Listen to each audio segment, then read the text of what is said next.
Hello, I am Chris from Airwindows, and we're going to do another live stream. And I'm a little slower off the mark today, but I'll tell you why. The reason I'm slower off the mark is because I'm having to get my furnace fuel oil tank replaced tomorrow. I already had to spend a bunch of money to do it. And in doing that, I had to put in all morning, trying to clear out my basement, or at least clear it out enough that people can take a old fuel tank, empty it out, saw it in half, and remove it, and then bring a new one and put a new one in, and possibly remove an old dead water heater. And I went as far as I could and then stopped because I'm exhausted. But there's some stuff that I can think of to try in Godot, and hopefully, but either tonight or tomorrow morning before it's going to be like 7:30, I can get in there and do what remains, because I can't say as I completely and totally finished. I just went as far as I could. I've got another cup of coffee, and I've got some ideas of things to do.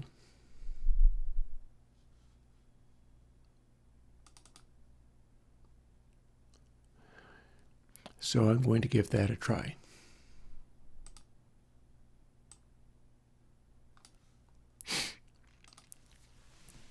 Oh, and I should set audio to the stream, then launch this other program called Audio Hijack, and that's going to let me hear it.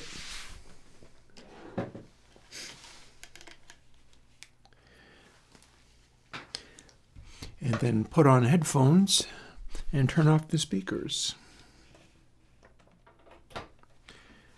And that'll be about as good as we can hope for as far as doing fun stuff with hacking the video game. So let's see. Get that running.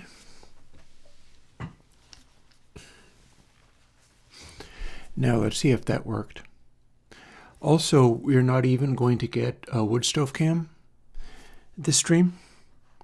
And I'll tell you why. It's because I need to use up all of the remaining fuel oil in the fuel oil tank, and it's still not quite all gone. I mean, they can drain it, but I'm trying to use what of it that I can, because that which I don't use will end up just being drained out of the tank and put in the oil company's personal heating tank through some kind of filter maybe, or whatever it is they're going to do. So here's where we left off.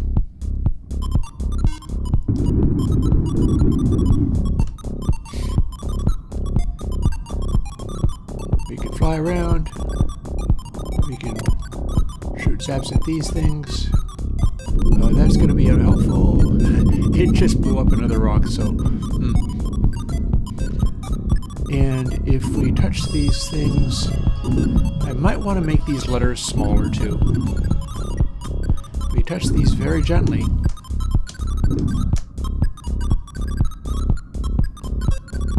You don't die. No one's now going away from me.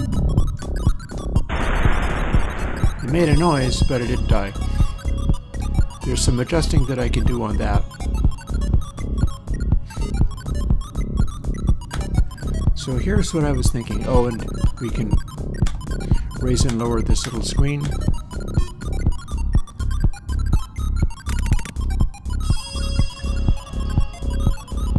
And again, these guys are pointing in the direction of where I'm supposed to go, but I'm not worried about that for the moment. Because what we're going to do is try some other things while I'm at it and see how that goes. And I may possibly turn in slightly earlier this afternoon, because it's bugging me a little bit that I'm not quite finished with the clearing of space. I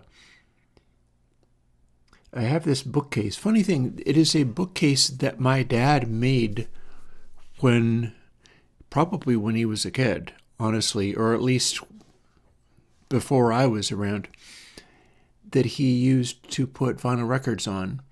It's a bookshelf made out of big old dowels and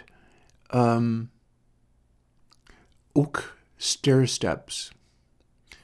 So it's this enormously strong bookshelf. And I inherited those, so I have two of them. And one of them is kind of in the way, but I've got all of these screws and bolts and things sitting on top of it. So I got to move all of that stuff, and then I've got to move the... it's not very impressive. It's not even finished. It's just raw wood. But then I've got to move the big old bookshelf there. At which point, I will be more or less ready. Reasonably ready. So yeah. Oh, and a theory of mine.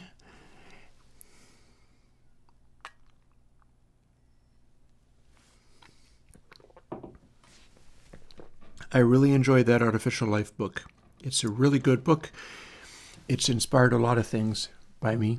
Most notably, that's where I got my reverb development. So that's always fun. So, here is a thought. I'd like to add gravity. Now, how might we do that? Well, the way I did this before,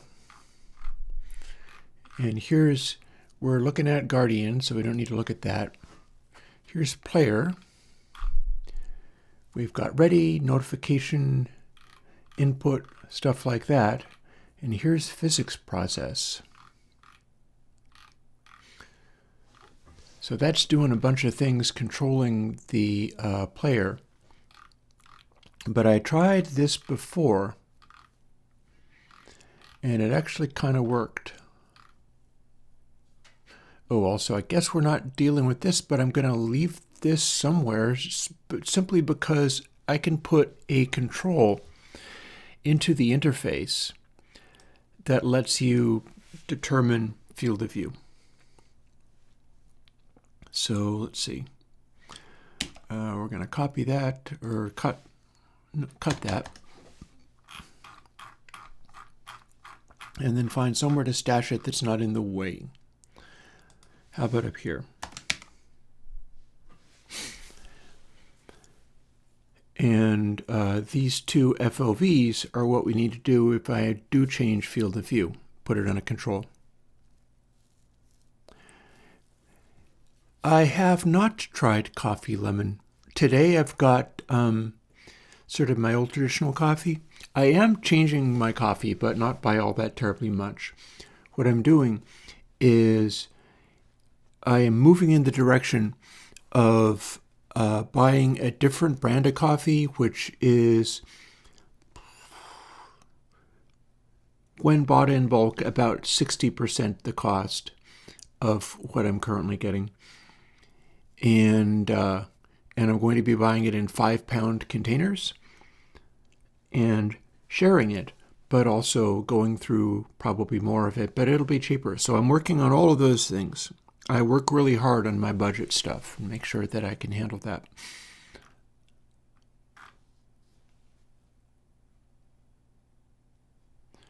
So I don't think I have references for what I was doing before, but I know what it needs.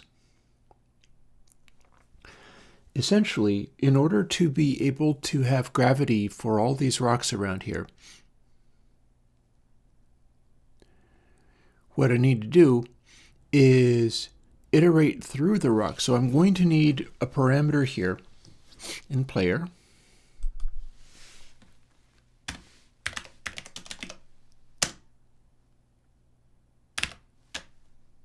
I think it's an int I'm going to want.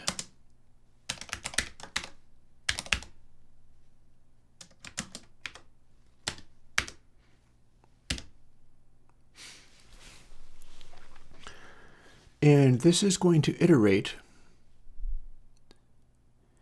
and then loop back around and we're going to use the physics engine to nudge the player in the direction of a different rock each physics process.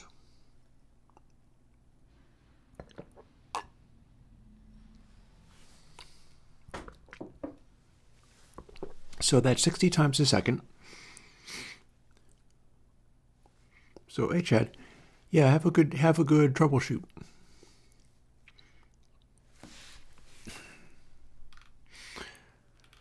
So one of the things we're going to do, we've got access to games, so we can get access to a particular rock, assuming there is that. So we're going to go all the way down to the bottom of this stuff here, because this is all in physics process, if I'm not mistaken. I'm going to check. Yes, this is all in physics process. So I'm going to put it at the end after everything. Yeah, this is probably why most people end up making little functions for everything. I tend to like having stuff not be little functions for everything, because then I get more of a sense of how much it's trying to do each particular thing. So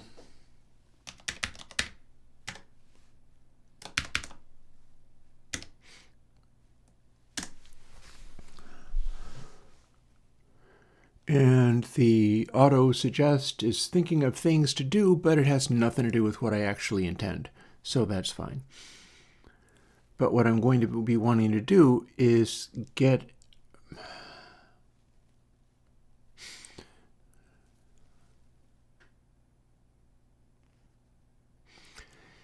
I'm trying to get a reference to one of the rocks of which there could be lots or none. Yeah, that's cool. I'm given to understand that 8 o'clock is a pretty reliable brand. But what I'm looking to do is go to a co-op, which I normally go to. I usually get Pierce Brothers Fogbuster. And there's a kind called Equal Exchange, where they have a Love Buzz brand, which is slightly less dark roast than the kind I'm using. But I have bought some of it. I'm pretty happy with it. It weirdly reminds me of when I was like 19, 21, thereabouts. And that was not necessarily a good time in my life, but there were elements of it which I enjoyed. And coffee is one of those. So, let's see.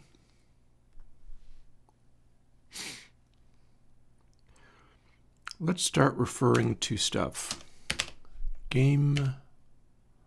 No.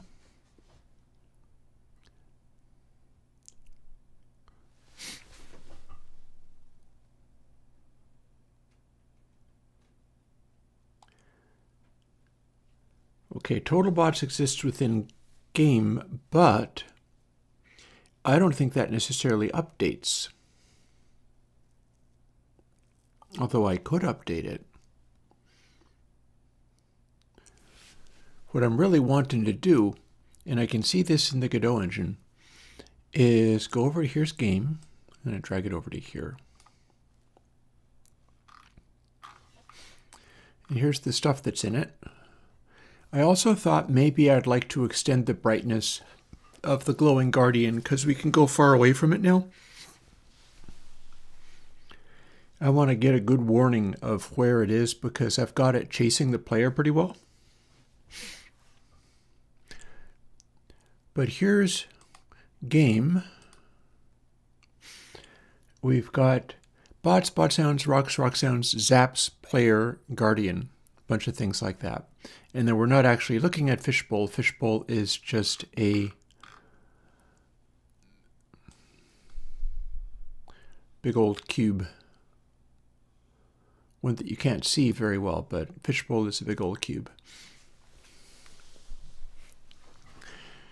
So rocks has nothing in it, but it will be populated on the fly with a bunch of more objects, which I can scan across and iterate.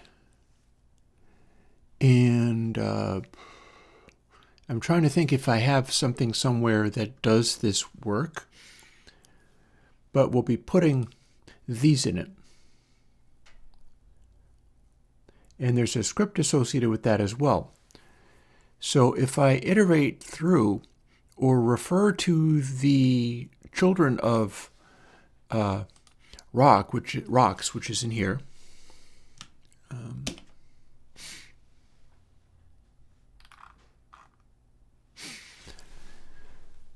there should be a way of doing that.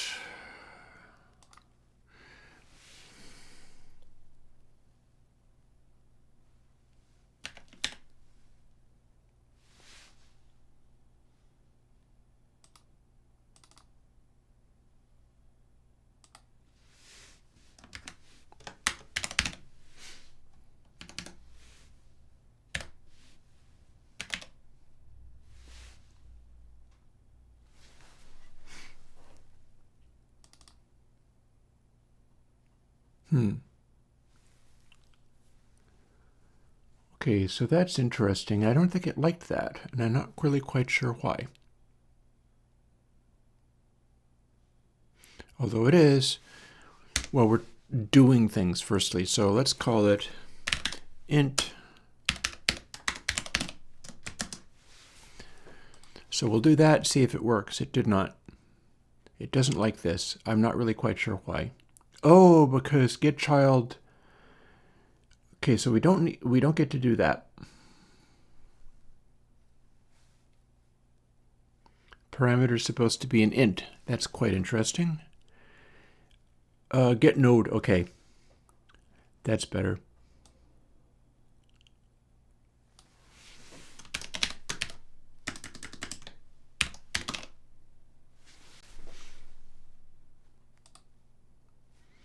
Well, now that should work.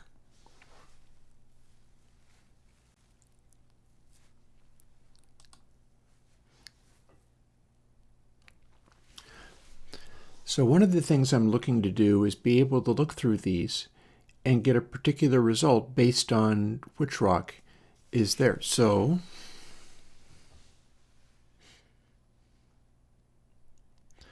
we can simplify this somewhat.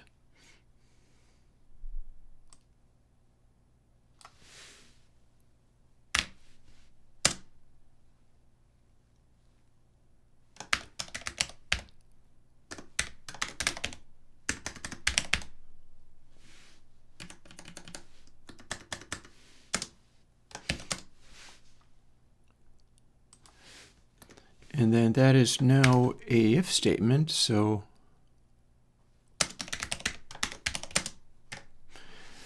and indeed, if it is larger than the total child count, I'm going to want to set it back to 0. At this point, I'm going to want to load up a rock, so I don't know if I need to make something special for this or just private.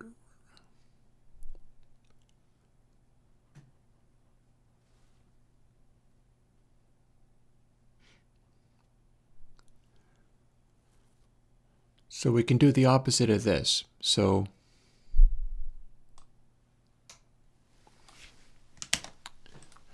we'll do something like that, but then it's going to be private rock or something like that. Go right up to the top, define it so that we can have it.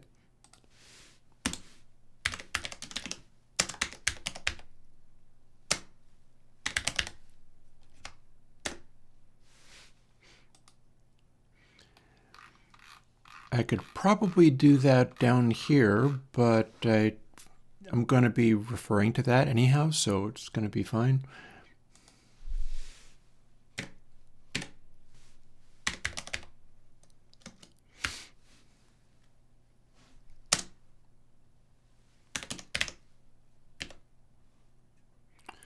So that's not going to work, but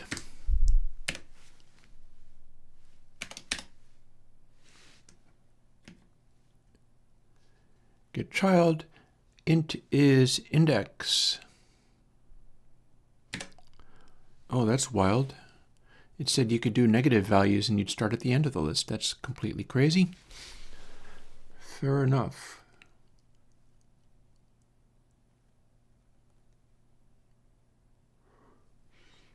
Also, that just said this method can be used in combination with getChildCount bool.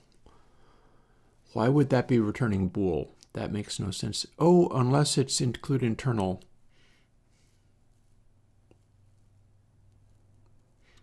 Yeah, we're not loading up the separate little objects inside. We're just only getting the one thing. So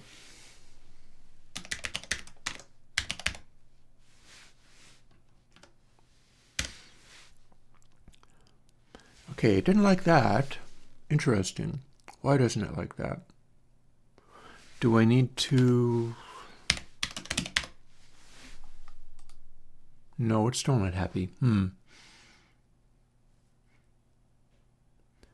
Based on SEQ2, okay. All right, well, what's it complaining about?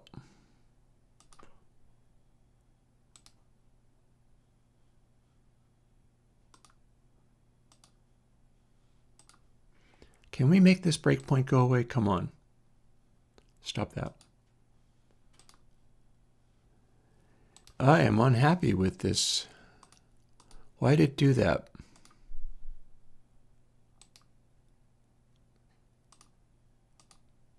Okay, click it again and it went away. That's fine.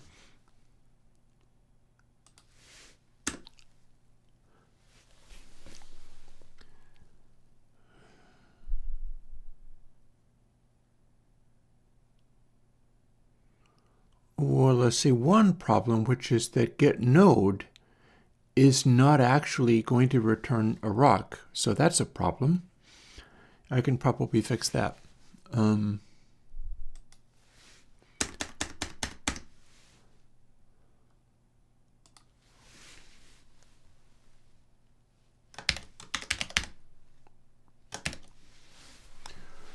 Are we happier now? We are. Okay, so getNode, I couldn't do that because getNode is not a rock object, it's just a node. But getChild is going to be a rock object, so we're assigning that to rock, and we're iterating through a whole bunch of them.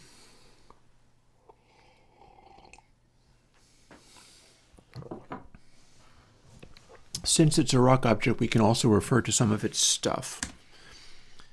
So it's got a position, and player has a position, also an acceleration, so we're going to want to boost it, and we're going to use similar things to, linear velocity is going, it's going to be kind of like,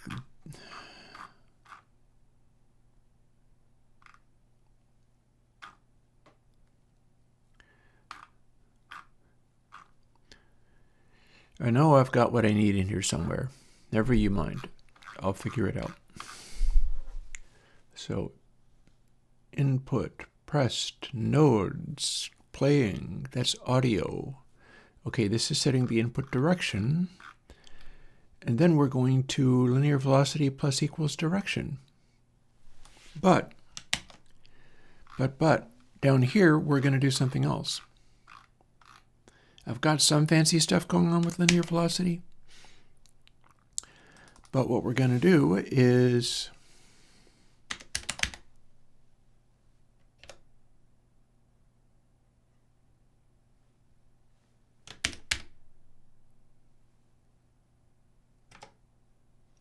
no. That has nothing to do with nothing.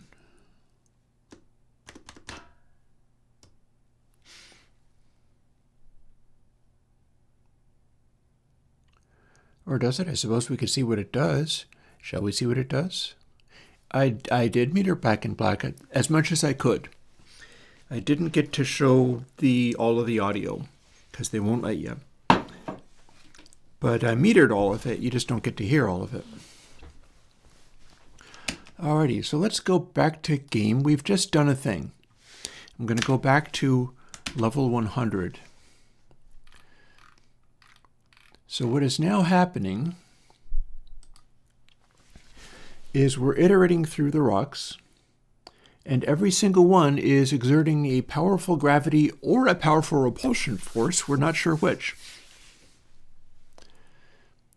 but linear velocity is getting a strong boost in some direction. We're going to find out what happens. I may slam into an asteroid, or maybe yeet it away from the asteroid, or who knows what. We're going to find out what this very minimal code does, if anything.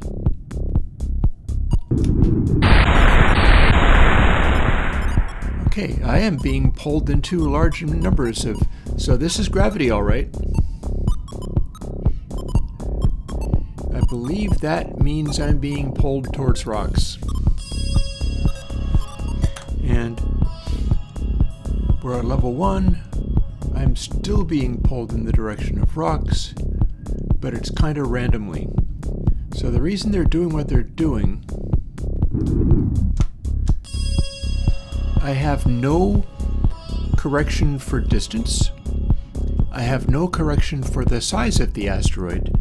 It's just iterating through all of them and yanking me in all those directions. So that gives me a number of things that I can do to start getting it going a little bit better.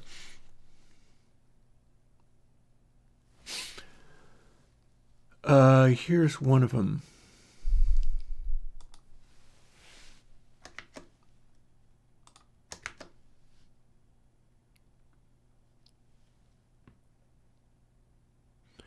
That actually might not work.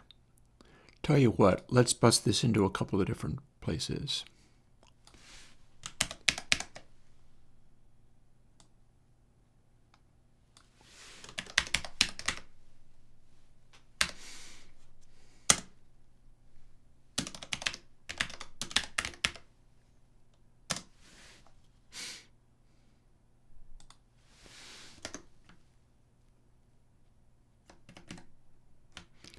You know what?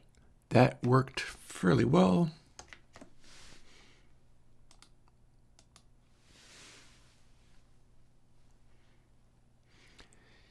I think distance...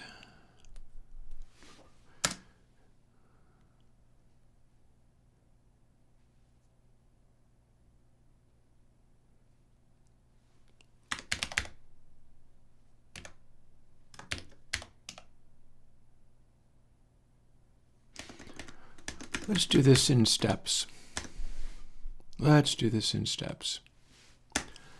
See what happens when we do this. Oh, and then I need to use it, so that should work. It's going to be a vector 3.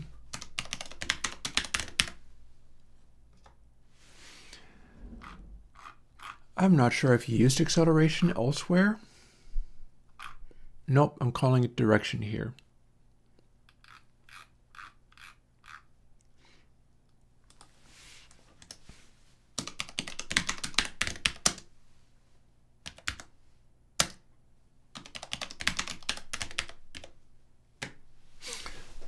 There, so apparently I can't do that, but I'll figure something out.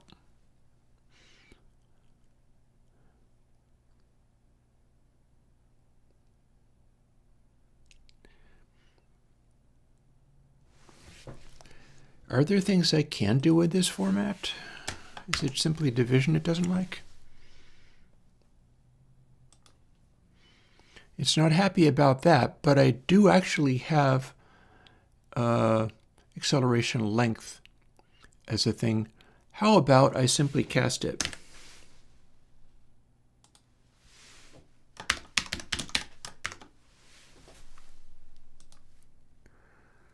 Didn't like that either.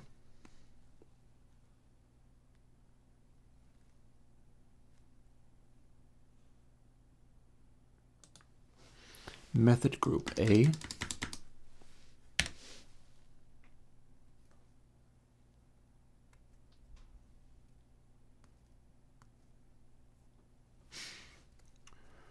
Well, I could just drag a bunch of more variables in there. Length should be a float. I don't quite understand what's going on here.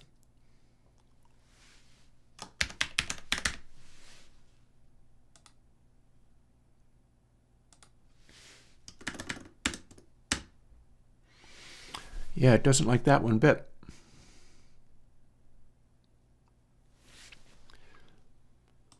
So I'll try to do this longhand.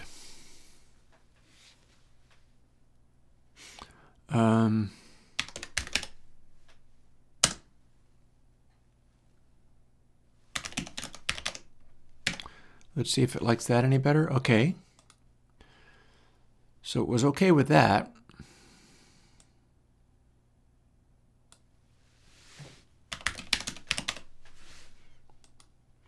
And it's okay with this. So now we have something which is subject to, and in fact, we could do length squared, and that's also going to do a thing. But here, let's see what we got.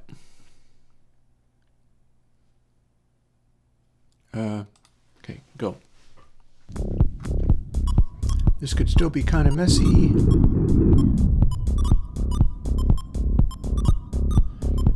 So in theory, we are being drawn towards all of these rocks alternately. I see them kind of moving around. See it sort of wiggling?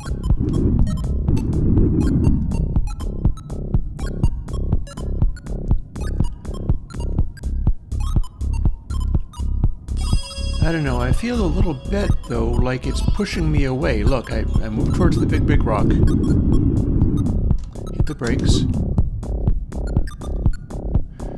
Look, it's pushing me away. I've got the opposite effect.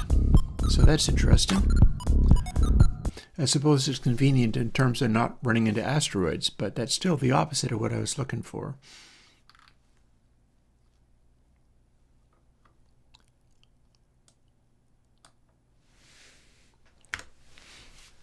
So if we just change that,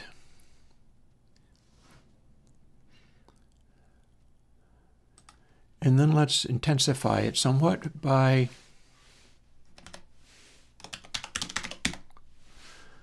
we'll make distance be length squared, but then let's also times rock,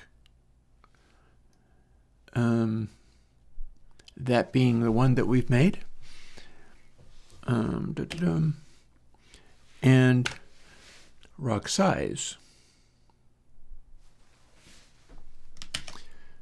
So this is going to be more along the lines of dealing with a gravity, and we'll probably get to skip all of this if the rock size is smaller than a certain amount. But now I rerun this again, and this time we're subtracting acceleration. Do we go falling into the nearest rock? Well, we're kind of around several of them.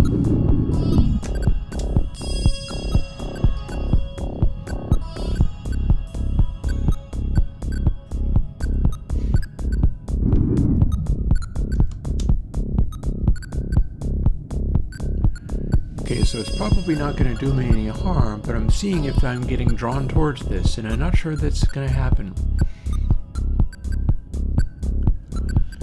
Should be iterating through these rocks and pulling me in the, I mean, it was able to push me around pretty good before.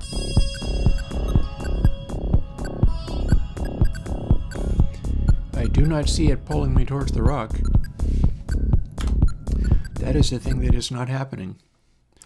So back over to here, and we're going to do linear velocity plus equals acceleration.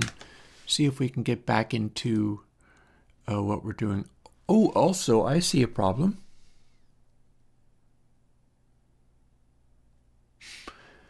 All I've done is taken the quantity. I multiplied by rock size in the wrong place. That's fixable.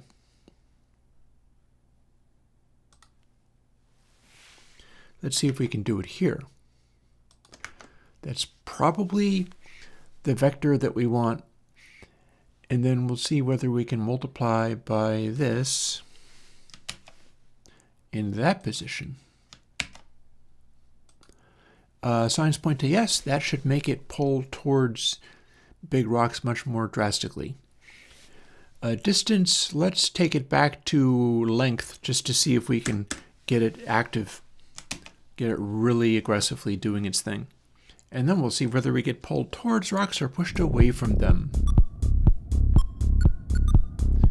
See, now we're wiggling around quite actively.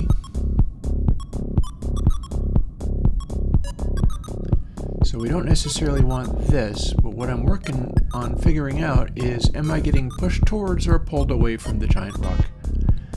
And we do have size having a result here, so something I could do is charge one, see if I bounce. Charge one, hit the brakes, and see if I bounce. Yes. Okay, so that's interesting. I bet I could reverse the acceleration calculation there, and that would work nicely.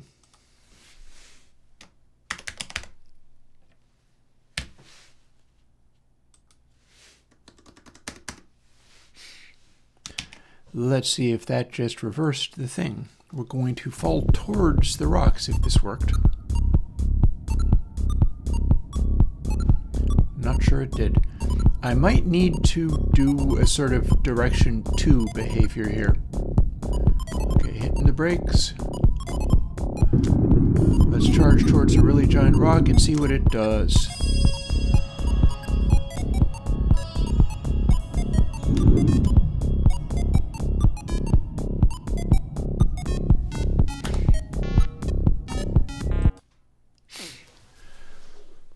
Okay, there's a thing that I can do with this, which is slightly different.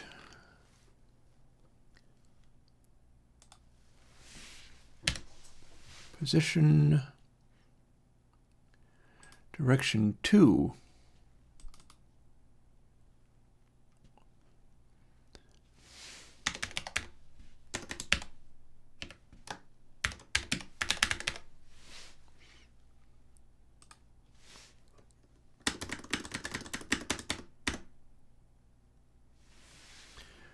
We can get rid of these extra parens. And in theory, either that's appropriate or it's completely not. And we've still got acceleration being a fairly intense affair here. Also, we are not skipping based on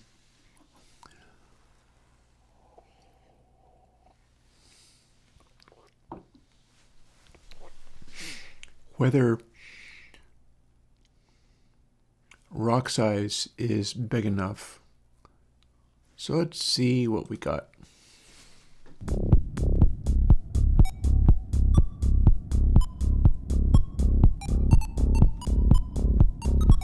It's definitely sort of woozling around there.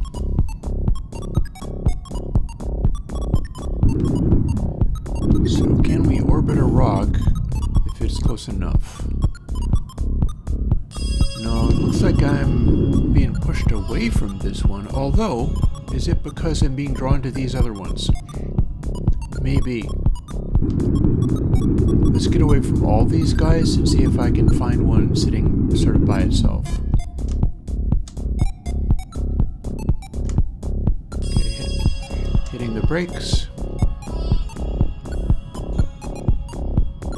Nope, I'm kind of scooching away from it.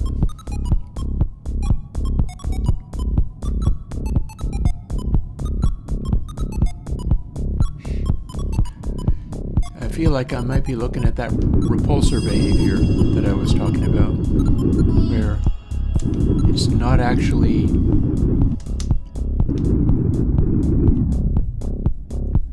yeah, we got negative gravity. I don't want negative gravity.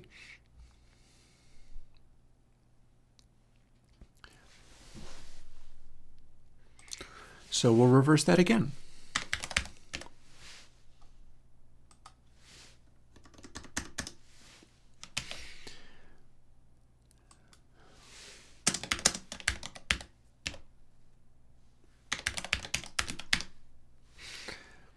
And we can hype up the gravity and see what that does then.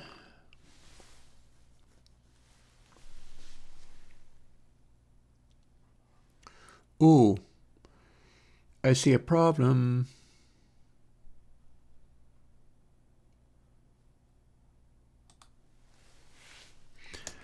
Let's do the divide by distance and all of that stuff without multiplying acceleration this early. And instead we'll use literally just direction to position. I don't know if that's normalized. Shouldn't it be just a vector?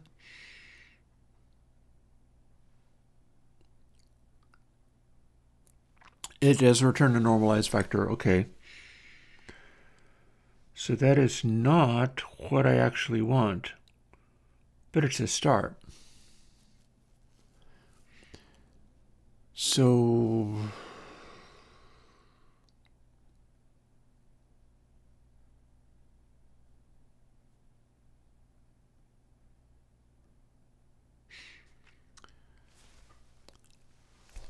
that's fine, but I need to calculate the oh,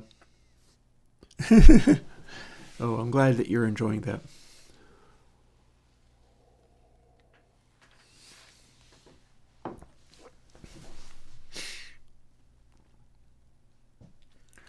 Yeah, see, acceleration length, that's always going to be unity if it's normalized vector.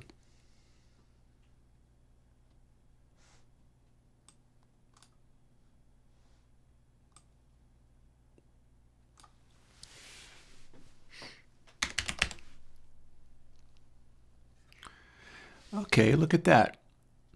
That's actually better. In fact, it's even returning a float, so that's nice.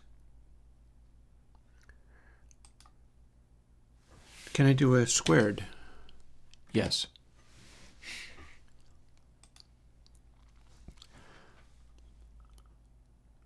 Which means I could remove this, because that's returning a float.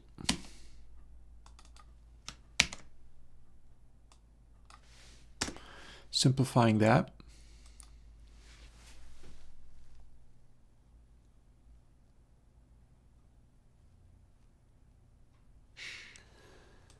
And then this is unity, so this one is the one that I get to multiply by the rock size.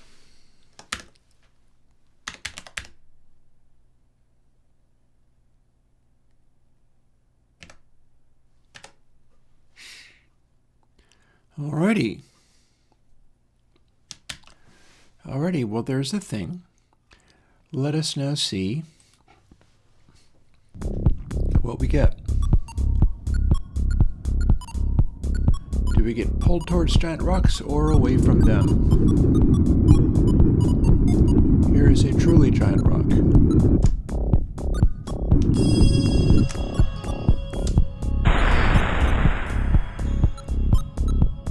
Okay, well, I can touch it, but I'm not sure I'm being pulled to it. I just bonked into it and gave it a certain amount of acceleration.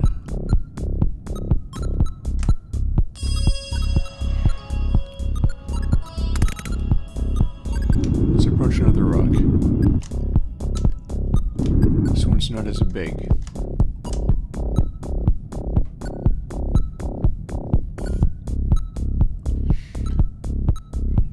That one's much bigger. Let's see what we get.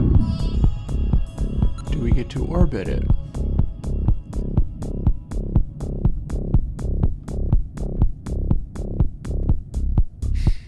Let's hype up the intensity of this effect by lots. By lots and lots.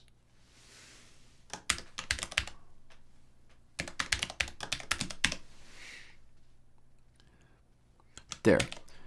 Now, vector 3, we are multiplying that by lots and then dividing by distance.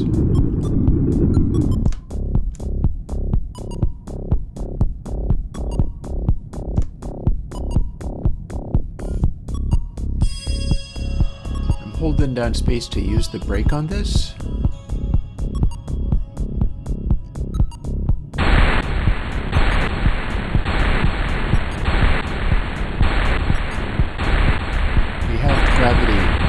I'm being dragged towards this rock.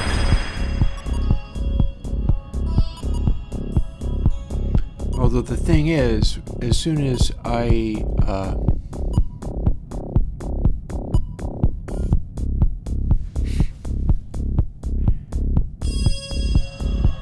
it's honestly not running as cleanly as I would like.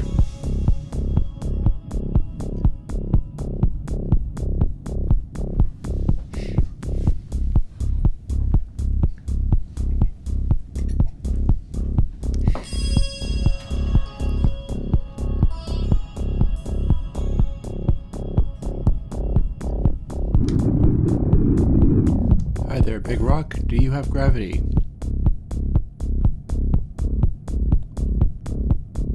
I feel like I'm actually... Well, there's a further concern.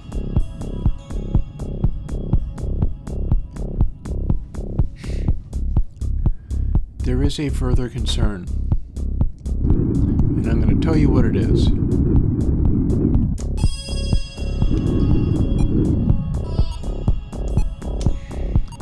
As we approach these, they may sometimes switch from being tangible objects to being instances. A lot of these that we're looking at are simply instances. They don't actually have a physical reality. They're just illusions. We don't get drawn towards those.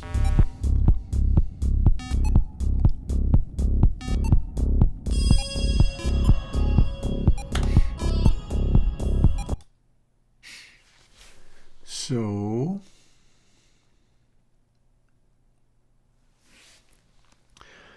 one possibility is to do another vector.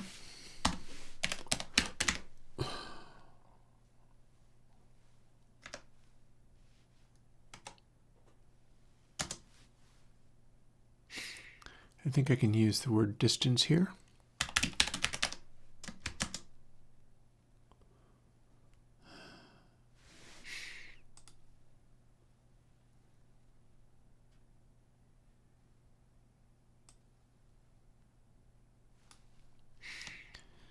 And get rid of that, put that there.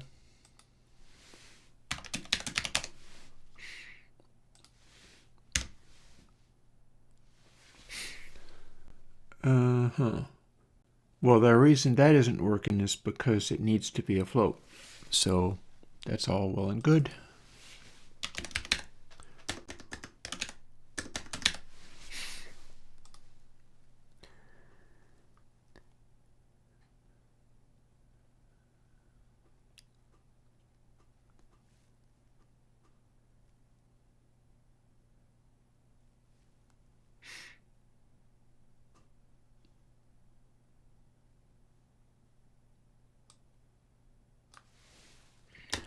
We'll call that distance 2.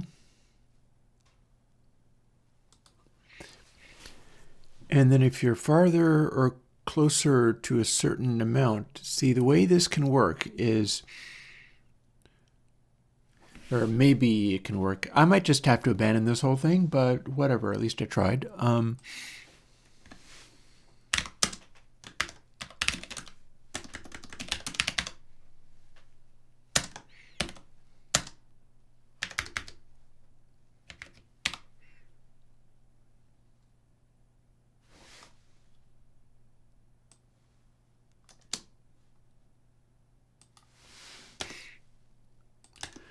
We'll try that. We'll only apply the velocity if you're actually close to it. But then there is another scenario.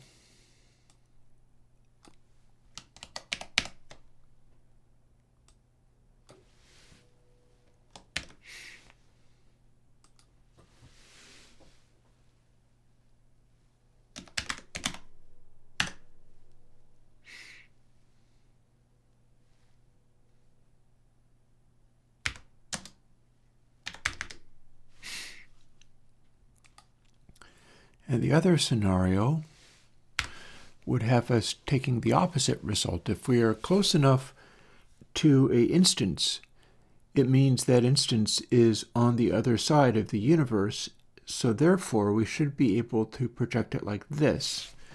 Question is, will that work? I do not know. We're going to find out. And that's why I can't use distance squared. Oh boy, okay, that's intense. Something powerful happened. I went flying in a direction. And we're not actually moving any of the rocks.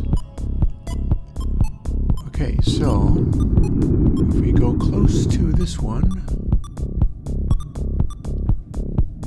we're getting flung away from it. Quite hard.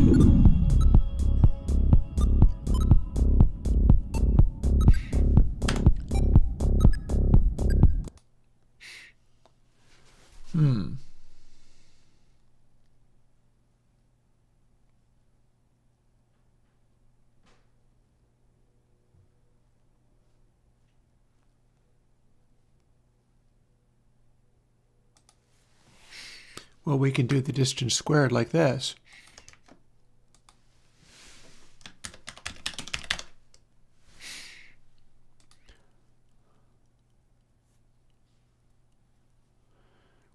And then if we're being pushed away from stuff, well, we'll reverse that.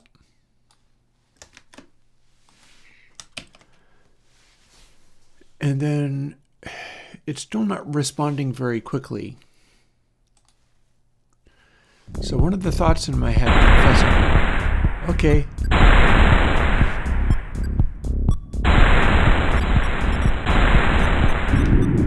How about I run away from that one then?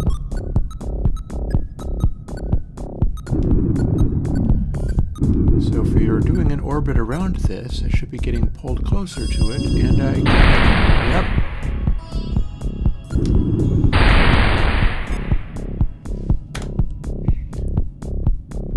Okay, so that was a thing. So what happens if I'm flying near these little tiny guys?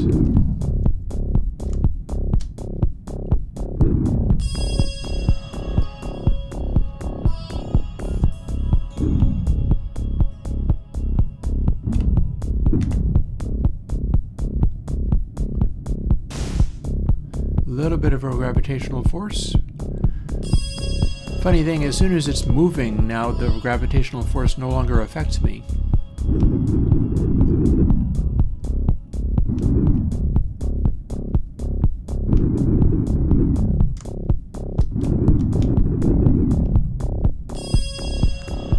It does not seem to care about having a gravity anymore because it's moving now.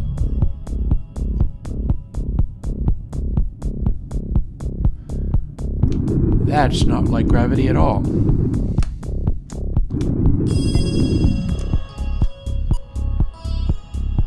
On the other hand, this one is not moving.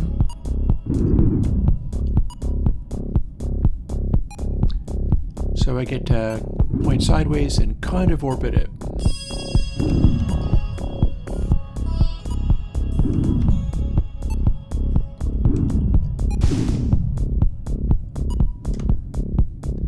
Now that it has a motion,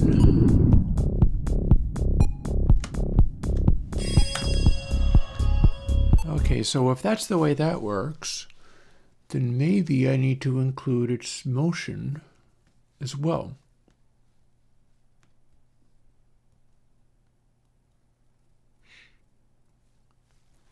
It's going to be divided by distance times distance again. So vector 3 acceleration. So let's try acceleration.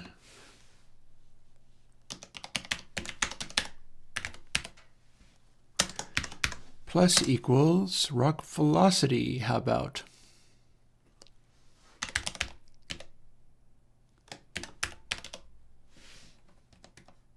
Oops.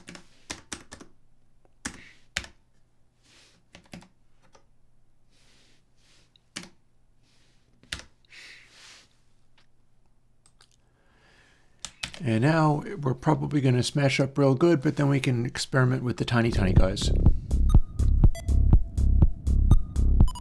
In fact, I can make sure that happens. So let's fly over to here. Well, you can get into a Lagrange point situation. If two are equally sized, you get drawn. Oh, it yanked me quite violently. But not in such a way it's doing me a lot of damage. I'm just bouncing on the surface this way. I do need to make it not make a noise unless we're actually doing that. And I bet I could do more of those. So let's fly straight at one of these giant rocks. Yep. That worked.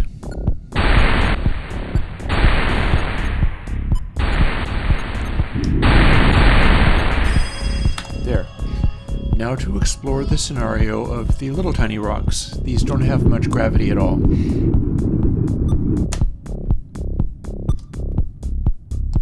So if I bunk into this, it moves.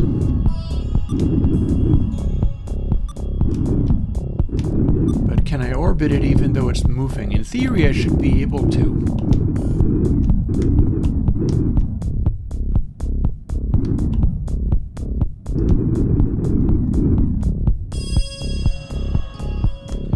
Nah, it's kind of moving away from me.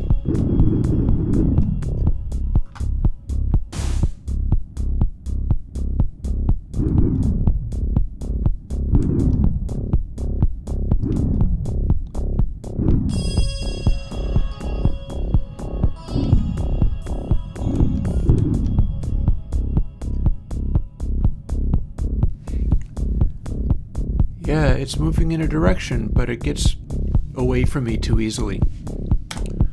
That's interesting. Well, in that case, let's have that be after dividing by the distance times distance. If that doesn't work, I'll divide by distance twice between these two things. So let's see, and linear velocity is going to start out at 0. Okay. Doom! Oof. Start over. I'm going to make this so that there are more rocks at the lowest level.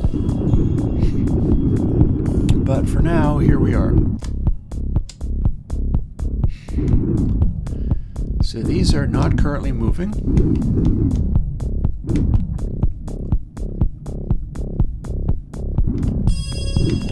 So I can go sideways and bonk it.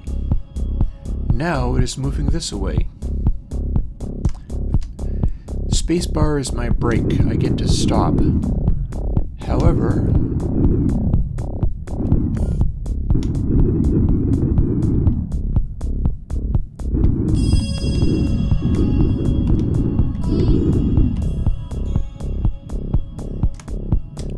it's kind of getting away from me. Spacebar should definitely pull it away from me, but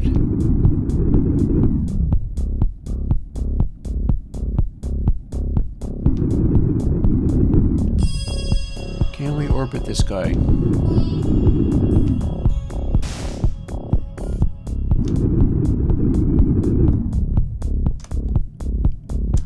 That's not so easy.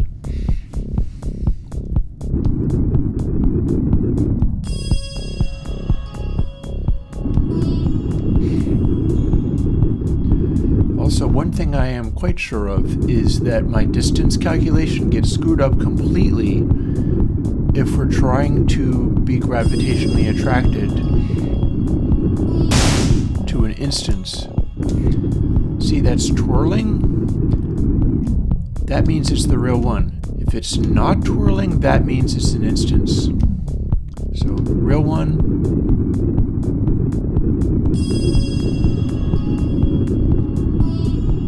That I'm chasing as fast as I can.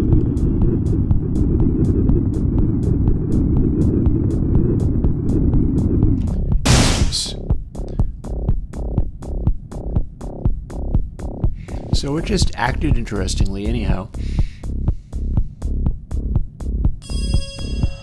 We got a bunch of funny things happening.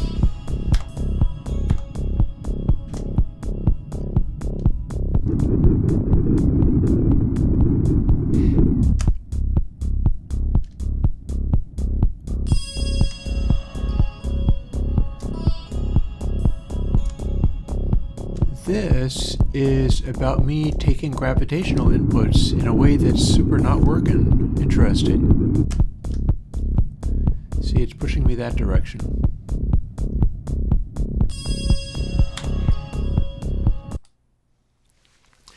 Yeah, that's very much not working.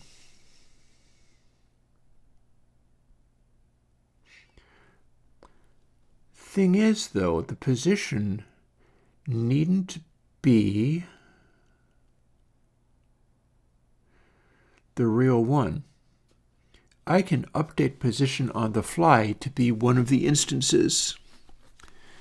I can still refer to the object itself, but I can update position so that if you're closer to the instance, you use that one. I feel it might be a little messy. Do I have code somewhere that does something like that? It'd probably be in bot, if it is at all. See, these are all these instances I need to be able to refer to, although I can probably deal with only corner cases.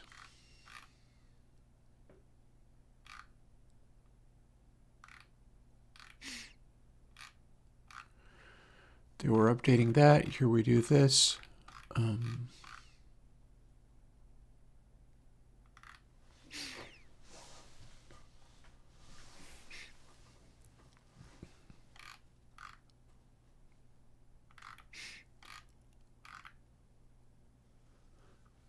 So when I say corner cases, what I mean is this.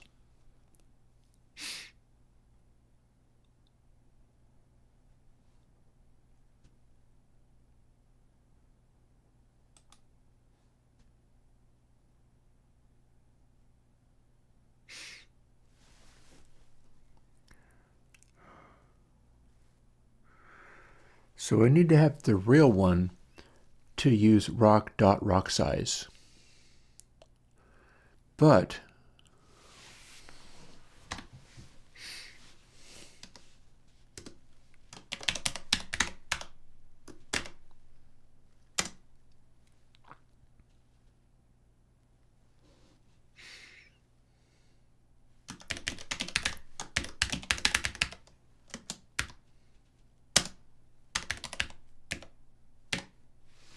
there.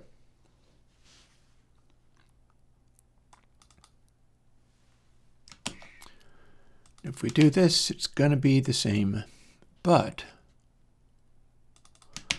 that gives me a chance to, oh, hello. Well, that didn't work. Hang on. Oh, okay. It didn't work because that doesn't have a position. But a vector 3 you can do that with.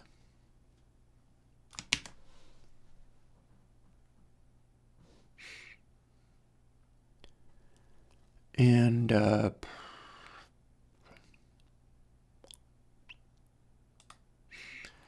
so we're still working on that stuff. Linear velocity is going to be the same. I never did get to assign rotation to the instances, but that's kind of coming in handy at the moment.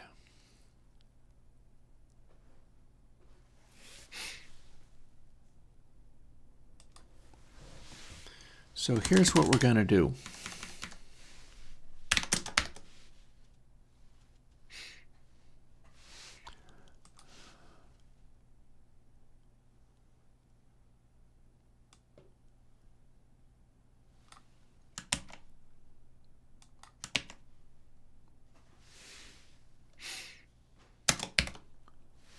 Oh, and distance squared is faster. We can use distance squared for this.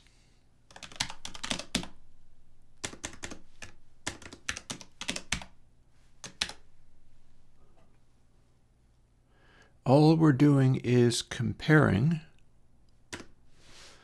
so that'll be fine.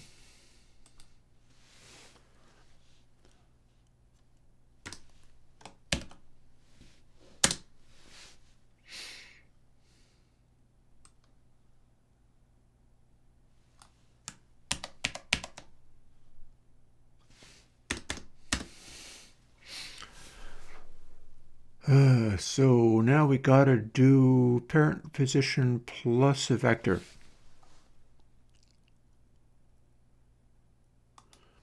I believe I can do that in here. Or maybe I can even just chain these. So when I say chain these, what I mean is let's put another dot in. Signed angle, direction 2, no.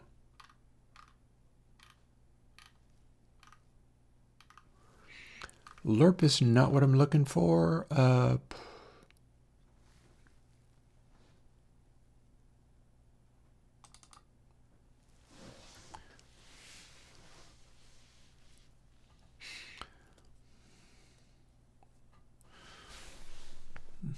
Hang on. Okay, it's going to be a vector and it's going to be world size. So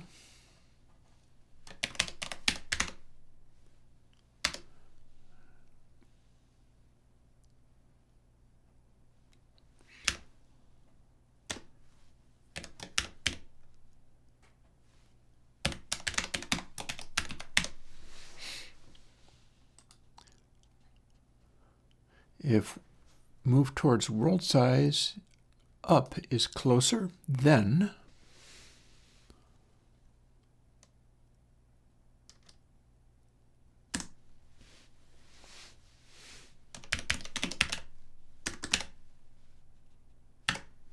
and that's not correct, but we'll give it a try.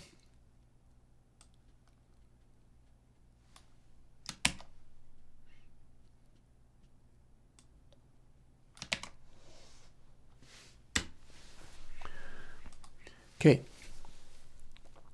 so what we're doing is we're taking the position that it's in, and then let's see whether the distance to a offset is actually closer.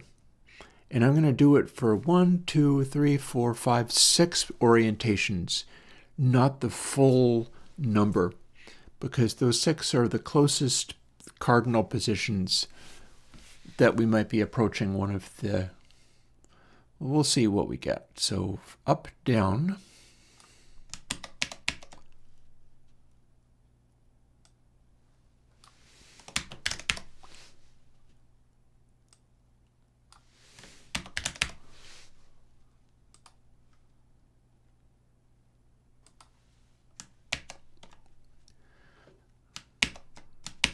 Right.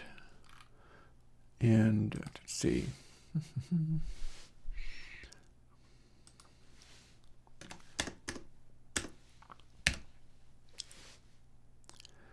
Back, forward, and left and right, presumably.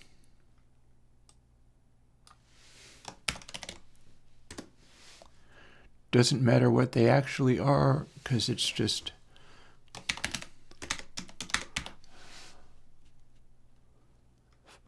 it could be north, could be whatever, as long as they match, it'll work. But we don't get to use north.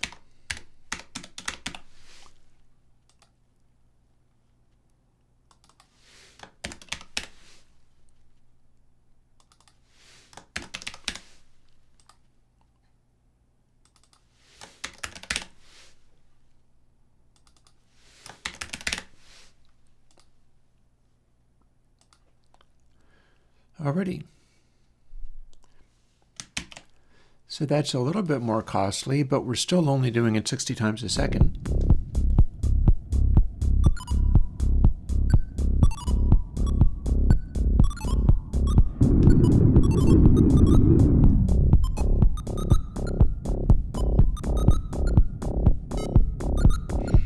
So in theory, we will be attracted to large objects. All of them.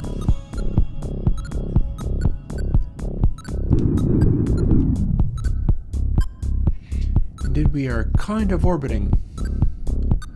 Only challenge is that I don't think it's honoring velocity at all, and that is something of a concern. Okay, that just yanked me into the rock. And again. And again, we do indeed have gravity. really strong when I'm very close to the thing. That being a rather big rock, so... Alright, now we are in the level 1. And here we have a little tiny rock. It has much less gravity.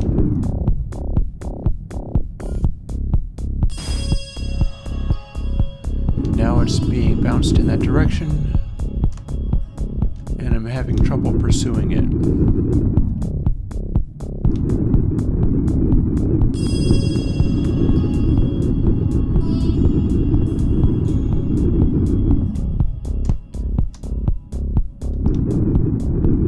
When it flickers like that, it means that it's changing from the real thing to an instance. I'm still having trouble pursuing it. Let's try another one.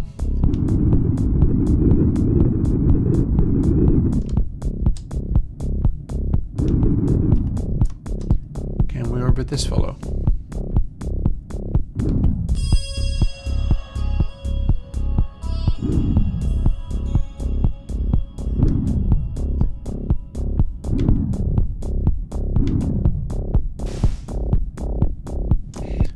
But now that we have touched it, it is a velocity.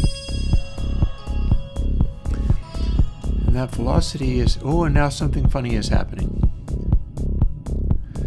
See, one of the things that is happening is that the gravitational forces are getting excessive at times.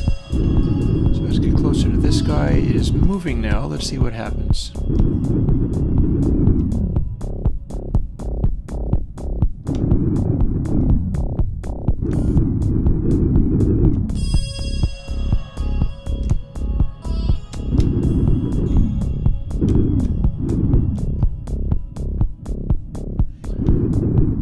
I shouldn't be imparting any forces to the rocks at all.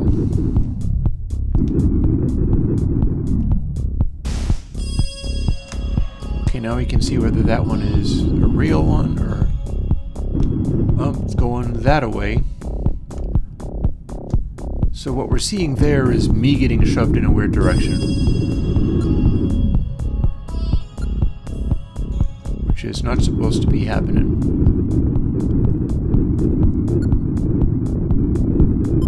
Should be able to catch up with this guy from blasting this hard, but apparently not.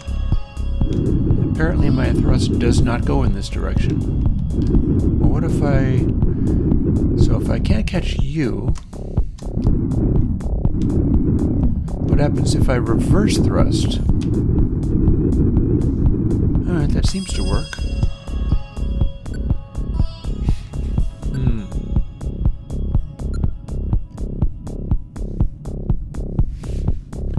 And then something happened. This is me being pushed in a direction. I don't know why. So something weird happened.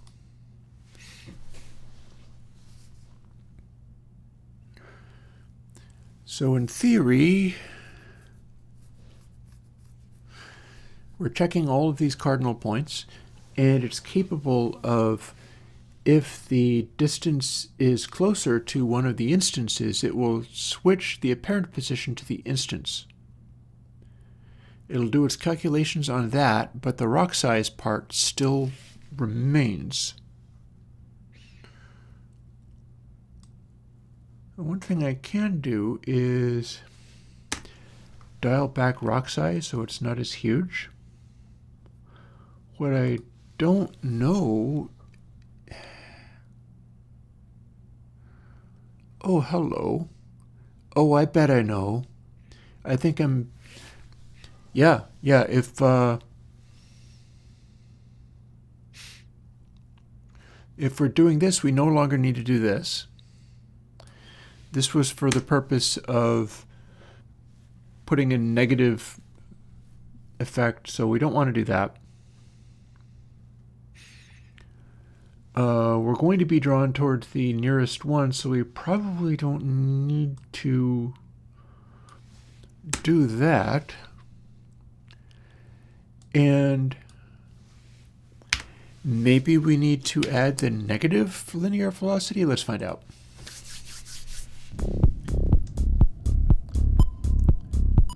happen now is you can kind of orbit the big rock.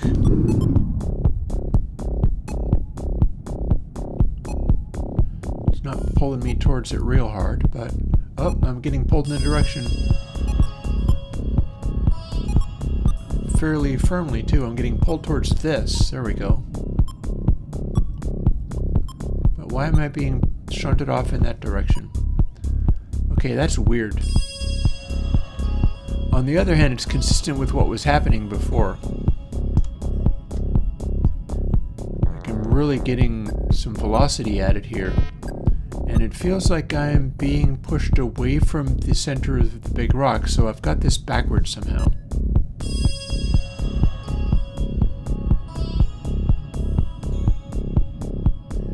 This is working as negative velocity. Now we're also getting pushed by the velocity of everything. So I think the first thing to do is respawn at level 1, like this.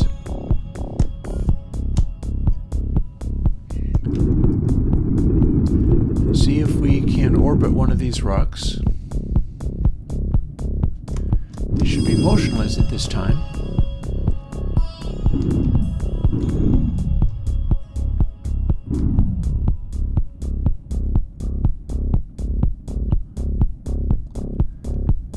Okay, that is being attracted by a tiny gravity towards this rock. Now if I butt it... Oh wow, okay. So that's one of my answers. There, we have an answer. What just happened was I applied velocity to it, and the velocity immediately had it slam into me again.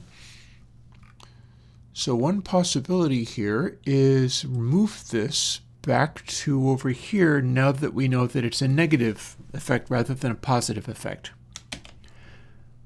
Getting that wrong would be causing the we got a sort of inverse square thing going on there. I think we are getting...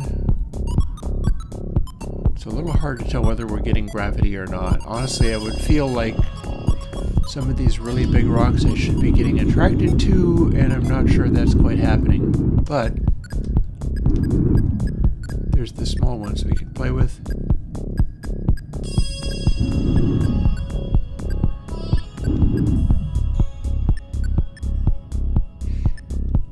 I'm not feeling much in the way of additional gravity. Let's start over. Adding force, and now we have the little tiny ones. They're not getting any forces added to them, so all the motion is strictly just me.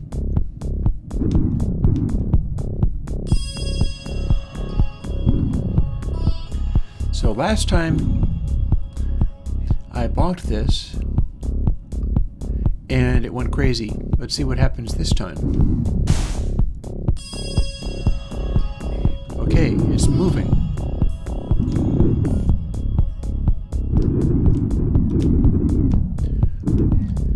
So my speed is slightly cut back.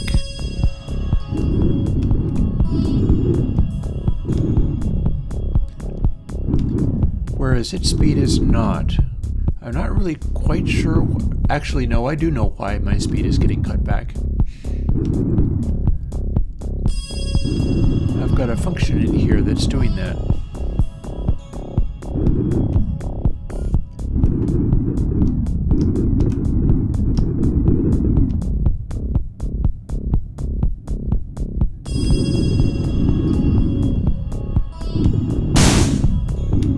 Send it even farther and faster.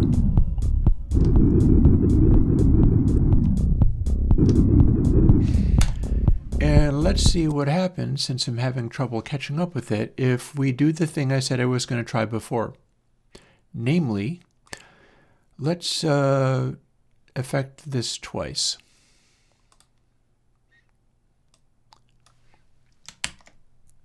Also, I'm going to get up in a moment, rinse out my coffee cup, and fuss with the oil furnace to make it turn on, because it's actually starting to get cooler again. So rather than divide by the linear velocity lots, I'm going to apply it, but not quite as much as the raw distance factor.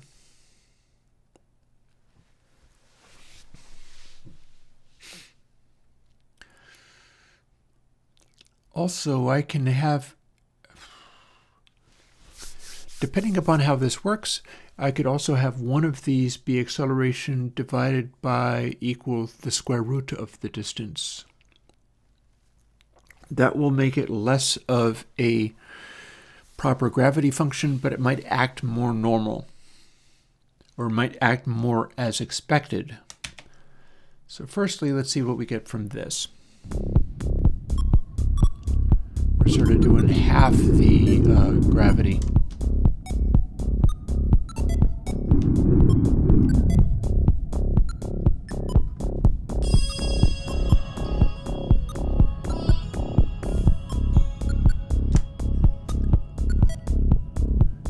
I am definitely a little puzzled as to why this one would suddenly start moving. I'm not doing anything to it.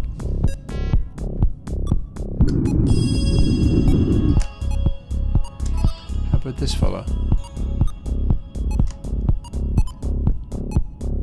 One thing that does happen, however, is they will start moving if the bots touch them. Let's go back over to level 1 where we have smaller ones and see what the behavior is like now.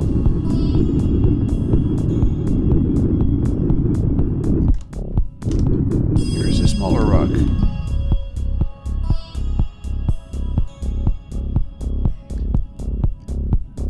And again, I could run several of these. Honestly, what I should be doing is running it in such a way where I'm doing a set number of them based on how many of these rocks there are. But let's get this guy moving.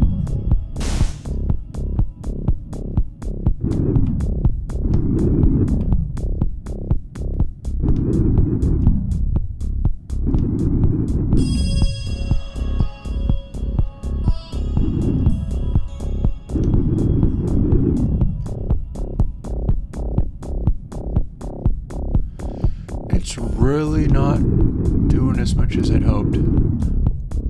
Okay, so when we just applied the linear velocity directly without attenuating it in any way, we got a funny behavior where I hit it once and then it was bonk, bonk, bonk, bonk, because we were imparting a linear velocity and then consistently getting that linear velocity in a big way. So what we're going to do now is try to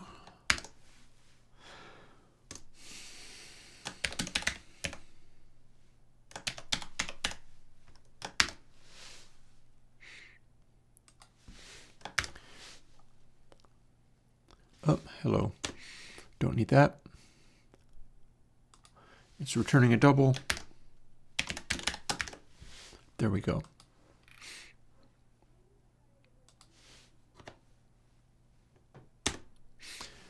And then in theory, if this ends up working, we can do multiple of them.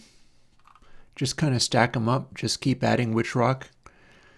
Or do it in a number of times relative to how many rocks there are. Like if there was 5,000 of them, then maybe you need to iterate through them more. If there's only 3, then we're having them happen quite a lot. So if that makes any sense.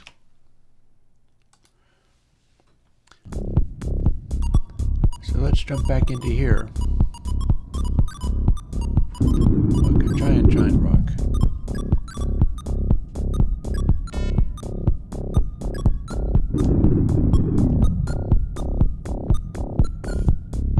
Okay, when I'm moving, it behaves like there's gravity. Although I'm also being drawn to all these other ones.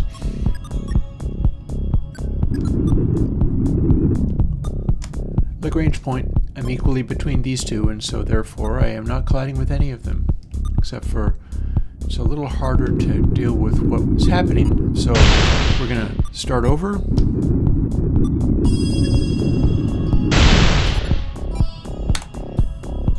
At level 1.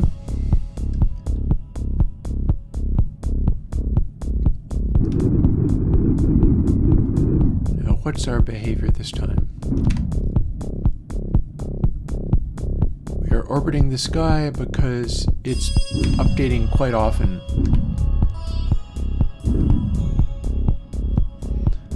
But then if we plunk them... Alrighty, that's interesting. It's starting to look like that's the correct behavior, it's just not updating enough.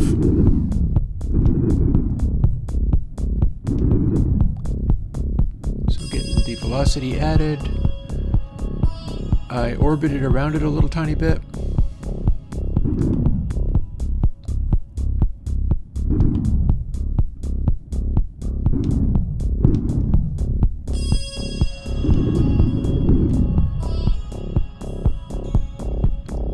Here's another one.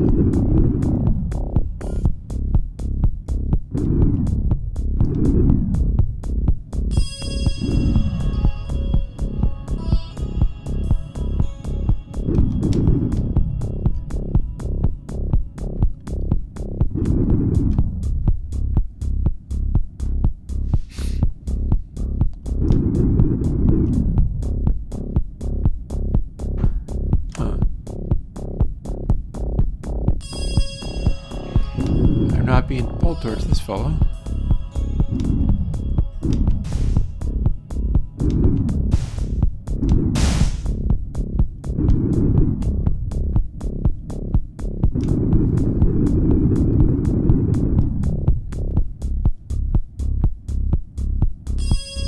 Now I am.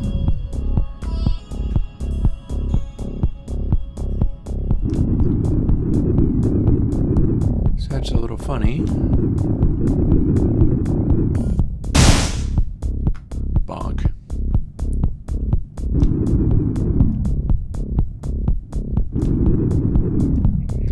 So as it changes between spinning and not spinning, there's going to be small changes in how much its gravity effect. See, there's a gravity effect that's kind of happening.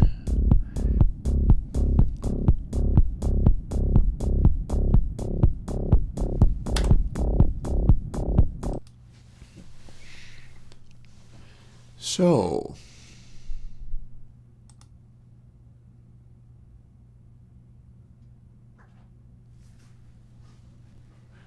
we can iterate this stuff a little bit.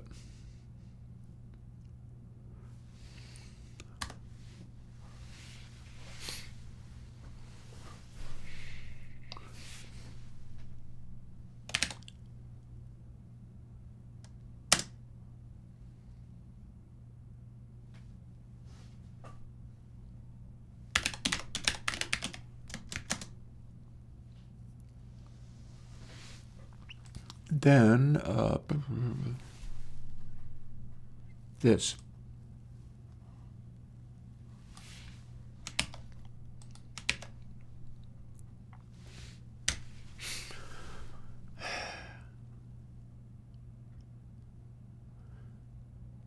So this is going to make it ramp up its behavior quite a lot, and that's probably fine. I just don't know quite how intense it's going to be, but I can make this gravity.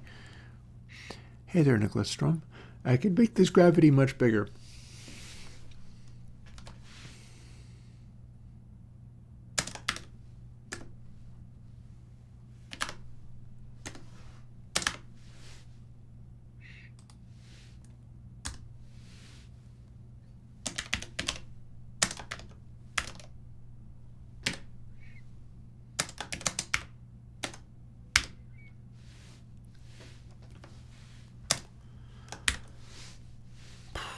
So if we do this, it is now permanently on and will never stop.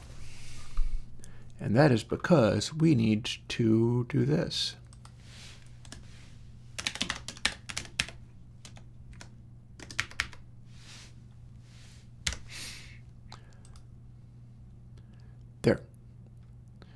So if we have literally no rocks, there's no gravity. But if we have a bunch of them, we're going to do multiple iterations of this, each time increasing which rock. And since we're going to start with a fairly large number, this is going to be a lot more intense than it was before.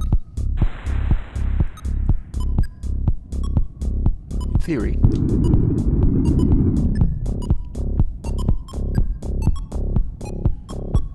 We do still appear to be getting something happening. Can I gravitationally go around this guy?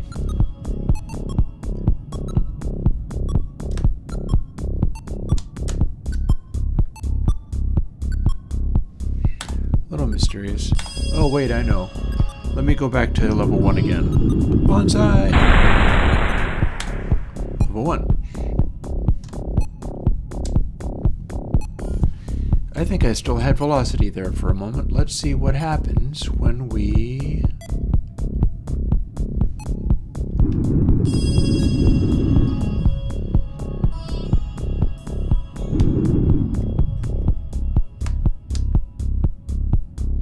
Okay, that's gravity. It's not very strong, but it is gravity. See, we're going around this guy. Then if we... being drawn also by its velocity, which is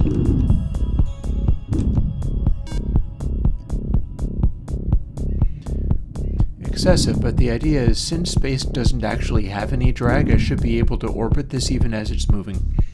I don't know how well that's working, but that's the theory anyhow. I should be able to orbit it even while it's moving, and that's kind of working.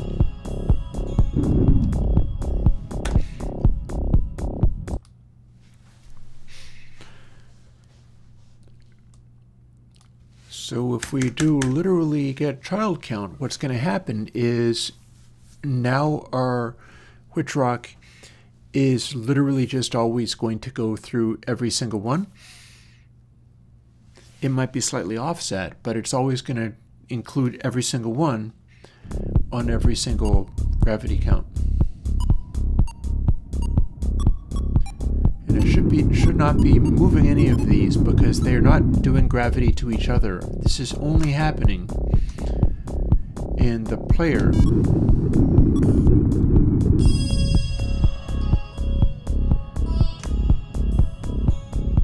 And if I hit the brakes, I'm not getting affected. Speed is not.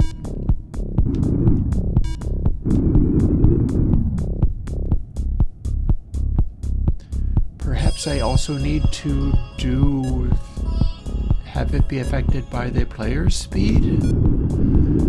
Stranger things have happened.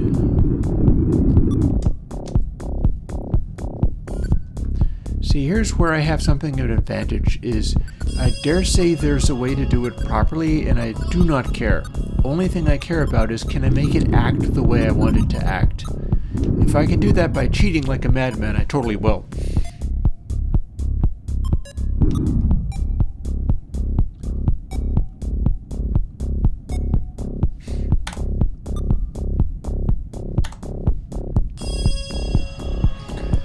Let's try the 0 case.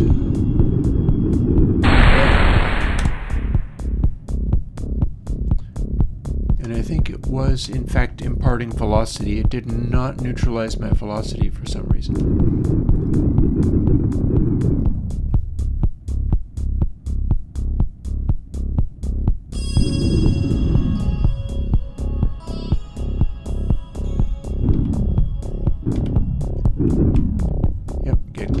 And gravity ramps up quite a lot.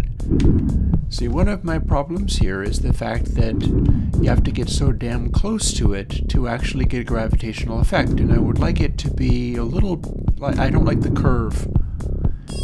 Get this far away and it's like nothing's happening at all. Also, I have a slight space drag, and I am not actually continuing to move. That's something of a problem. I wonder if I have that coded in. I bet I do.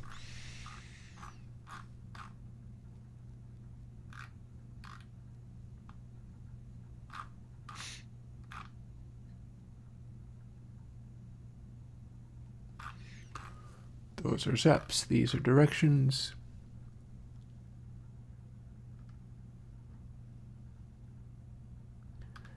Here's the thing.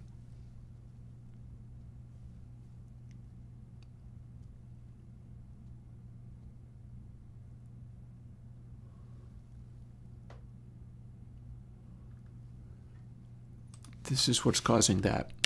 I'm going to comment it out just for a moment. This had a purpose, but it's just possible that it's better without that. Let's see whether we got it going on.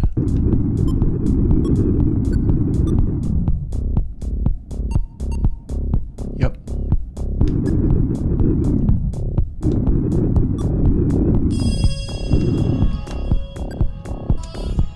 I can still hit the brakes. The reason that was there, so I am being pulled down for some reason. Okay, I'm being told towards that guy. Cool, cool.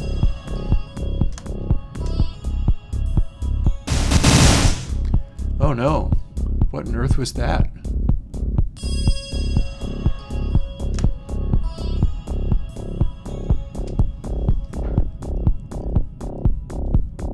Okay, we're seeing something weird now. I am preferentially being dragged in this direction for reasons I do not understand.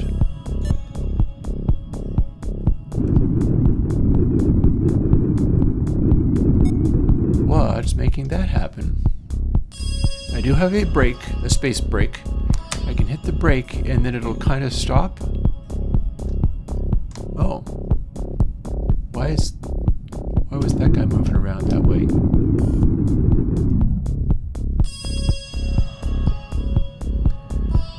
These are all acting super weird. Hi, what are you doing?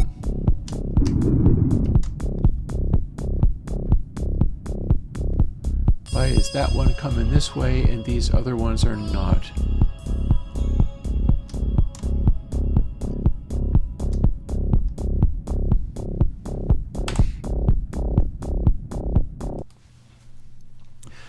So that's interesting.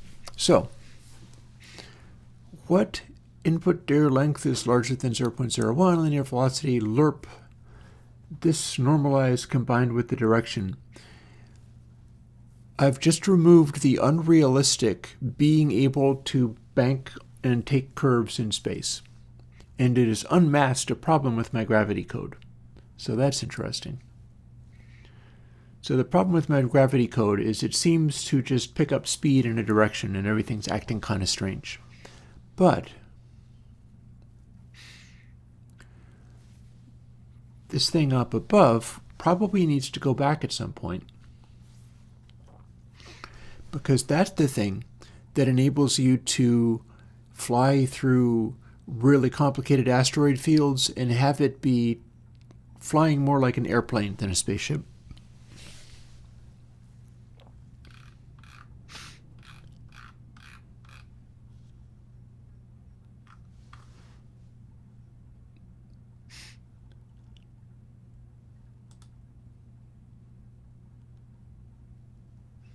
So what this is doing is it's adding all of rock linear velocity. Well, it could simply remove that and see what happens then.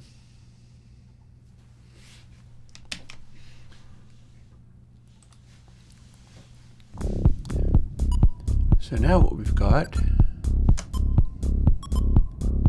is supposedly, here, let's go to level 0. So I can come to a stop. We are no longer applying the speed of the rock in motion.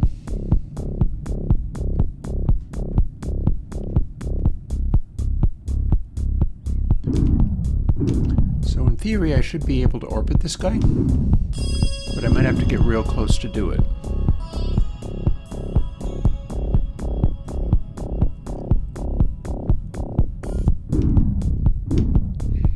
Get closer,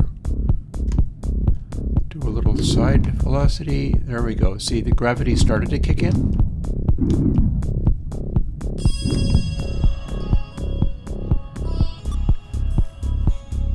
it's acting fairly accurate, meaning that the fall off of it is extremely intense. And since we're no longer doing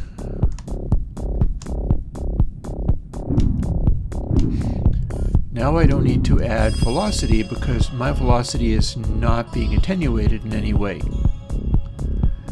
Otherwise, the way that previous thing worked, and it's now moving,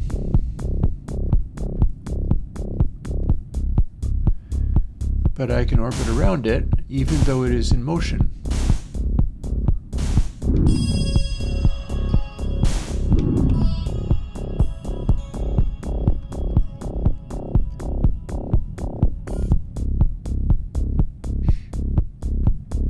See where the other ones are now moving relative to me?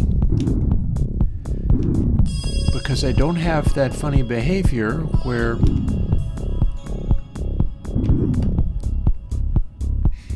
see, the part that I'm not enjoying is how you have to get so close to it in order to have that kick in.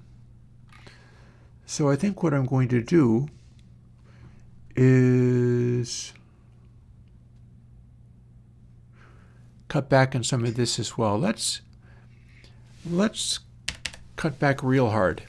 So now acceleration is only being divided by square root distance. Another thing I can do is have it only drag you towards things you're actually close to. Currently it's going to go through literally all of the rocks in the scene and drag you towards all of them. And it just, yeah, this is powerful gravitation.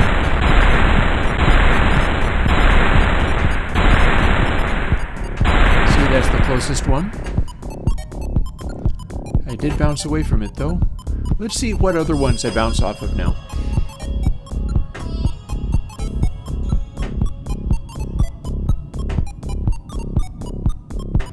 Honestly, I shouldn't have gotten away from that one, but we're going to see whether I get drawn into any other rocks.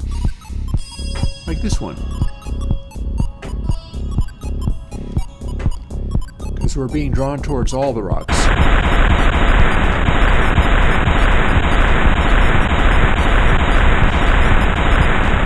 Okay, point taken. That proved the point nicely.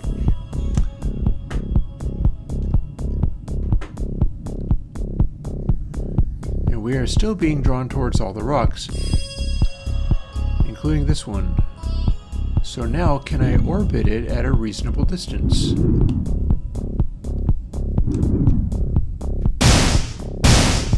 Not exactly.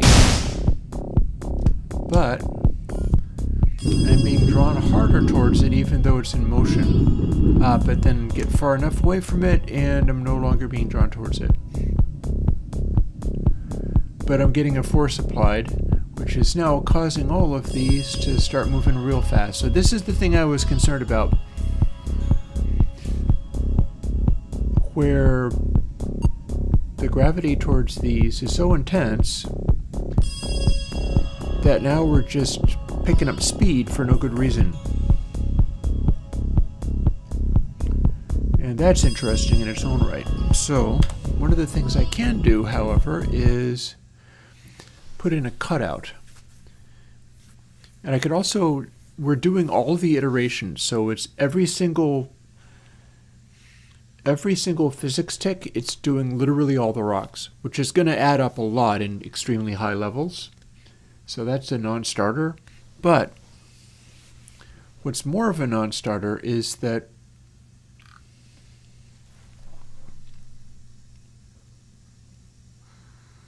we are not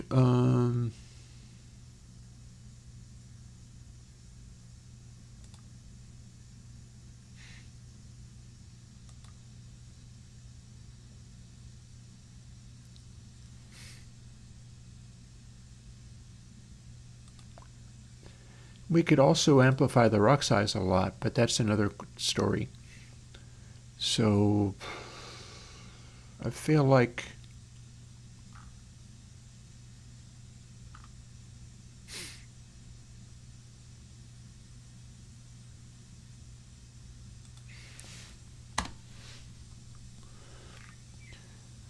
we can skip over all of this in a useful way.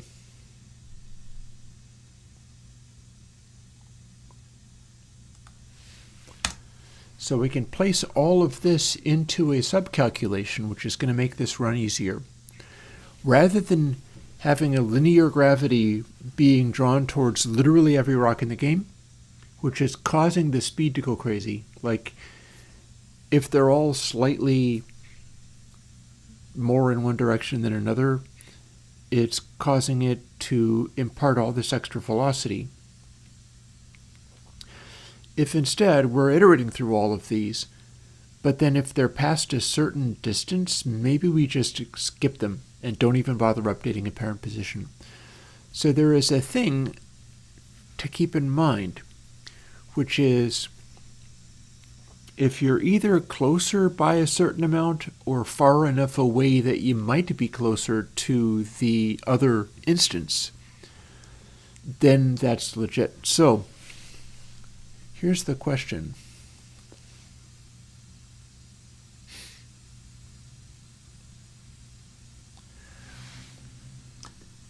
We're going to get a child. We're going to get an apparent position. Then we're going to make a subcategory like this. And that's going to be literally all of this stuff. But it's an if statement.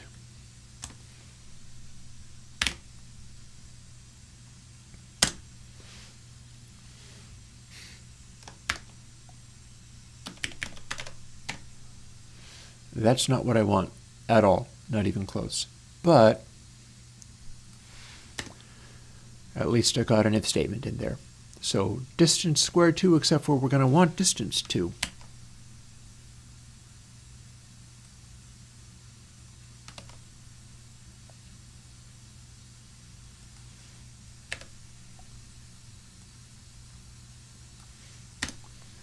And we're going to do a little comparison .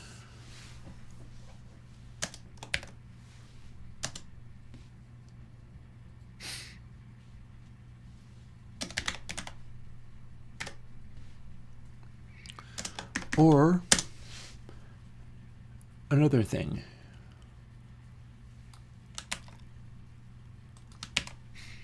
There. So that's now a logical statement. And if it's true, we do the stuff inside here. But what we're going to do is cut down this quite a lot so that if it is less than world size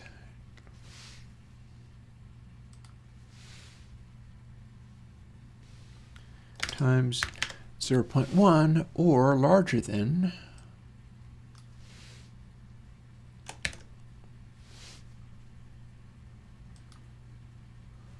world size times 0.9. If that doesn't work, we'll do something else. Only then do we run this. That's going to make a lot of these get iterated through, and they're not going to be either close enough or far enough to even have an effect.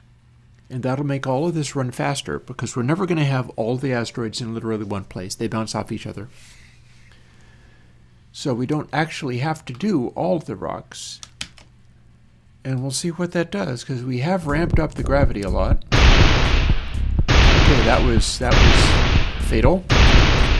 Okay. We have violent gravity towards a nearby rock. Alrighty. Do we get dragged towards another rock?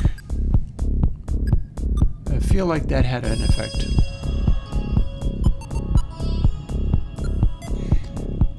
Yep, building a lot of... Oh, we're going crazy. So this is our gravity not working well, but something's happening. I just don't get to look around and see what it is.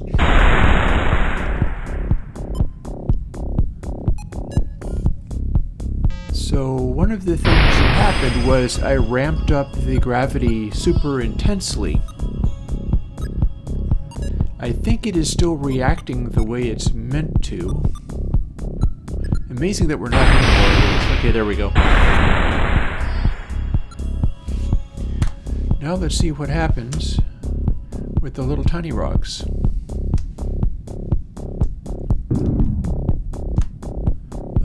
putting on a bunch of additional gravity.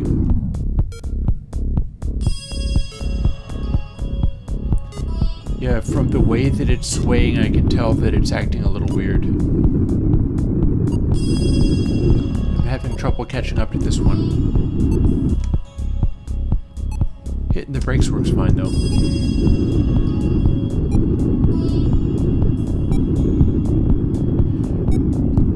Okay, that's weird. I should be able to catch up with that guy, but I'm having trouble doing it. Okay, it's now moving. I am getting gravity on this one because it is very close by. Unfortunately, I am also picking up weird velocity for some reason.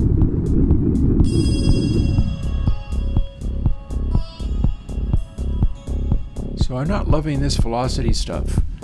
It just keeps adding speed for some reason, and I don't know what's going on with that.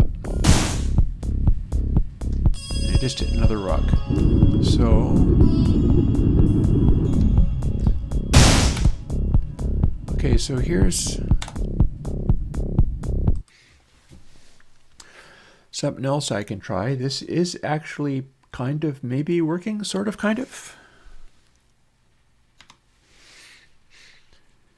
I could have it be drawn closer to this or farther away than...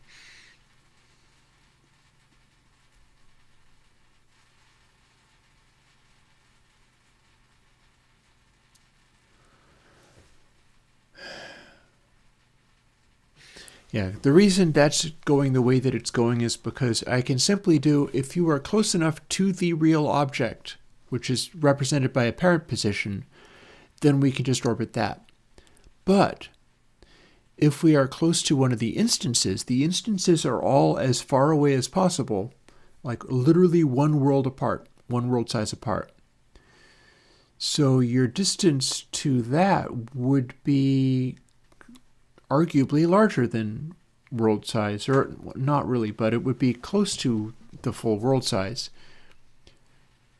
And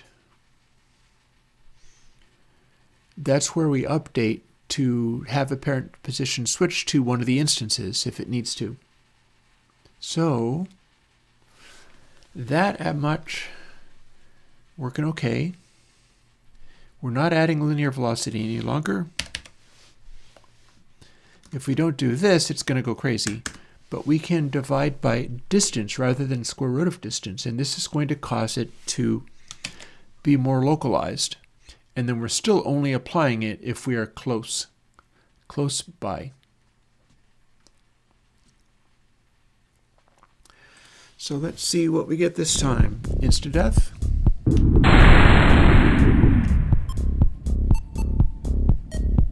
We are around some very large rocks, clearly. That's... yeah, I am getting gravity. I'm getting gravity towards all of these.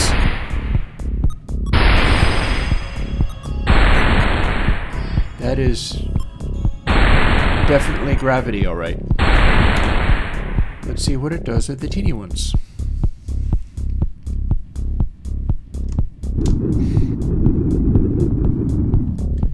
Ooh, I could also have it be relative to the rock size we're focusing on. That's a good idea. So not much gravity for you, then.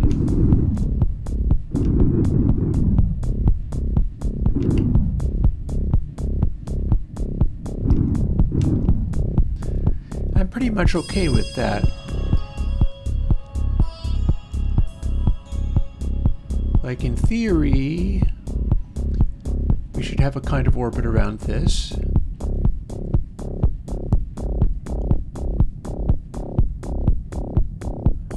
And indeed we do appear to have a sort of orbit around this.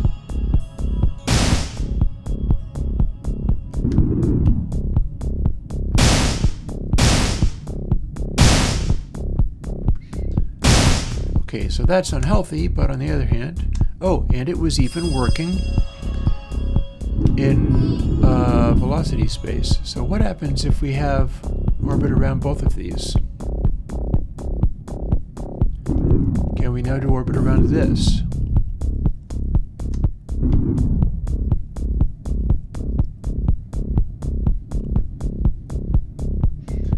We can do orbit around this, even though that is much too small. But if we had less gravity, it would just not be happening as aggressively as that. So cool. And those are not actually existing. I still have not worked out how to remove those instances, which is unfortunate, but there we are. Ooh, look at you go.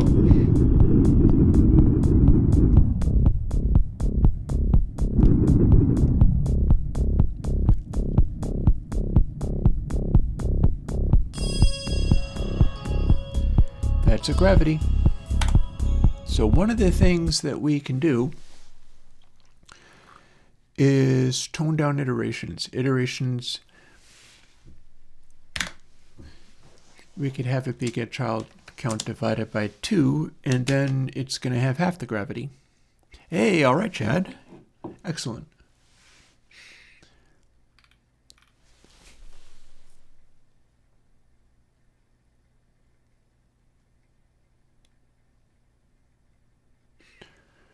So,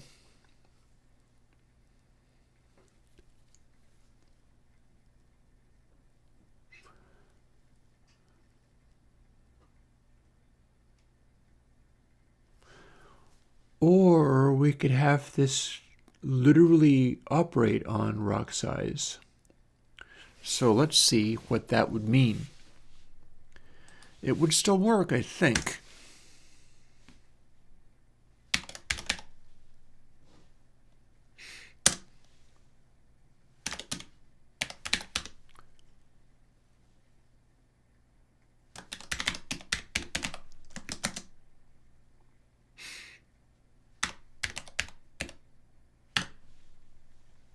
There. So there's a start. World size is like 800 or so. Rock size gets big, but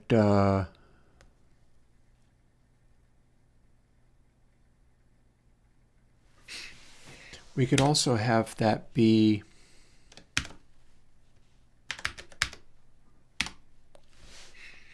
something like that. And then rather than going by world size here, we just go by that. But then with this, we do world size minus the same thing.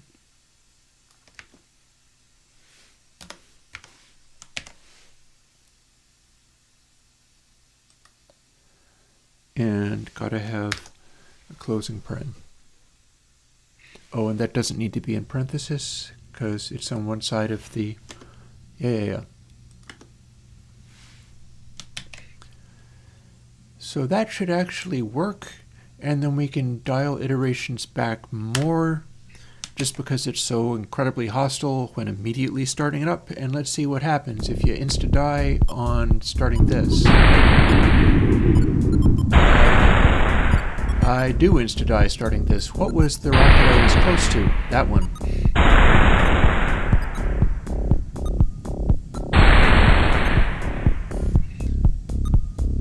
So one thing about it is I am being dragged in the direction of giant rocks. There is that. Let's see what happens at the tiny ones. Some of this stuff makes the game too hard, but we shall see. Here's two little rocks close to each other. Can we orbit it?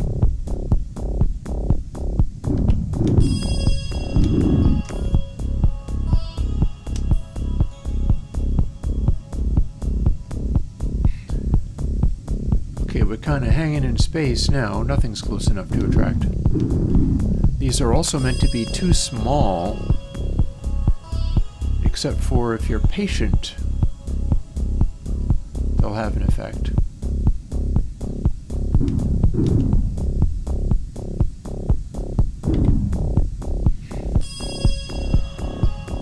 Let's see if we drift away from this guy or close to it. Also, I am curious what happens if I give it a bump. we go.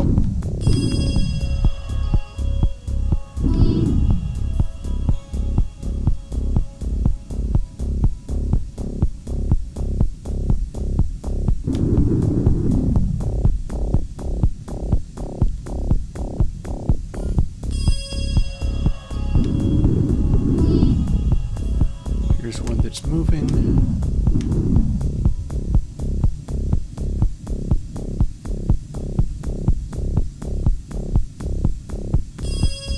That's not really enough gravity. So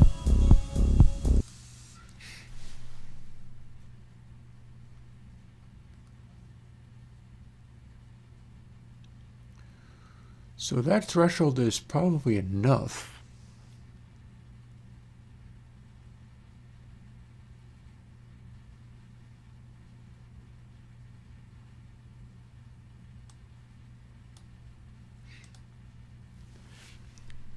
Tell you what, I'm going to run it again, and I'm going to try to blast away from the giant rocks and see what it's like, and see if I survive long enough. Away! Run away! Hitting the brakes.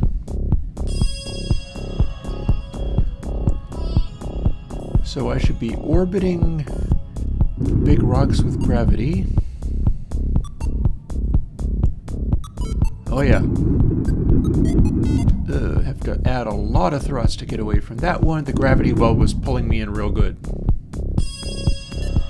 And here's another one. Oh, yeah, we're going straight for it.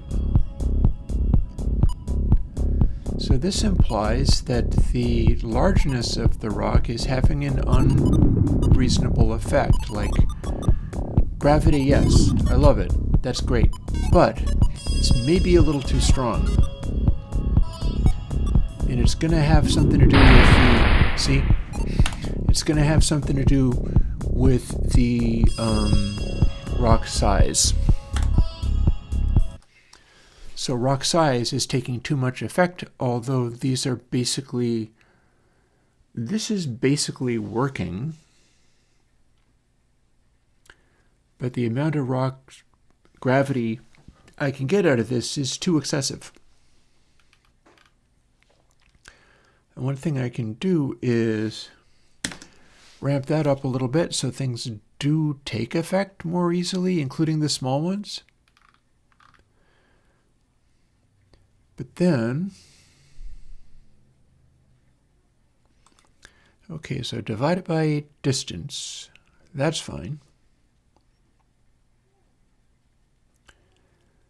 And acceleration is direction 2 times rock size. Well, that's working, but it's a little too intense. The big rocks are like black holes going thwam! And we don't need that. So, instead, let's do square root of rock size.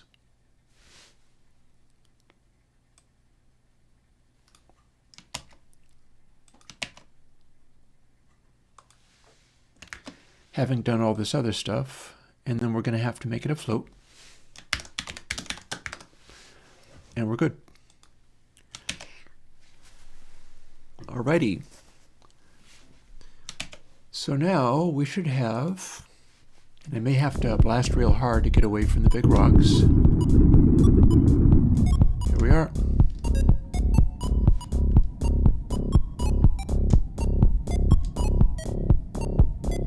Some of them are moving relative to each other too.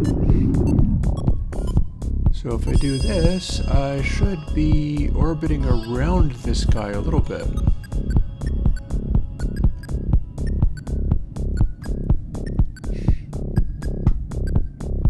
And I think we're back, because here's the thing. Like, these are not planets.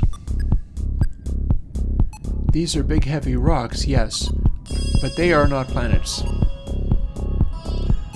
Although if you're a nature, you can start blowing them up, at which point they have even less gravitation. But the idea is that a big chonker like this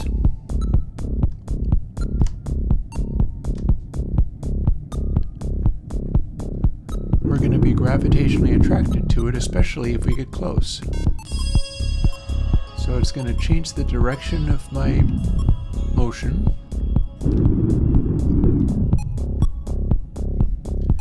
And I do not want to be going around it. See, I kind of feel like I've got an orbit going on. But if I get real close to it, I don't want the gravity well to just grab me and yank me into it, because it's simply not that big. It's got some gravitational force, yes, but it shouldn't be doing it in such a way that I just go whack.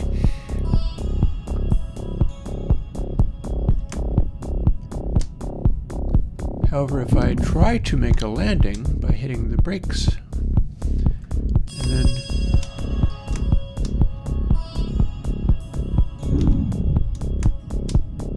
because here's the thing, I would like to do a refueling mechanic. So here we're being drawn over to there, and that's a gentle impact. Okay, it's moving, so if I hit the brakes, then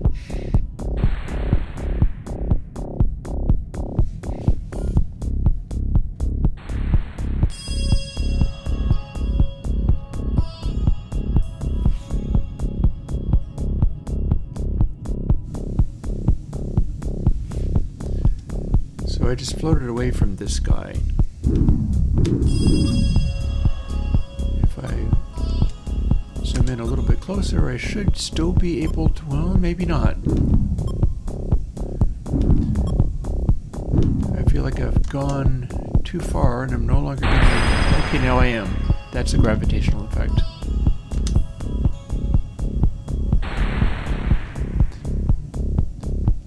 And then there's another rock, which is also very close. So now we're in a Lagrange point. We're between the two rocks.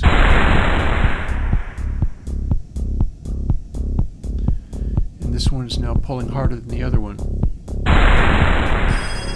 This is not what you would call a super effective gravitational simulation. Oh, see you later, friends.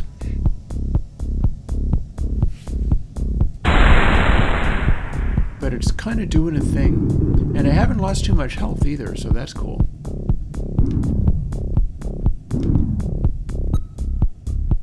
So again, the idea is you could sort of scoot around this, and its gravity will have some kind of effect to it. Maybe not a strong one, but there will be some degree of gravitational effect when you're close enough to it. Okay, that was fairly deadly.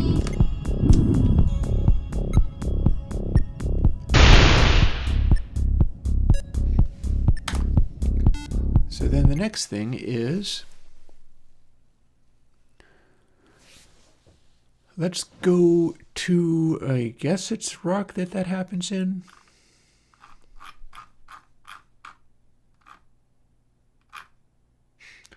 Player.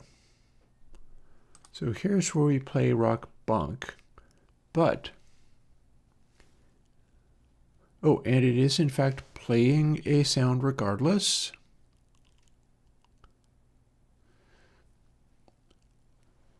So what's going to happen here is, let's see. So there's our collided velocity.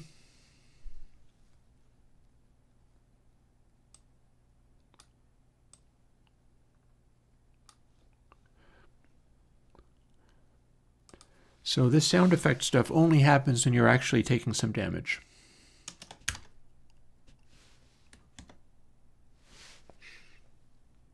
So let's move that stuff in here. Because you see, you're supposed to land on the asteroids without smashing into them to reload your shots. That's the next bit. So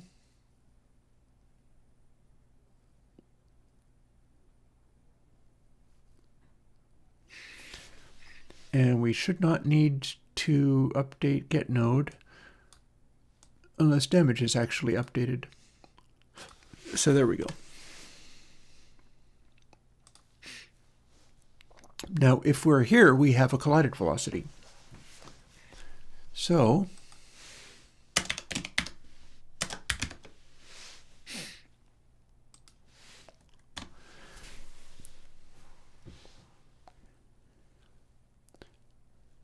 I wonder if I can do the zap sound in reverse. I mean, technically, I could simply just load another sound. We can have a whole bunch of different little sounds sitting around waiting to be triggered. That would work. But I wonder whether I can do something else.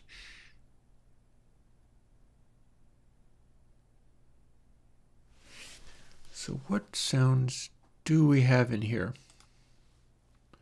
Player, zap stream, jet stream. I could be playing that.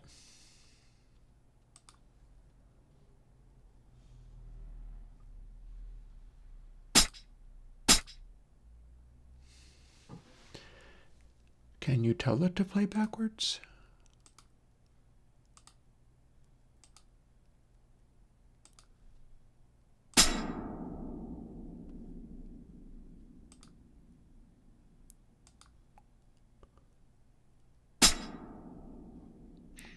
All those are heavily reverberated.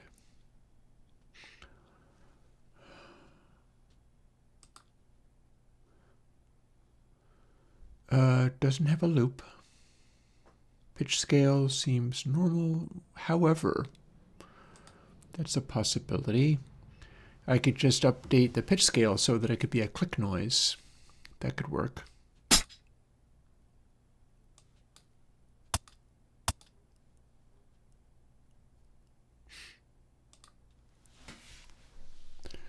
So that's going to be, let's see, we'll save that. I'm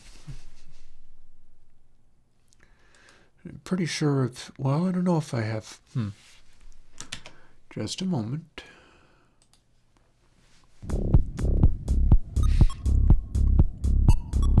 So are my shots even? Well, that, I did at least update that part, so let's see if I can land without doing damage.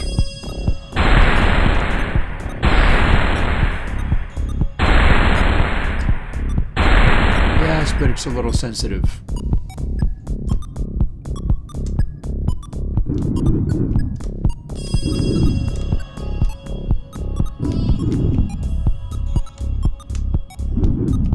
That fellow's moving. Okay, that was a reload bounce, if ever I saw one.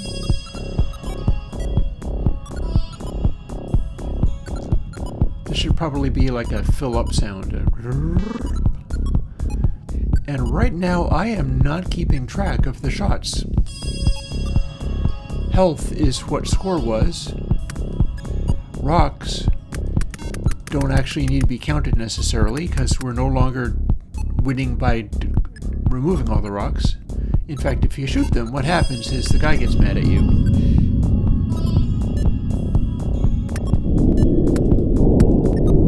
Kind of like this. So that is another death zone. You can have this fella getting real mad.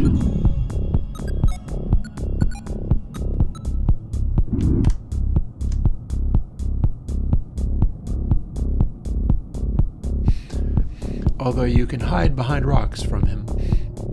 Now I did also want to make his light extend farther.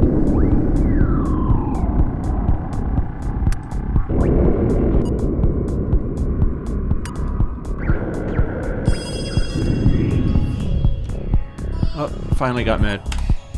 It was struggling to find where anything was.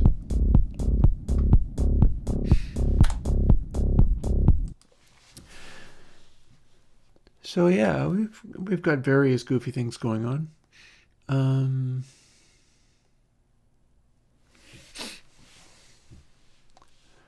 Let's go back over to player and dig up some of the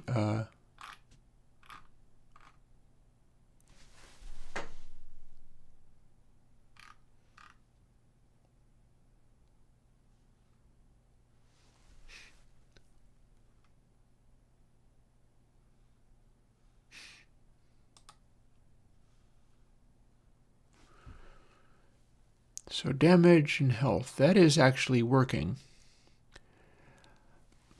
Oh. Well, we could be extra sketchy and just have every shot take 1 point of health. Then you'd really be up against it. You wouldn't end up not being able to maneuver. But if you just shoot all of your shots, you die. So that'd be a weird, tricky scenario. I wonder how feasible that is.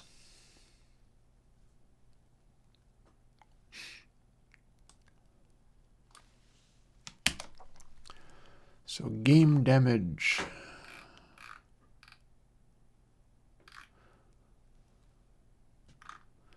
Let's see what happens if we just look for where shots are being fired.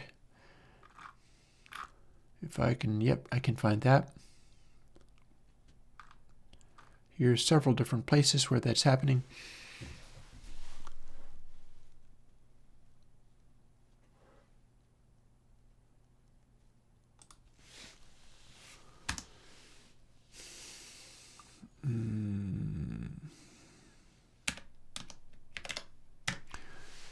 Huh, it listened to me and what I was talking about and did exactly the thing.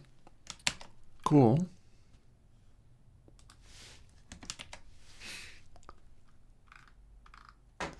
So now I got to look up this part here.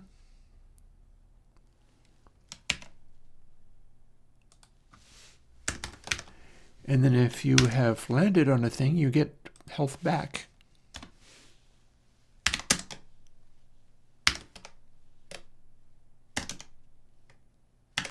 That has nothing to do with what I wanted, but that's fine.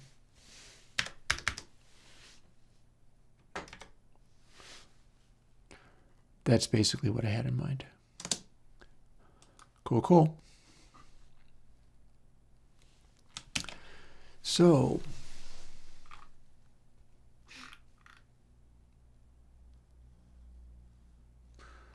here's the part that needs to be put in the other place.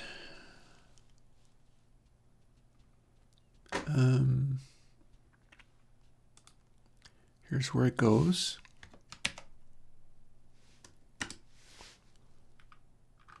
And here also is where it goes. Alrighty. On into the breach. Here we are with a bunch of asteroids and rocks and things. 100% health. Nope, 99. So let's blast all of the things and see if we die.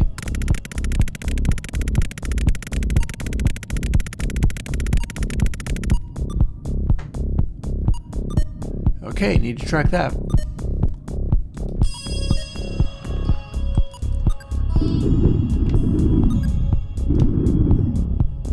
Okay, so I can move, but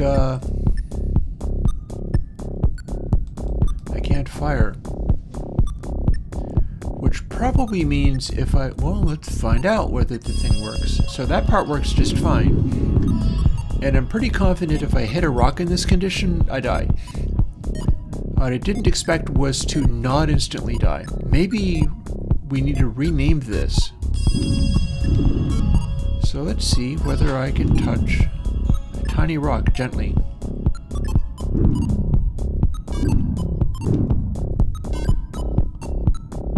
Long enough to reload. Okay, how about we touch this gently?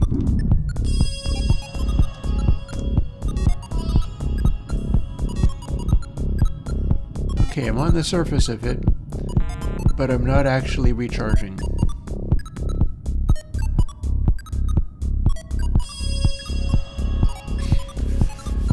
So far so good. I'm definitely firing off collisions, but the collisions are not causing it to update health.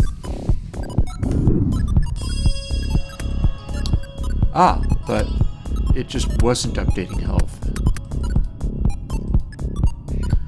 So that did actually work, it just didn't show me enough.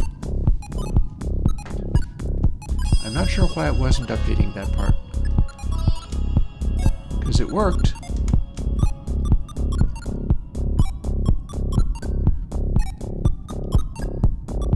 that is working, at which point I now have a shot, but it didn't update it while I was touching that, and I needed to update it while I was touching that.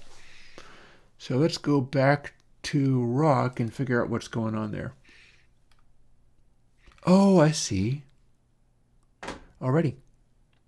Well, that answers that question. It didn't make any kind of noise, and it didn't update that reading, which has to be done like this.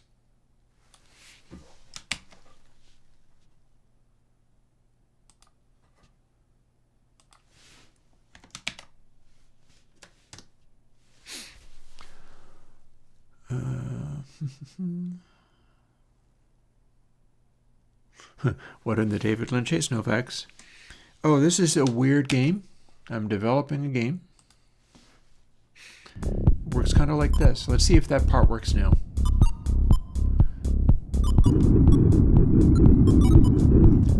So you're flying around this asteroid field trying to find a particular one of these guys. However, what is also happening is gravity is drawing you towards these giant asteroids, at least to the extent that you're close to them. And let's fire at nothingness for a moment to see if we can wear all of these out.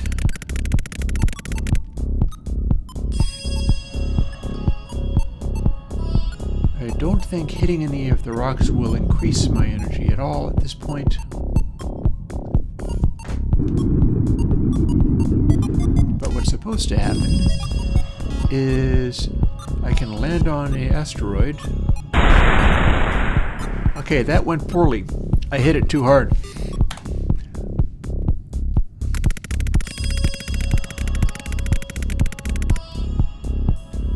Down to 40. In theory, if I touch this gently enough, that's not gently enough. I'll get a point back and it will show. Yep.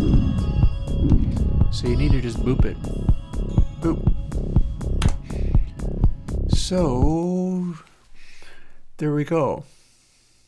That is a something. So collided velocity, that's way too delicate.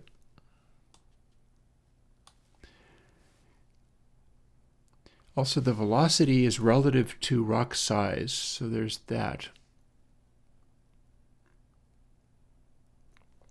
And length squared has an effect on it as well. So if I bump it up to 8, then what do we get? And honestly, I'm warming to the idea of having some kind of boop noise. Ooh, I do have a noise I could use. I think I'm already using a noise for something. Let's go back over to Godot. And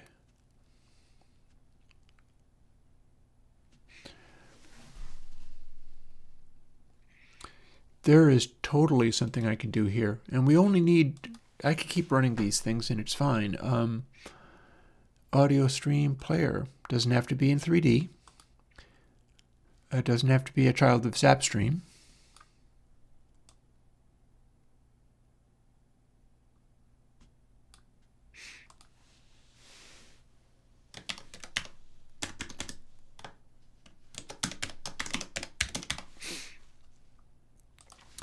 So here's what we can do. We can use that beep that I'm using elsewhere. Roblox warn beep gets loaded into Zap Reload. So what that can do is be a neat little for pitch scaling. I get pitch scale of 4. It's a very brief beep, so that would work nicely. And at an extremely low pitch scale, we don't need to do that. So it can start at 1 and just, or maybe it can even start at a higher note. But yeah, that can That can go up. We could have it be a higher polyphony so that it'll sort of blend. We'll give it a polyphony of 4.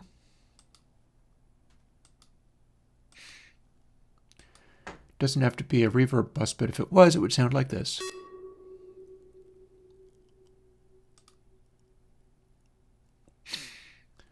Back to master bus.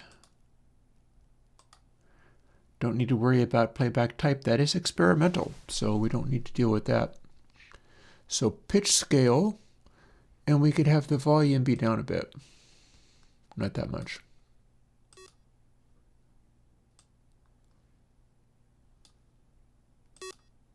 Ooh, let me see if I can do... Okay, a neat 1 bit down. Nice. And then pitch scale will completely defeat the purpose of the pitch, the volume dB being down, but it's fine. And then we're going to trigger this. We're going to trigger this and modulate its pitch based on how full you are. So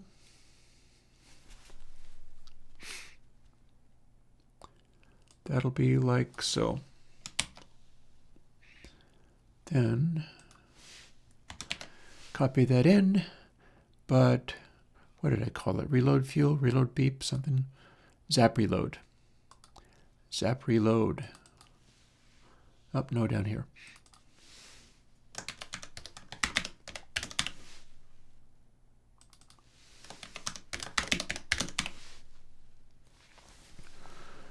And it's going to be game damage.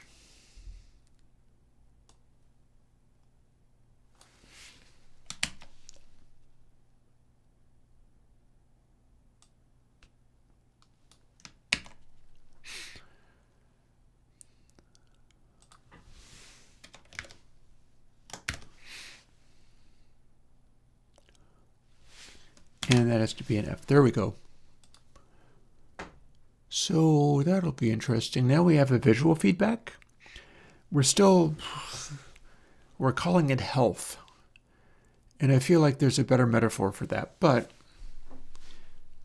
just in case we don't have one, let's see what it does in practice.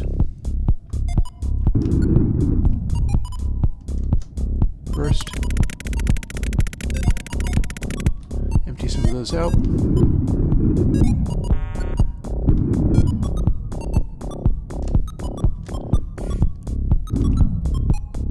Land gently on this fellow.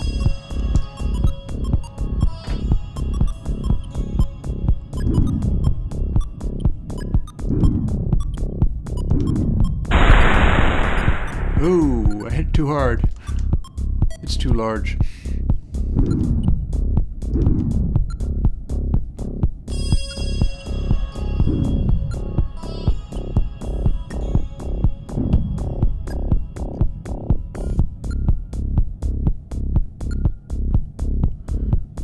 Gravity is not too striking on this. Oh, there we go. So we do not reload very quickly. That's a bit of a concern.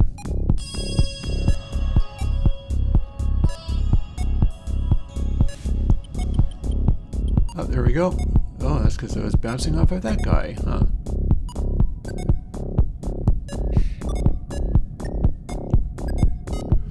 Ideally,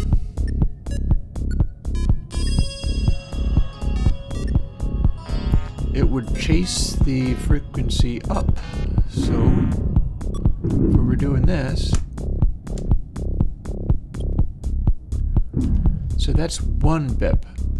At no point do we reload more than just that 1.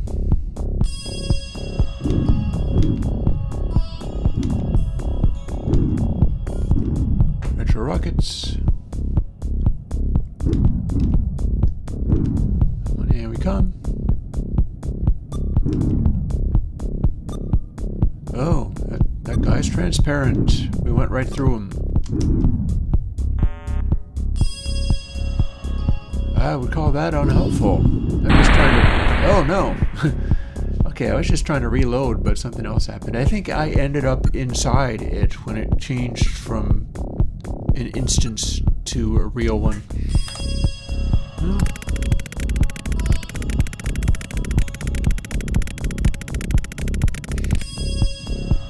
Zero health. Can we get a point back by bonking into this guy? Yes. Can we get multiple points?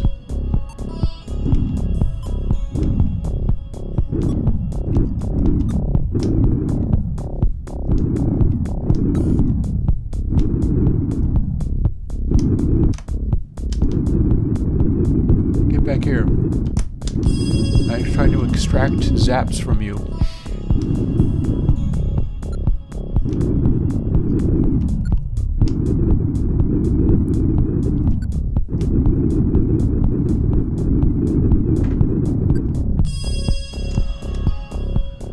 Okay. So that kind of works, but the difference between being able to pick up a zap and being killed by running into a giant heavy rock is too sharp of a distinction, so we need to do something about that.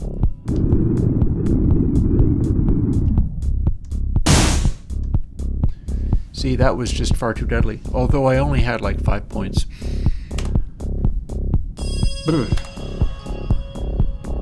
Well, no.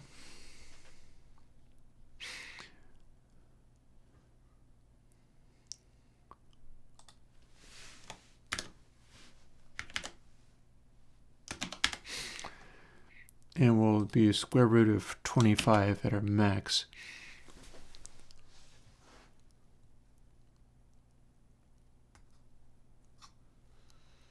So maybe this happens in player, and you get more at a time from the collide.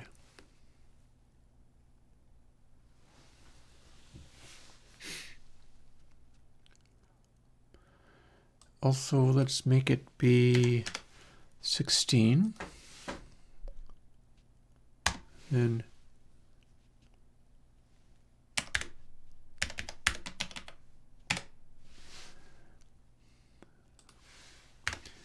Then subtract 16 from it if we exceeded it. So we start out at a 0, or indeed maybe even more.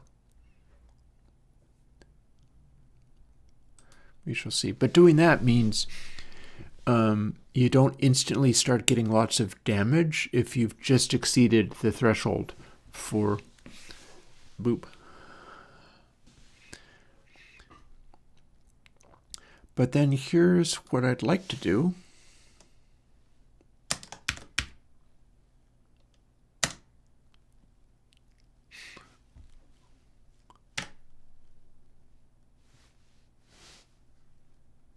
It's going to be an int. Maybe you get rewarded for bonking more gently. Let's find out.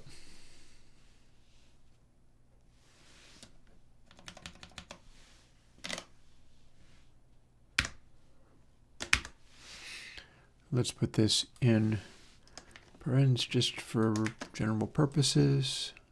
It's telling me I don't need to do that, but that's fine. So 32, but if you're going full on at the maximum impact, you get less. Cap it at 100. And then I'm going to want something else.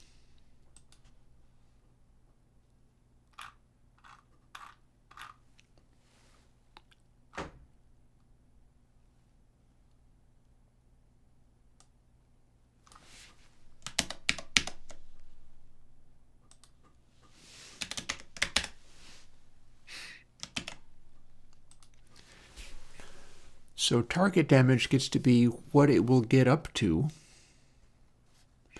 and damage is the actual functional measurement. So damage is still being edited by various things, but what's going to happen then is, see, it gets taken down by a shot. So damage is probably not what I'm going to want to call it. I'm also calling it health.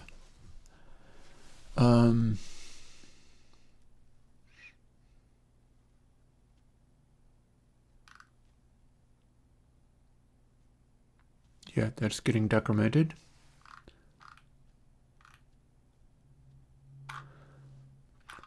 Up here, I have a steering thing. What that needs to actually be is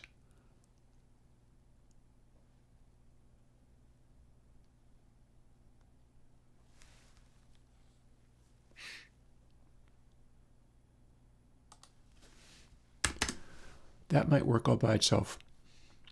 What this other thing does is linear velocity is lerping in the direction of where you're steering, whether you're applying energy or not. If input dir length is 0, which I believe, yeah, it starts at 0, and then if you're applying any kind of force, it goes in a different direction. But if it's 0, then it's not going to slow or steer. You basically have to be applying energy in order to have it also trying to steer.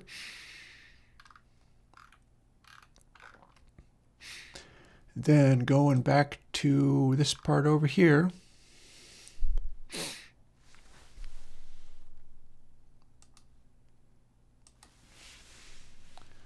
target damage is what I'm looking at here.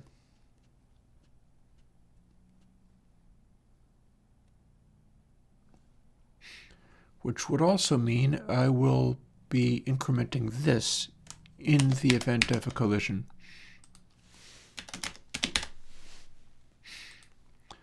So we got that.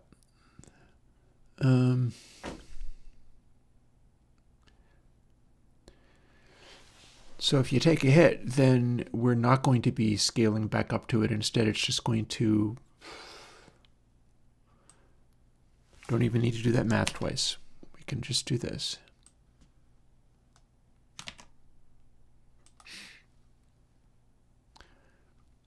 But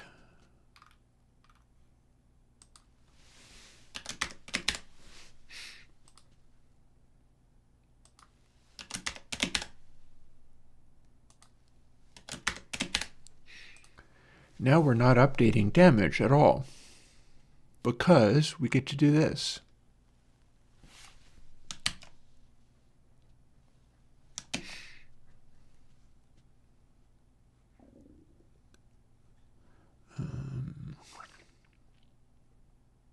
Player.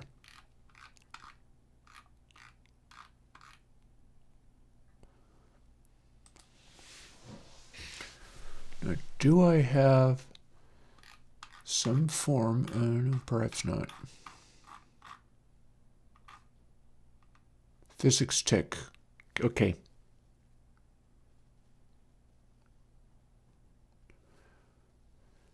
Physics tick mod 2.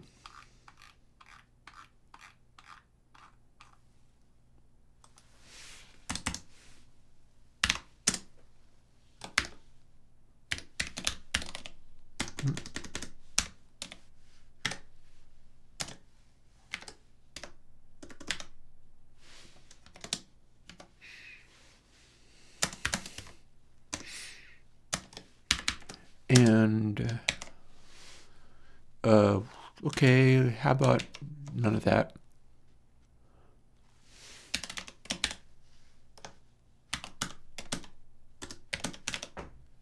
Game target damage, that's going to need to be.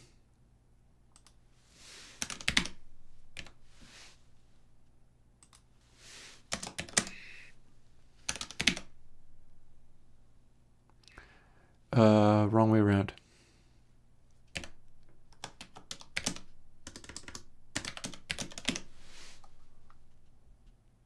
Also, that's not caps.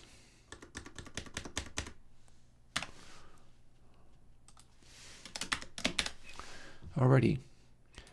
And then what the heck is wrong with this? How am I doing it elsewhere?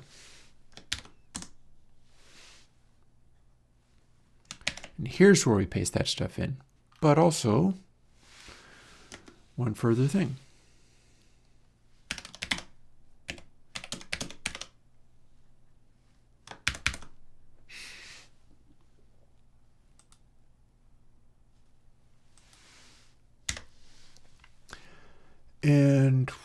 the heck is going on with physics stick? Have I got the wrong name for it or something?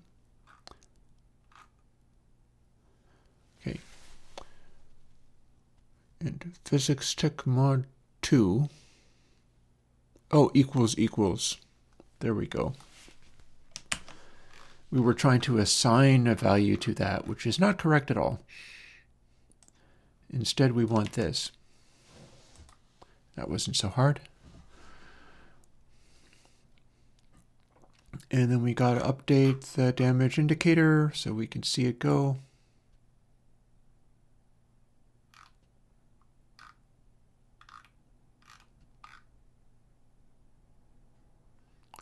Here it is.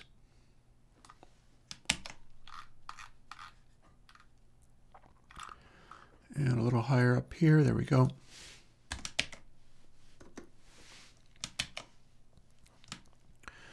Alrighty. So that should... Oh, one more thing. We need to check to see whether game damage is less than target damage. That's how that works.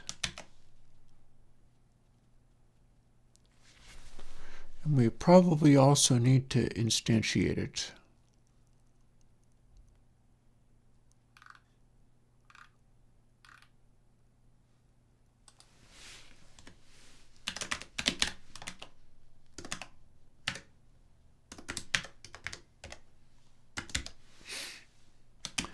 Alrighty, let's see whether all of this works the way I thought. It might not.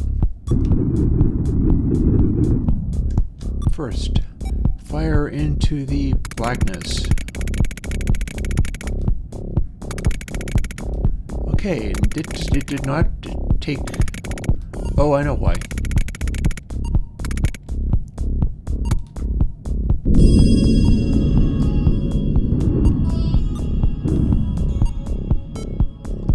Oh, I'm pretty resilient, ain't I?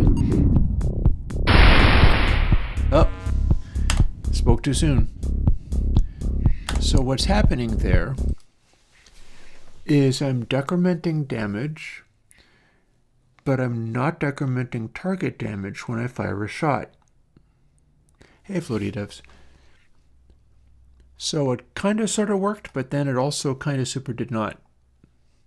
Instead, every time I fired a shot, it would do the thing, but then it would also do the filling up the target damage again. So anytime we're actually firing a shot, we need to... We'll update all of these things every time they appear.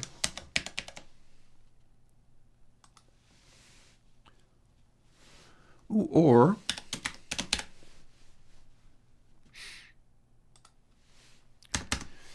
we could just do a thing where we fill up the health every time it restarts. That could be amusing. So firstly, we will... Oh no, I've got that backwards.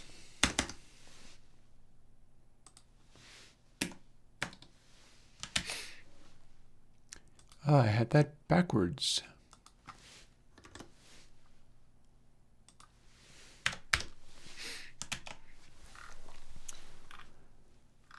Now the damage will chase target damage up to the top, making a neat little noise. But then when we're actually firing shots, it needs to take target damage down 1 every time it fires a shot. So it happens here. And here.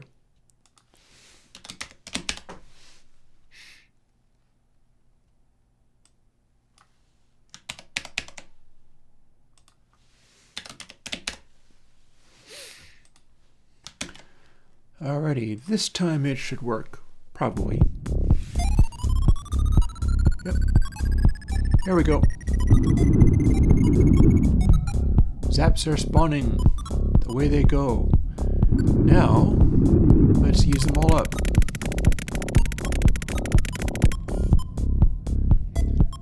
So they don't just reappear by magic, instead you gotta land on an asteroid to get shots back. So, let's land gently on an asteroid.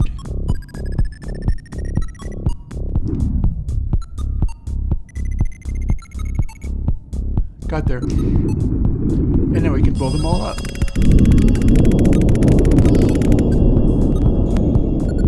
Making that fellow very angry.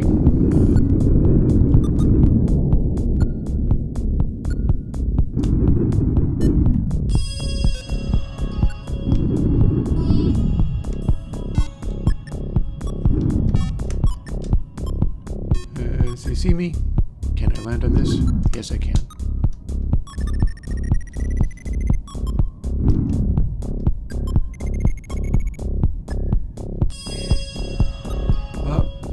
But I'm being stalked by that, so I'm trying to get away from it.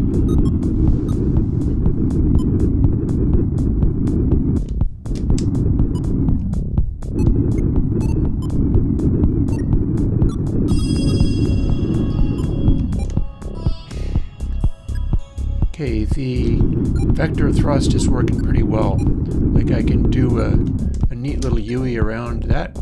Perhaps I don't want to do a UE around that. Perhaps I want to hide behind this.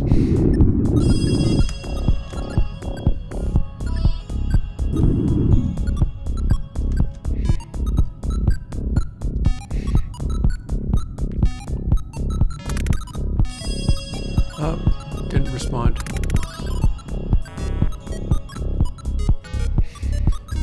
Maybe we just call it zaps. Up, and I have reloaded. See, now asteroids are your friends. They're awesome. You can still shoot them though. And we've got just a little bit of gravity for the larger asteroids.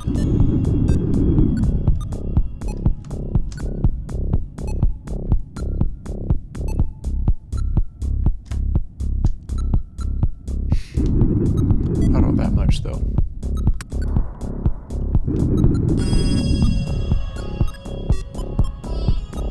Okay, that dude gets mad at me, but I guess it's probably time to find out what happens when I run into some of these other rocks. How about this one? Okay, that gave me points. So what I'm wondering is... Okay, I hit that one too hard. I should probably have some kind of indication for you're hitting them too hard.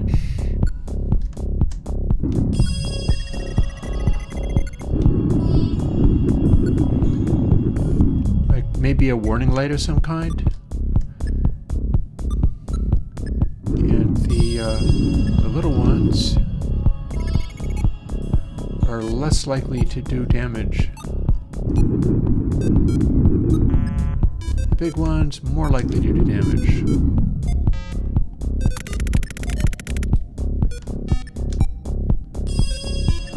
Let's see if we're drawn towards this giant rock. Oh, okay, that didn't do me any harm. Reloaded. I know. If you get gravitationally attracted to asteroids and they give you fuel, how about fuel also cuts this down a little bit? Things are getting more interesting. What I'm looking to do is have sort of parallel countervailing forces for what you have to do, how you have to do it, and what's getting in the way of what else to do. So, that seems to be working well. I'm pretty well happy with that. What I now also need to do is we're going to maybe we just leave health out of it and it's like percent. Firing a shot costs you 8%. Using your rockets costs you less, but eventually it will start taking out percent, just not as fast. And then landing on an asteroid gives you percent right back. And we don't need to think about what percent is. It's just the catch-all thing for what happens. And then if you run into a rock real hard, that costs you percent. And also perhaps that makes the guy mad at you. So that could be, rather than it immediately killing you, it just makes the monster angry. That could be cool. So yeah, so here we have the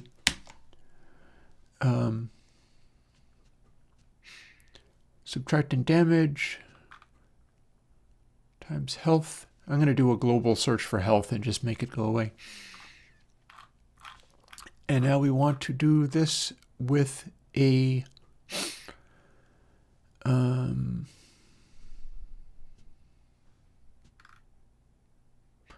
with this. So what happens? Well, if input dir length is larger than this, here's what happens. Boop. There.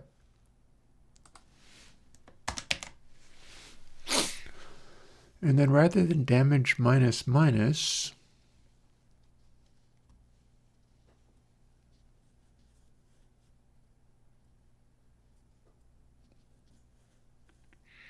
we'll do it based on physics. So it's the same thing that I did earlier, but with a different parameter on it. So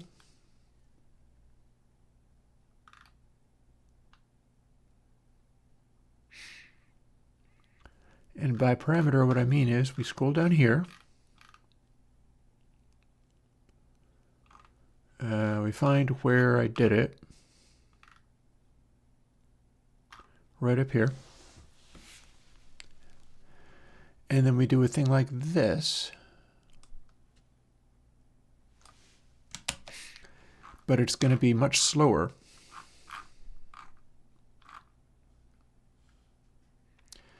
So if input dir length is larger than that, we always apply the forces and get to fly around, but then it's going to be a matter of a physics tick.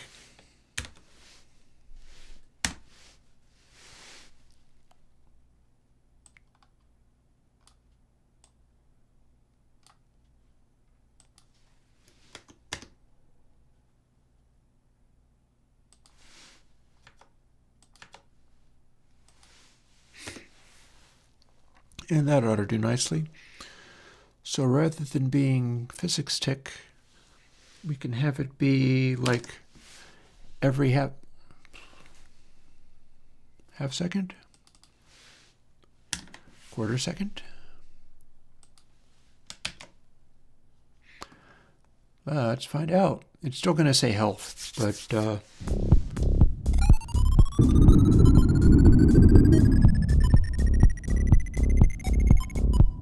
up we go.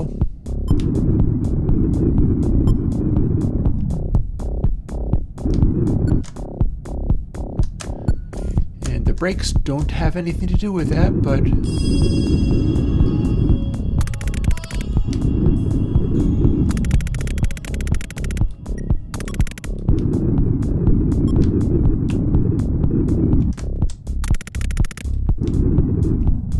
ooh, need to work on that.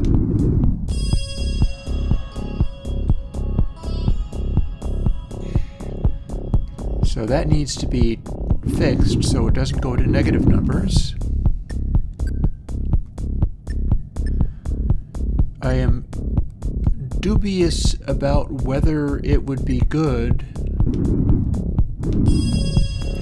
for you not to have any thrust if you've gone down to 0.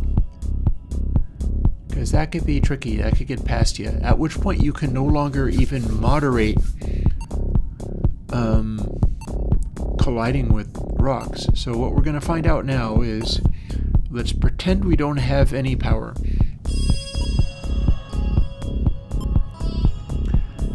Will I gently touch one of these rocks at some point?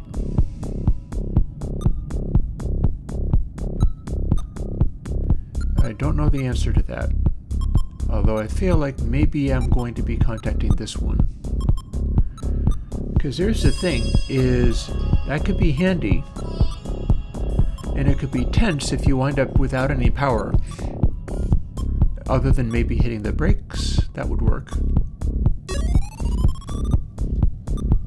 And now I have power back. Yeah, that's a good idea. I like that. Okay, so we need to trap this so that it is not 0.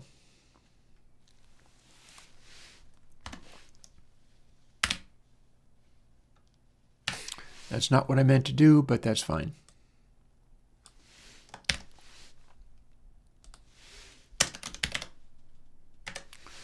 Lovely.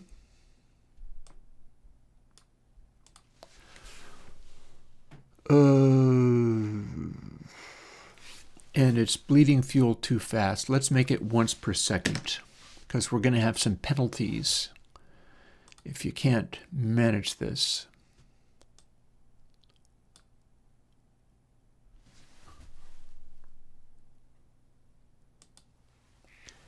And then we'll do that separately, just in case game target damage is higher.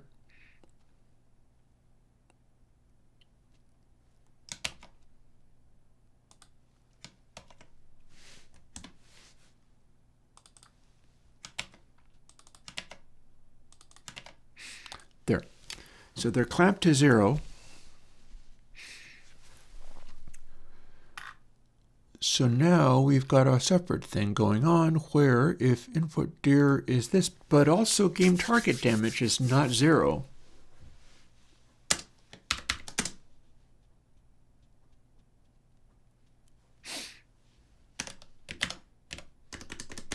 What the hell was that?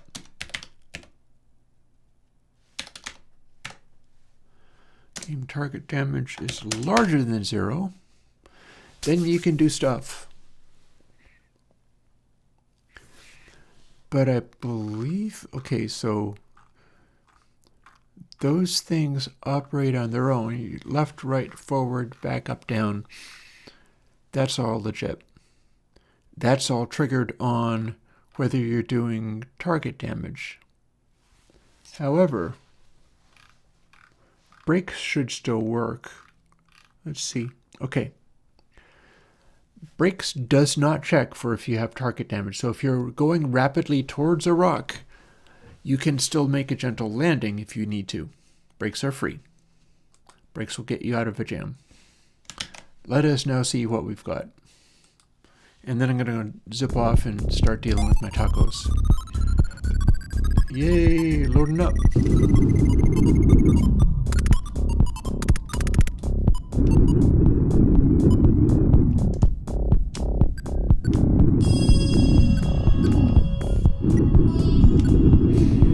Let's fly around lots. I can make this go much slower,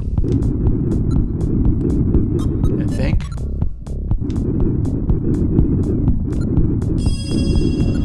Oh, fire shots while we're at it.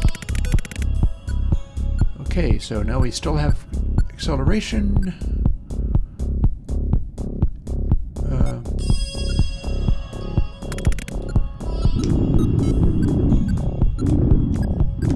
Nope, it's still giving me sound effects anyhow. Nope, I still got controls.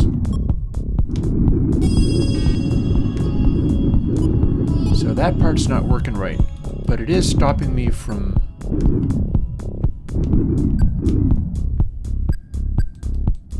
It is stopping me from firing, it's not stopping me from thrusters.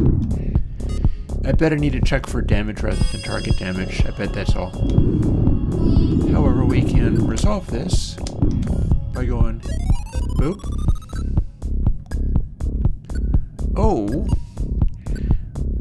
Well, that's weird. I died. That's counterintuitive. You should definitely not get health if you have died. You should only be able to refuel if you have not died. Otherwise, it is somewhat counterintuitive. There.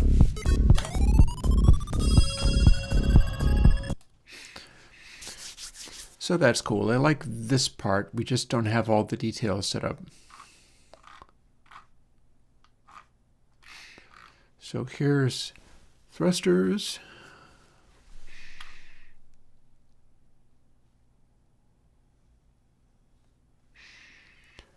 Physics tick mod 60. Where am I wrapping it? Am I wrapping that where I think I am? And then let's do game damage and see if we can run out of gas that way.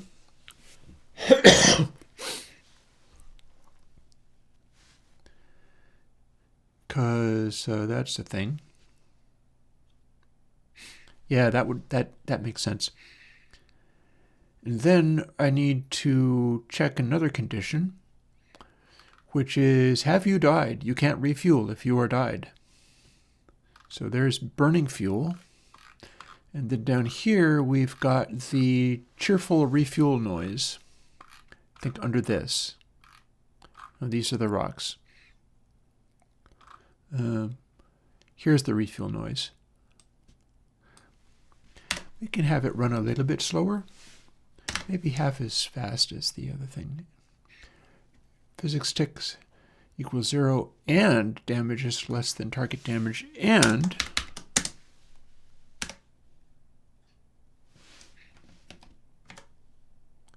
didn't mean to do that.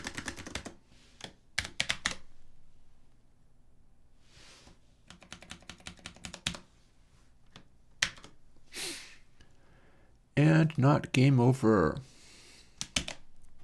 Alrighty.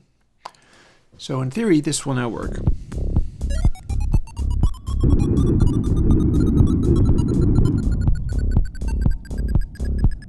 Here we are loading up.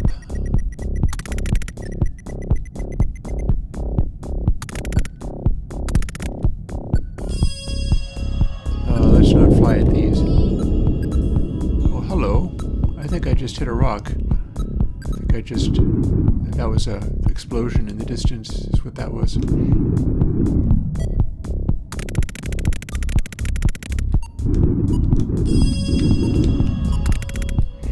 Thrusters.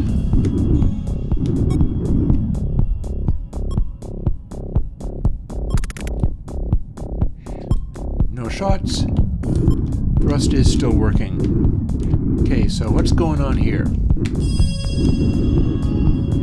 I'm supposed to not be able to do this, and yet I totally can do this.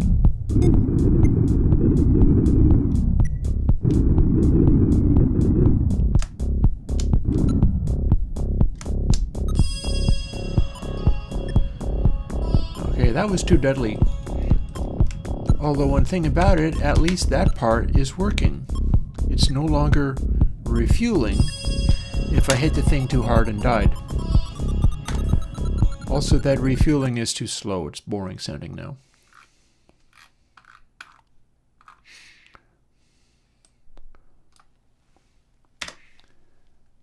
Where am I wrapping physics stick anyway? What's up with the physics stick?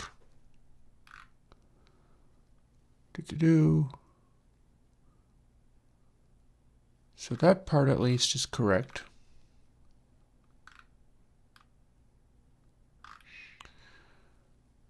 Drop down is the menu that goes up and down. Tighten up a cap. Here's physics process.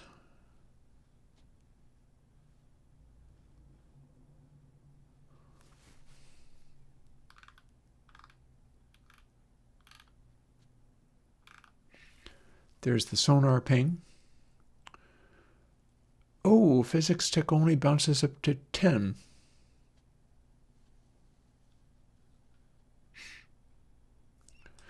Well, clearly that's no good. Make it go up to 60. Also, we probably don't need to count the number of rocks, but that's another story entirely. So,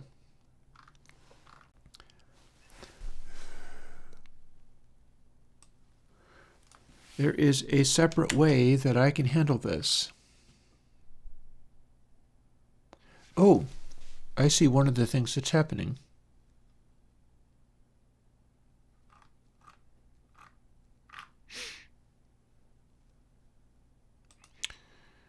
I totally see one of the things that's happening.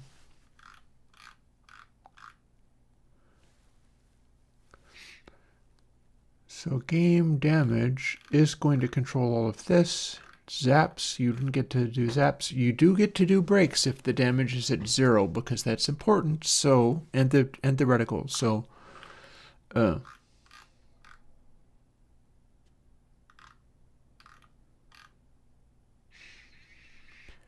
and that also happens. So a bunch of this stuff needs to be put into another condition.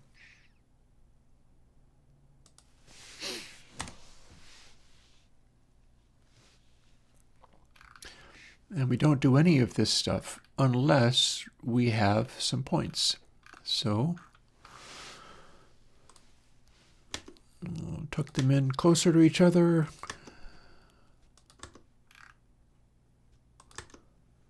Because they're all doing the same job. We don't need this.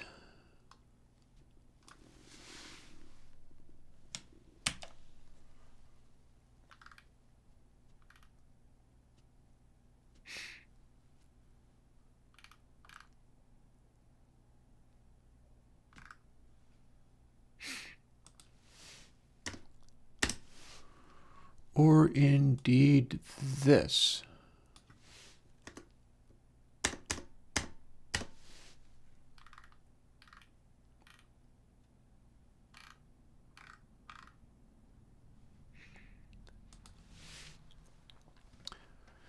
So we're going to randomly tack another bracket on there, but then go up to the top and make an if statement.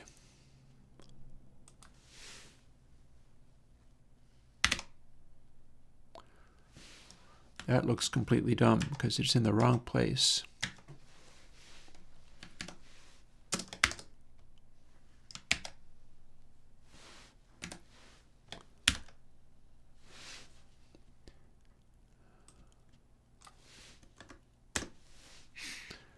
There. So now, none of the stuff in here gets to run unless you've got something in the tank.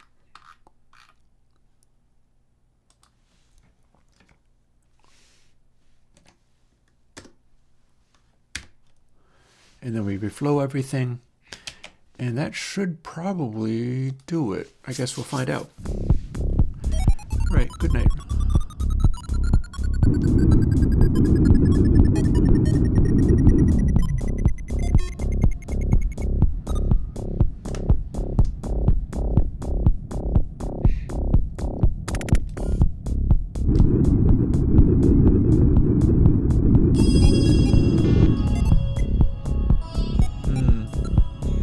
Counting down in a funny way. It's kind of rapidly booping.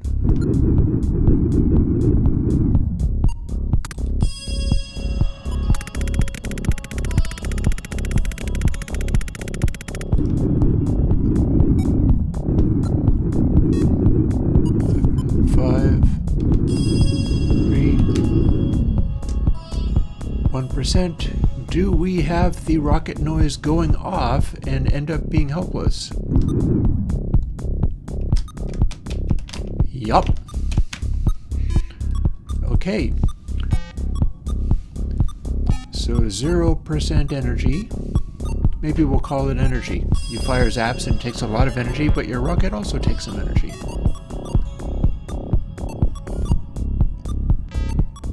And then we can just hope that we end up touching one of these large rockets, at which, rocks rather, at which point we will get stuff. So,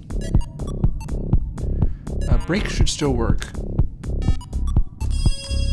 They do, but that makes me sad now because that's going away.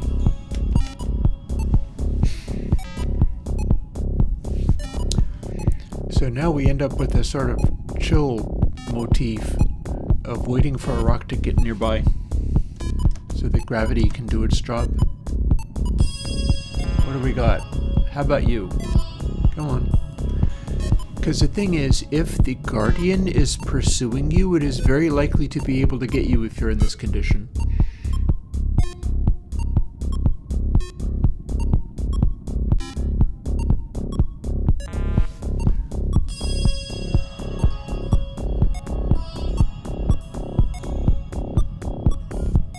We're just floating in space. Oh, dang it, that one's going far away from me too. How about you? You were nearby. Am I being drawn towards this rock? Come on. Oh! Okay, one of them booped me, but too hard.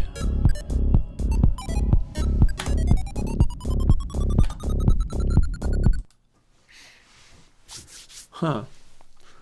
Okay, I need to do some collision testing, but I also need to thaw out my Monterey Jack cheese for my tacos.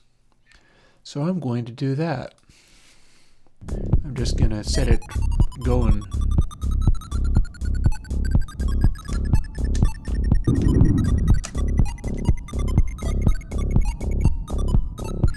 I will rest on the surface of this giant rock. I'll be right back. See whether any other rocks kill me in the process.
Mind me just zipping around, fussing with stuff.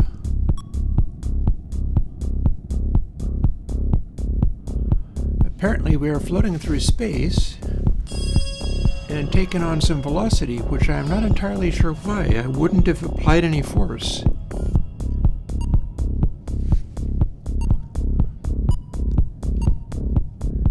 I apparently left the rock I was in. Okay, so maybe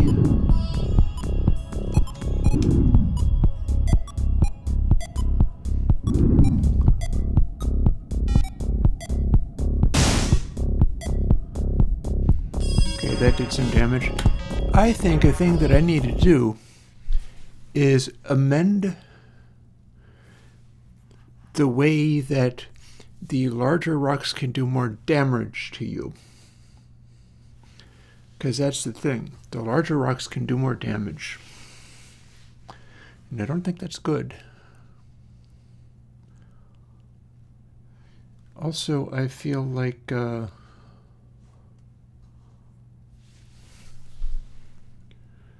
changing that health business.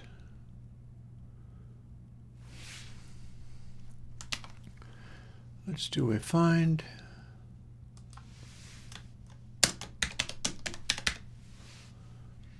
Let's see if we can find it in literally everywhere.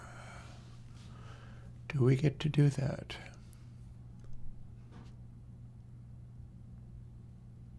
Regex, no. Words, no. Match case, no. New line, no.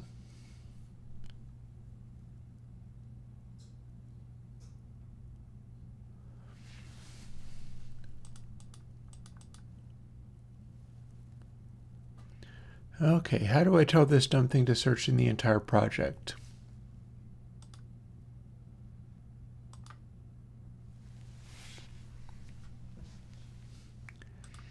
I guess I don't. Well, what about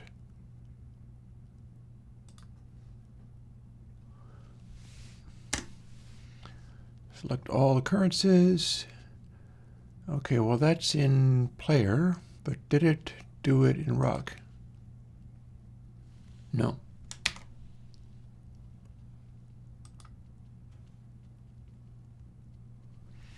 How'd I get it to do that?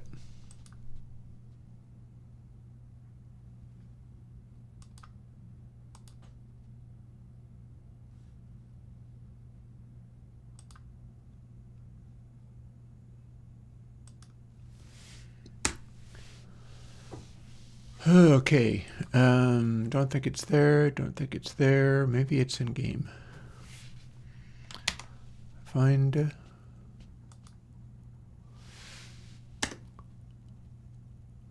Well, that's not what I meant to have happen at all. Fortunately, we can undo. So select all occurrences, that'll do it.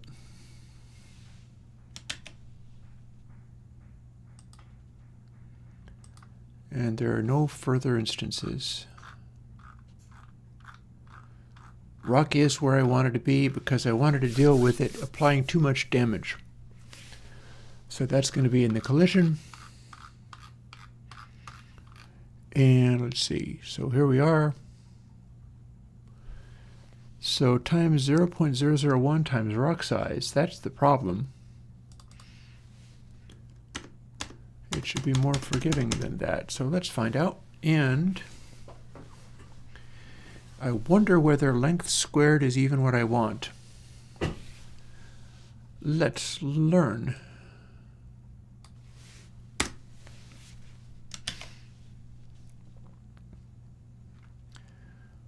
Alrighty, so if it's larger than 16, then minus 16. Otherwise, target damage goes boop by whatever it is that you added. So you want to touch down softly for an effective result.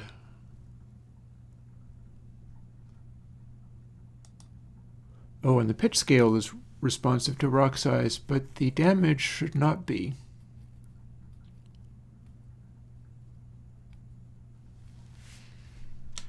Let's see how much damage things do now.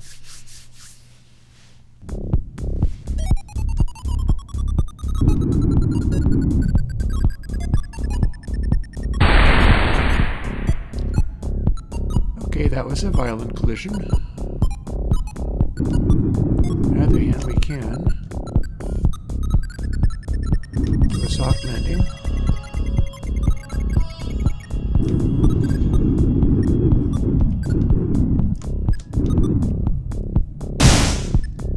Okay, that was a fairly gentle collision. A little more violent. That's more violent still. That's more violent still. And doom. Okay, so don't run into stuff that hard. Now here's where it gets amusing. I think the Guardian should be mad if you're banging into the rocks enough to damage them. It gets mad when you shoot them, so it should get mad when you touch them.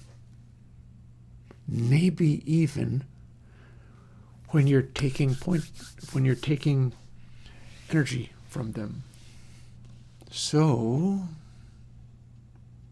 that would be interesting.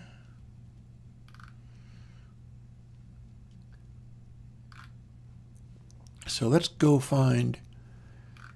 So Rock Guardian explodes. Here's the whole routine for that. Here's freeing the RIDs. Okay, here is the Guardian Rage stuff. So it gets mad when you touch large rocks, or shoot large rocks. It gets less mad when you shoot small ones. Maybe it's just really protective of rocks. Let's see what we can do. So that ramps up, so we can copy that. That's the sound effect thing. We're going to switch, fire different ones.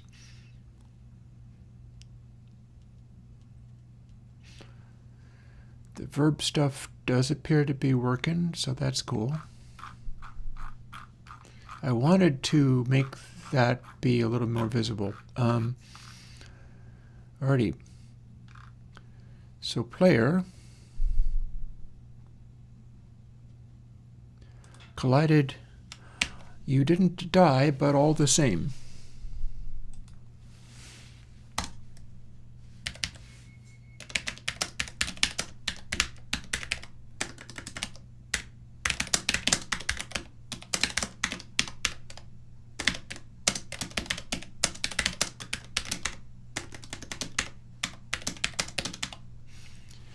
So it all kind of balances in a tricky way.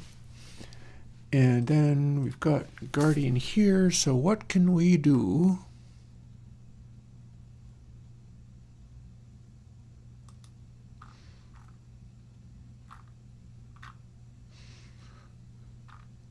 So there's the Can See You raycast.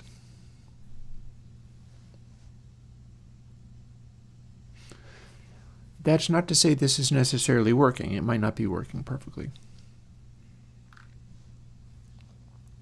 That's, I think some of the things I'm talking about are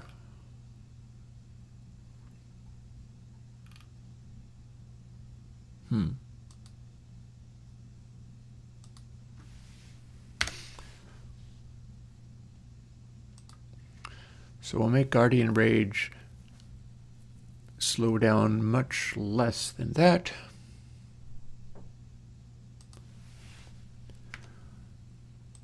We'll make its maximum rage be even higher.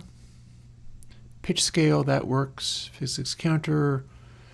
Do I have a amplitude? Perhaps not. I think that's all of these things are going to be part of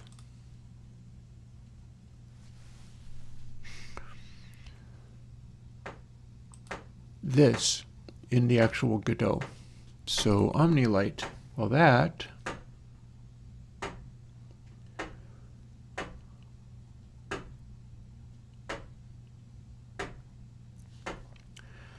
smaller means the brightness will go for farther.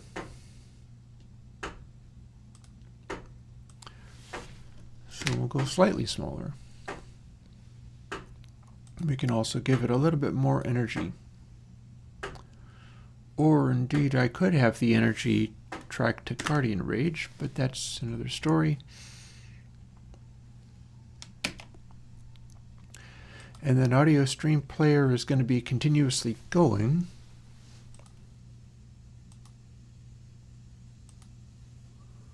Volume isn't updating. Pitch scale is being done separately. Autoplay is going.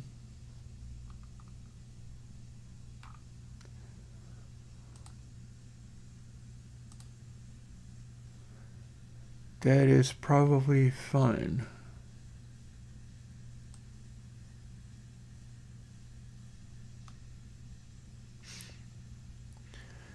This is the creepy animating thing.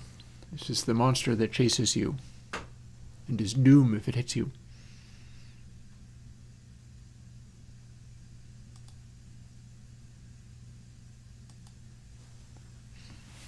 Now,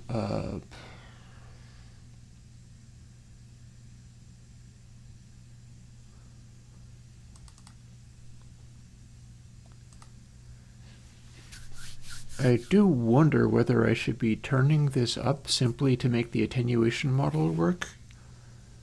It ends up kind of quiet, but then if I told it to be disabled, you'd constantly be overwhelmed with it. So maybe we just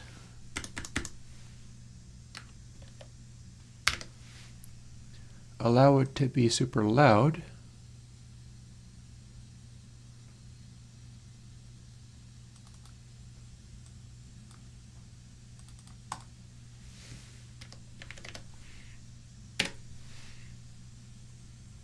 Okay. And then it's this noise.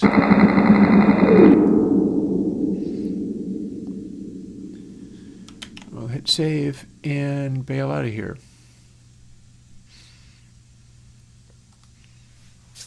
I got about 40 minutes max before I stop stream, make tacos, and probably finish up the work I was doing in the basement, cleaning up for the install of the new heater. Or not the heater, the new oil tank that I have to deal with. So hey, here we go.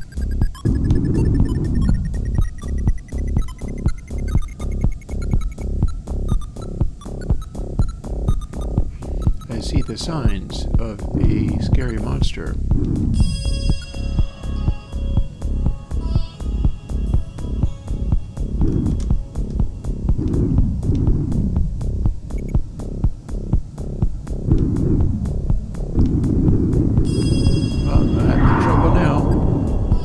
That was loud. That thing is going to be chasing me real hard.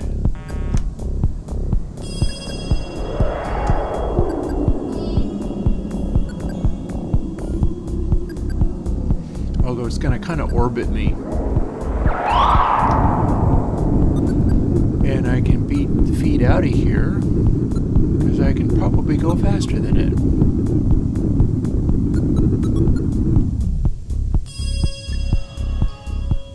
Continue to drift until we are far enough away from the scary roaring thing. Deceleration is free. Now I'm going to offend the thing extra hard by landing on one of the big rocks.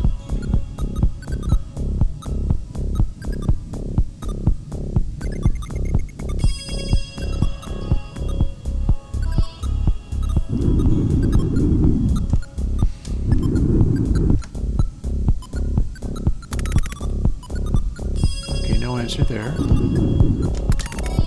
Aha! That one had an idea of where to go. Then I lost it. Okay, try again. Okay, it says go this way. Uh-oh.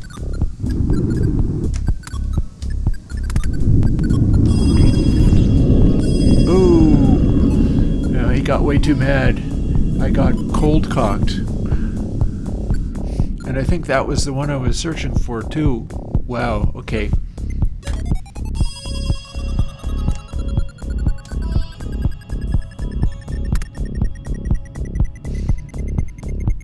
Well, maybe I can start at a very low level and actually succeed. That was not what I had in mind.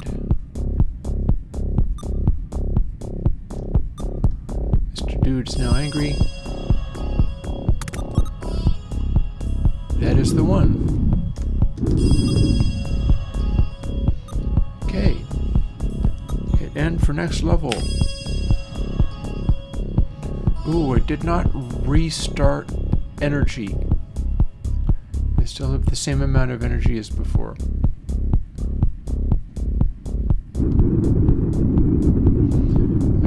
see how mad the Guardian gets if I refuel at this tiny little rock.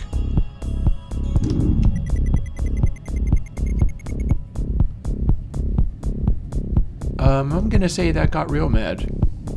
That's coming after me like something fierce.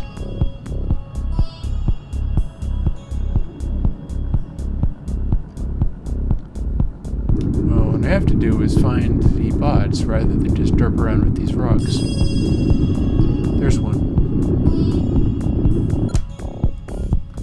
Okay. Have you seen the one I seek?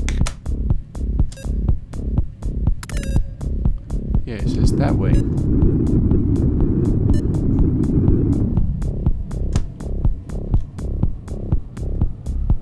I hear you. Where are you at?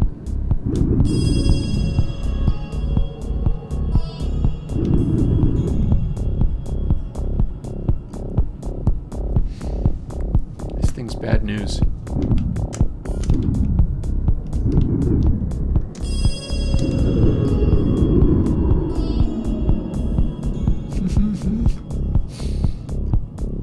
Ominous. Ominous. Well, don't mind me. And I promise I'm not going to refuel in one of these asteroids, says Lion. That way.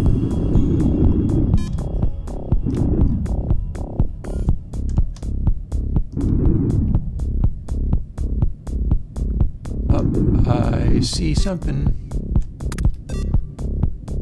Ah, that's the one. You are dull sparkle. Cool.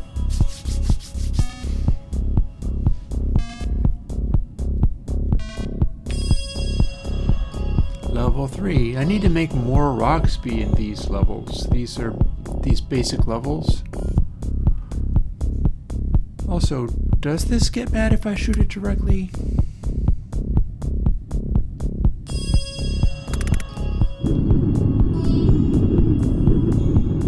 I thought I had it set up so that if you shot it directly, it got real mad.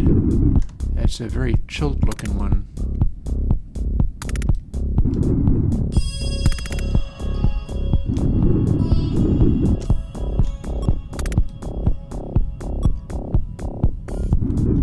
Well, I can make it get mad by doing this.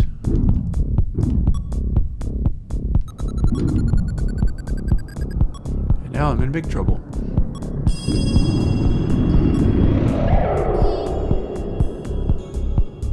Oh. There I was trying to refuel and I just missed it. Although it's just as well because the guy was going to get mad at me again.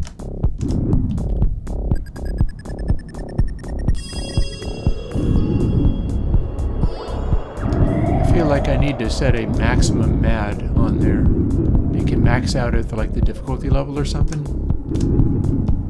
Because otherwise it's just too damn much. Oh, I hit that too hard, although it didn't do me too much damage. Meanwhile, this dude's super angry at me.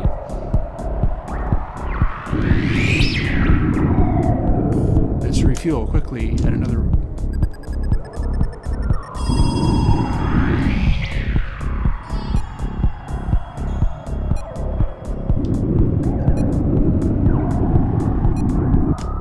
So this is called living dangerously. Oh, living extra dangerously.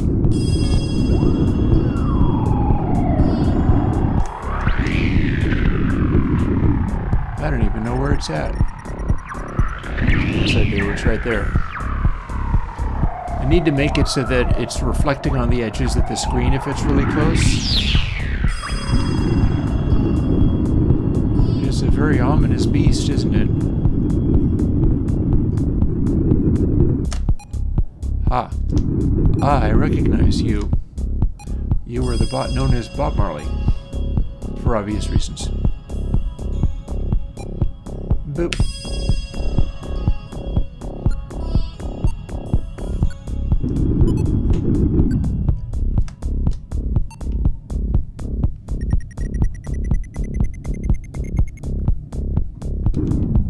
So unforgiving.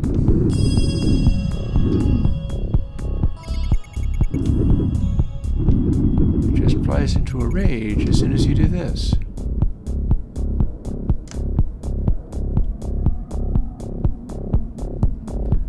It's an ominous beast.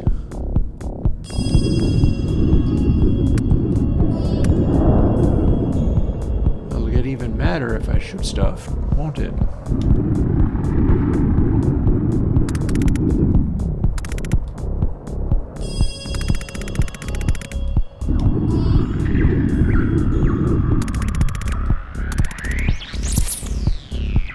Wow.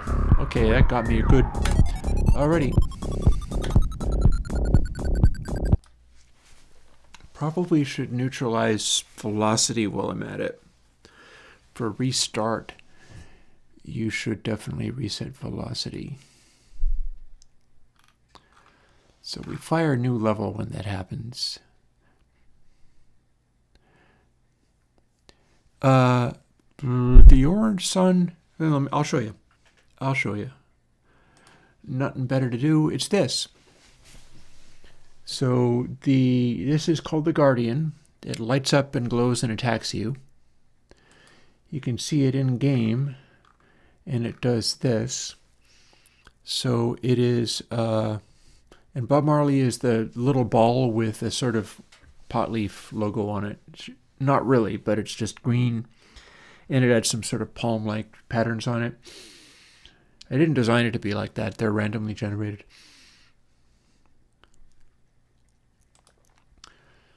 So the reason it glows like that is because of a bloom behavior, or a glow behavior is literally what's causing that. And then the pattern is basically mesh instance, and it is a sort of luminous color. And let's see, material. It's flipping faces, so it's sort of a inverse glowing thing rather than being you're seeing the back faces. And then let me see, in here somewhere, I guess it's, no, it has to be in mesh instance. What am I talking about?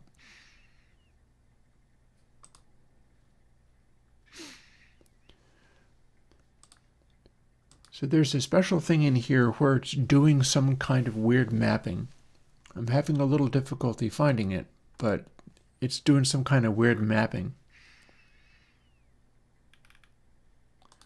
Material, perhaps? Oh, I bet it's that. UV1. Yeah.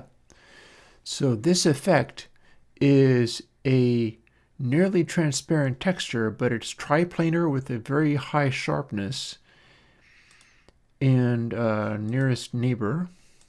Otherwise it would look like that, which is not necessarily bad, but I'm doing a bunch of pixelated stuff in this. And since it's going through the maximum brightness, it's causing that glow. So the glow is getting fired off by that, but the texture, it's being generated by the triplanar, which causes it to do that weird thing. And then repeat is what's causing it to be densely patterned. Without repeat, it does this. I've just turned off repeat. Oh, no, absolutely.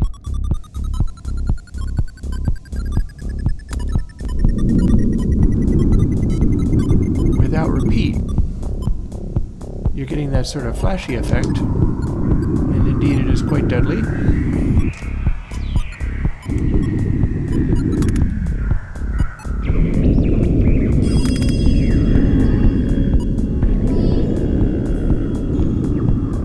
There it is doing its thing, but it's not covering the full brightness of it. Ooh, I must have I hit something or something hit me. So without doing the wrap, we see much more of just this appearance.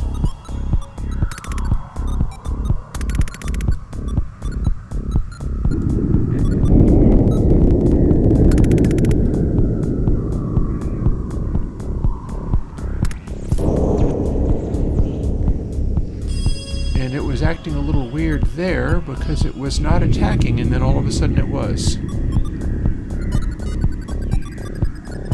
So if I bump a rock, I'm reloading energy, but the reloading of energy also makes it angry. So it's supposed to be firing a... See, here's how this is going to work. And I'm being slightly attracted by gravity to this giant rock.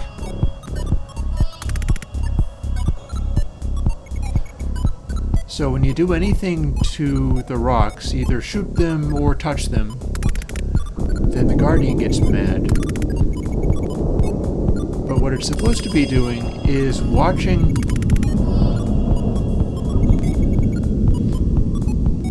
to see if it has line of sight on you.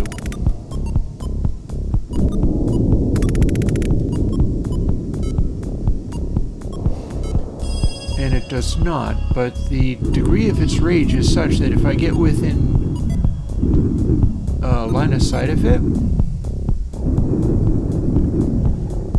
it'll flip out and charge at me very, very, very fast.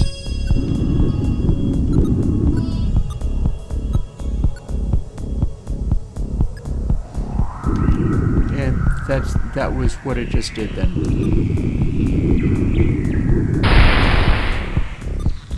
And then it kind of just teleported straight at me. Oh, actually that did not kill me. Yeah, so a variety of things around here. Oh, it got me. So it's supposed to be sort of charging at you, but instead it's doing a thing where it kind of doesn't see me for a while, and then it charges way, way, way too fast. If it doesn't see you, it's going away from you slightly. And if you're far enough away from it, you no longer see the red glow that it causes.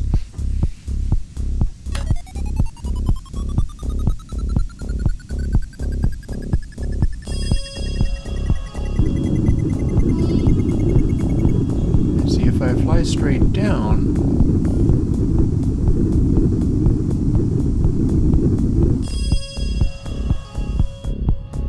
I will eventually see it, but since it is not wrapping,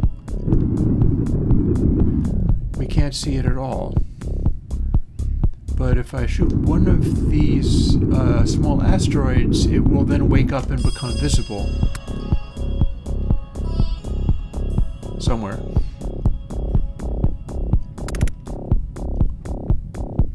Oh, didn't lead it far enough.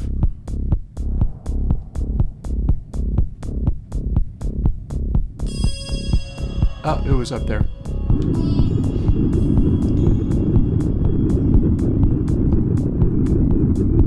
And then those ones that just appeared momentarily there, those are sort of phantoms. These don't actually exist. I haven't got it clearing all of the instances yet. And then here's Mr. Dude, who is supposed to get mad if you shoot him. I'm just not sure if that's working.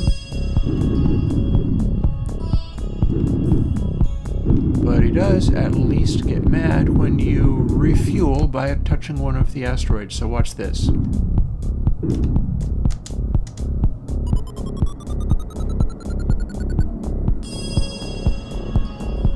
The velocity is ramping up a little bit. You just can't see most of the flicker. And then every time I touch the asteroid again, the dude gets madder and madder.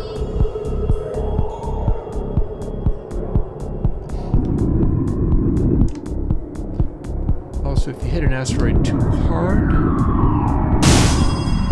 it does damage. And now he's gotten real mad, so it's chasing me. And I'm going to put some of that stuff back, having answered the question. Yeah, I enjoy Godot too. By all means, enjoy the Godot, because, see, it becomes a little busier when you see it like that. And let's see, I'll save that. We'll go back into here, because the stuff I'm working on at this point is stuff that's in here. So, here's one of the things. I wanted to be able to chase the person, but I'm running into a problem with this. So I do wonder whether maybe I can spit this out to console and see.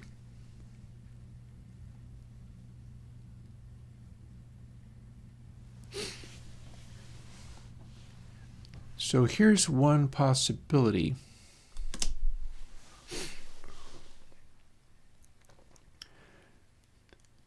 So if not can see you is colliding, then we do the underlying stuff, which is it chases after you. If it doesn't chase after you, it tries to go away. So what we can do, this is one single expression, is close that off and then comment that away. Now, only thing we're checking on is colliding or is not colliding. It is no longer making any reference to the position of anything. So I'm very interested to find out whether this is going to work, because the idea is you should be able to hide behind a big rock and then it won't hurt you.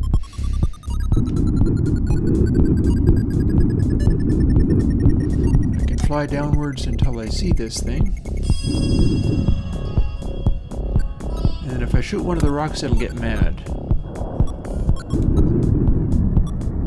It is quite mad. So that, at least, that is totally happening.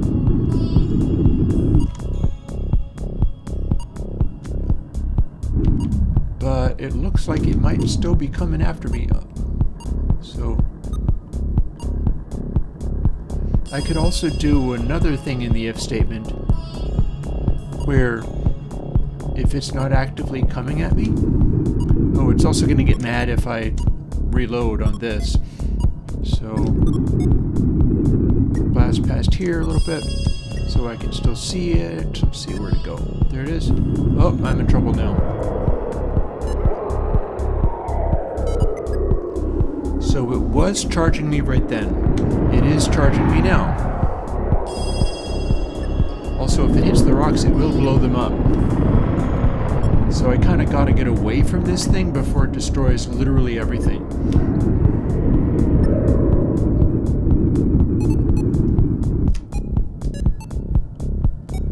Now there's a way I can test that.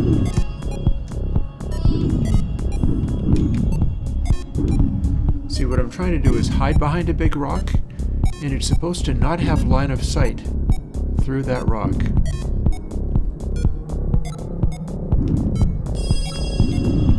That might not be working. In fact, if it doesn't have line of sight, it's supposed to start going away from me, so ideally I should be able to hide behind one of the rocks.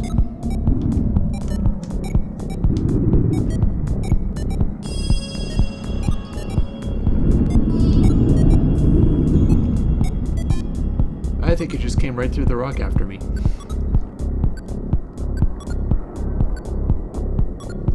And this is now it being able to see me.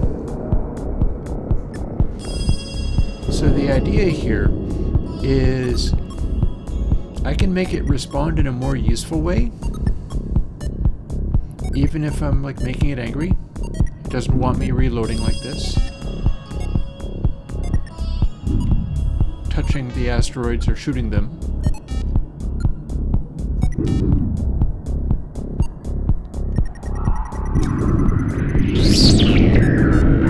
It was very close to me then. And now it's fully in a rage and is just orbiting me like a maniac. So fast it can't even be seen. Oh, and then it got me. So it basically, I remember I needed to make the velocity be reset.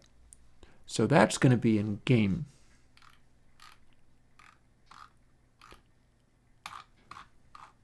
I'm sure that's in game. So player continues to exist in this scenario, but players, okay, so rotation gets set to a vector 3,0, so player dot linear velocity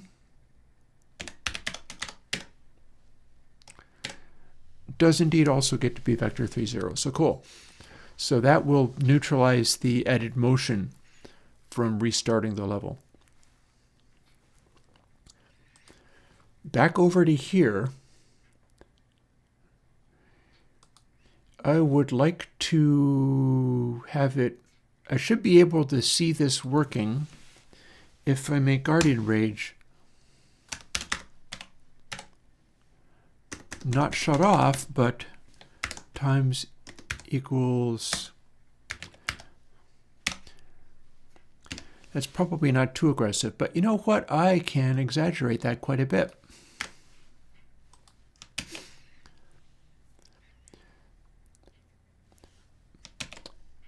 So if we try it now, anything that I do with regard to the rocks will make it angry. Like shooting them, for instance. But then the instant it is obscured, it is just returned to nothing. So it can see me, it can see me, it can see me.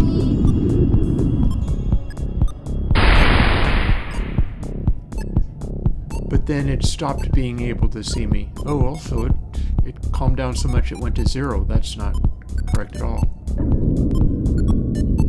And it couldn't see me then. We got a situation where it's kind of flaring up and then going quiescent again. So maybe this is a distance issue?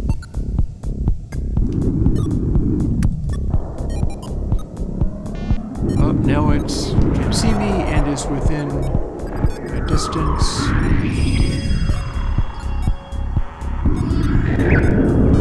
I need to be able to limit the maximum range I can do.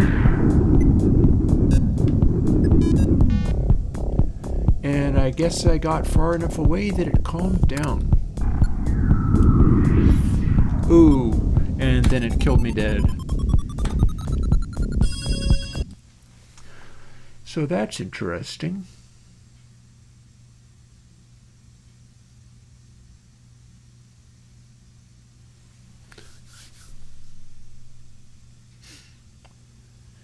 So we can test the line of sight, including this stuff that I commented out, because its colliding appears to be shutting it off. It does appear to basically work. Okay, here is the thing with the positions included. Oh yeah, there's many things I can do. Let's fly downwards to where the scary monster lives. I'm gonna have to set it so that there is a maximum. Okay. It calms down real fast now.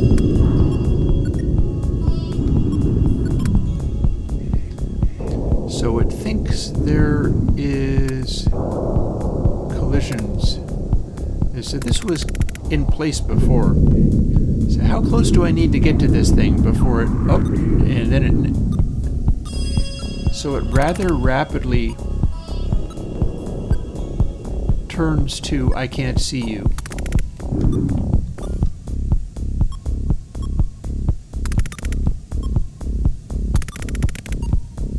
It's over there somewhere. Yep, there it is. And then it immediately was not able to see me again, so whatever I'm doing here, it's not actually working.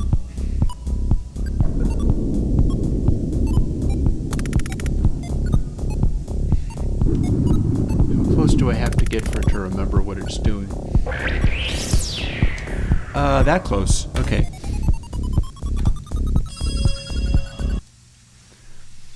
So what are we doing?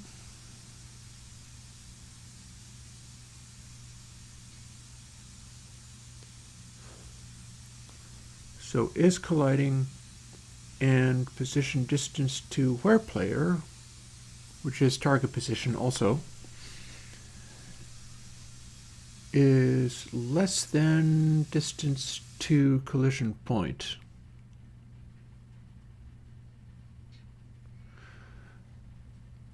Okay, well,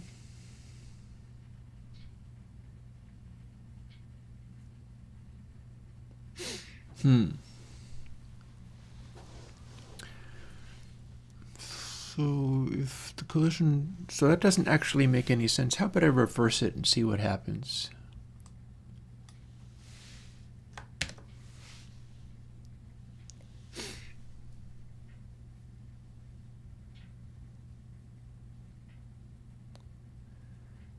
If nut is colliding, how about if nut is colliding or this? One thing about this is at least it's showing me very aggressively how it's responding, because I've now got it set up in such a way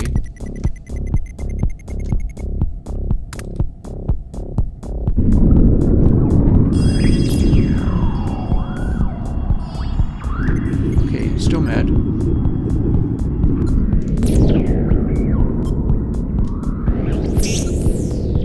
Yeah, it's too mad. Okay, so that was not successful, but it's kind of neat.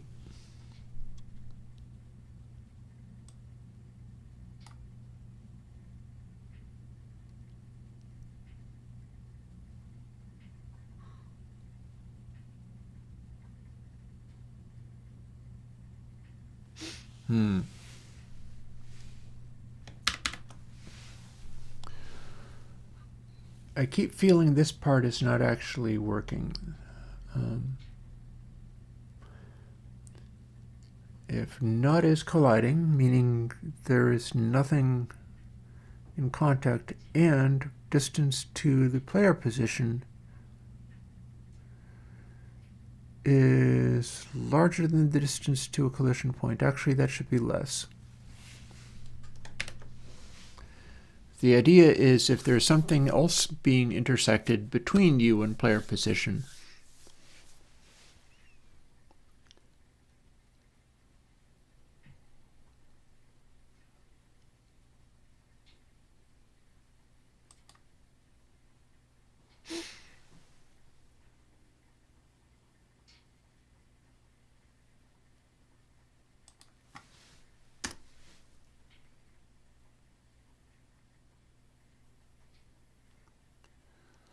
so not colliding and also this. Well, that's funny. I commented it out and it worked a little bit better, but so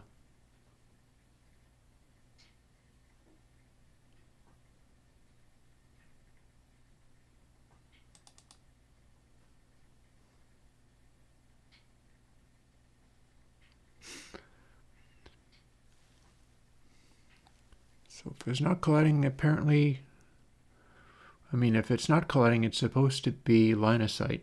I'm going to go back to commenting that bit out.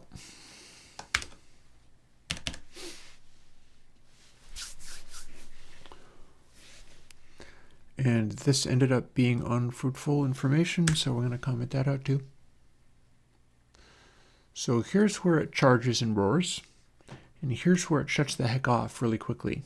Also, it goes away.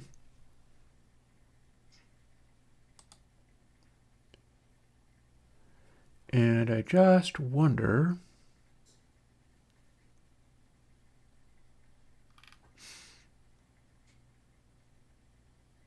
how that's going to, yeah, and it doesn't like the local variable rule.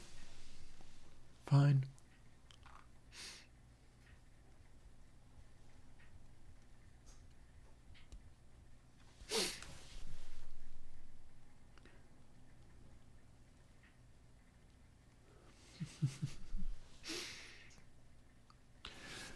This might be a fine place to clamp Guardian Rage too.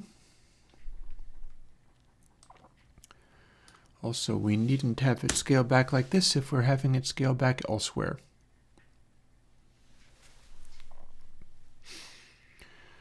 And then we get to scale it to limits, so we can also scale it to where player difficulty. Possibly time something. Hard to say how much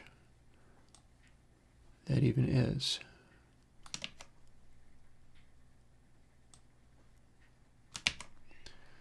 So 2 separate clamps to stop it being overly upset.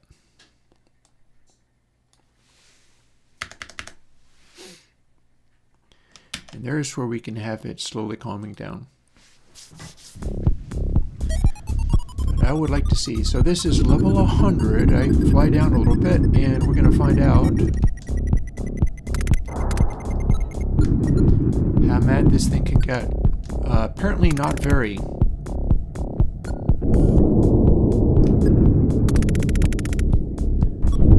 It is extremely chill, in fact.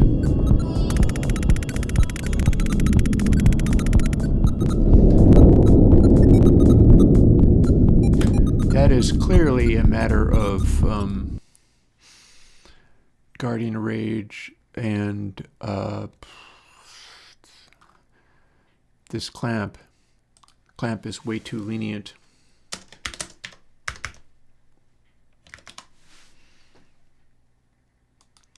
We're going to make that clamp be much less lenient.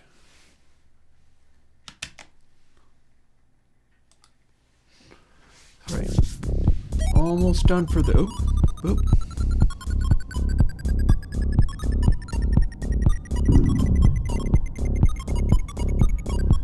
We are on the surface of a large asteroid.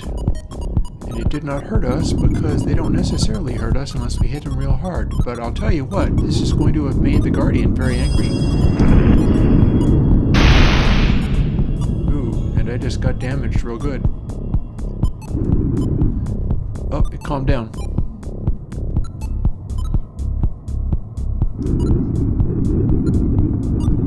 Well, it may have calmed down, but I need to refuel.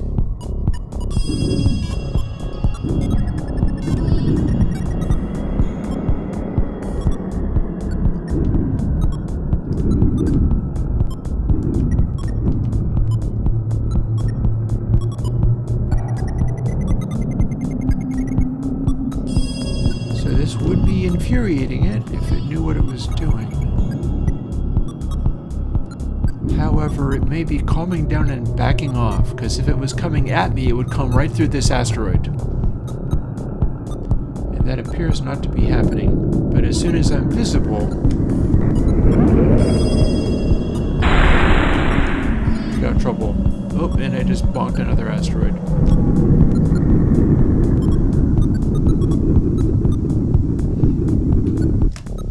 I'm gonna burn some fuel fleeing and running away.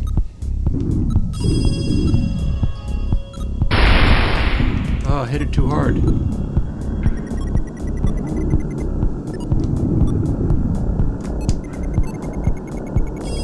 Okay, refueled.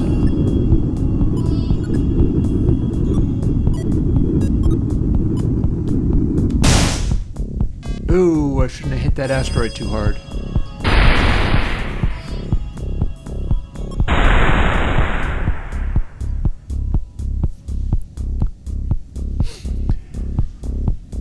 And there you have it. So the game is... I should get rid of the 53 rocks business. We don't actually care how many rocks there are. We're no longer trying to shoot them all.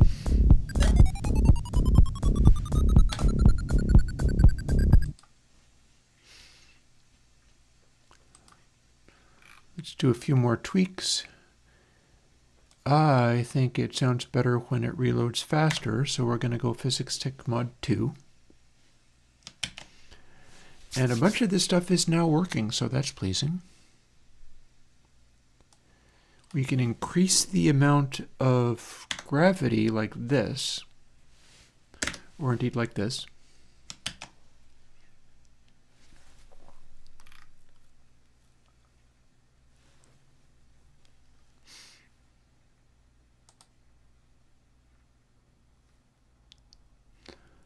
I'll have one more try. Tell you what, I'm going to try to play the game as a game.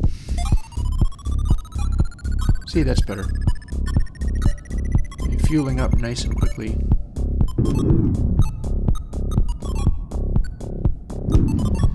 So one thing I could do is... Actually, you know what? I am curious now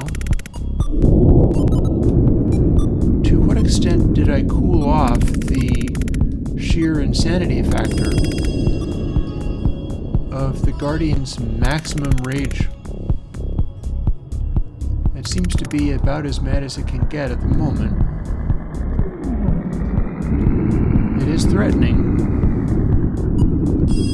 but it's not as out of control as some of the other. I think that measurement thing, gravity will have us bounce off of this ground again. Every time I hit the surface, the Guardian will get madder, but then it'll also, it's being limited to some extent. Like, I'm not actually able to enrage it very much.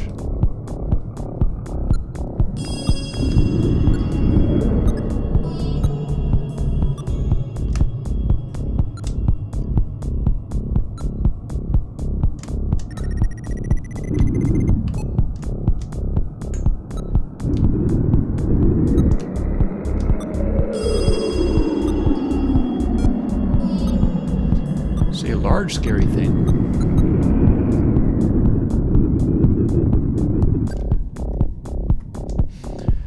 So one thing I was thinking about was having the light be a factor of Guardian Rage, but I'm a little concerned that I don't really know the parameters.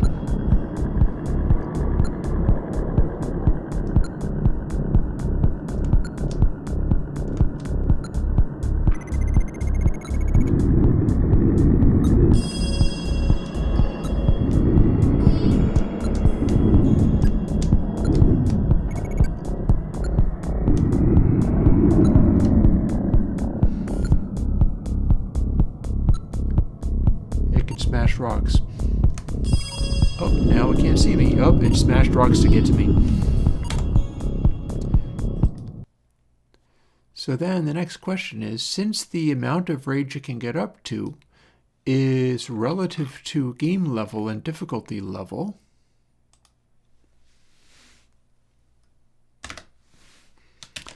level 800, this is going to be real busy. And I'm not sure how well it's going to work, but you're supposed to be able to ramp it up to this level.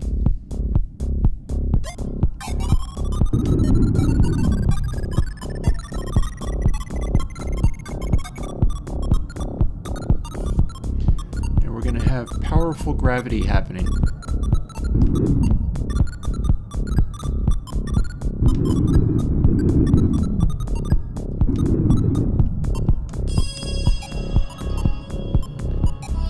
I see our Mr. Dude down there to be run away from. And let's arrange it.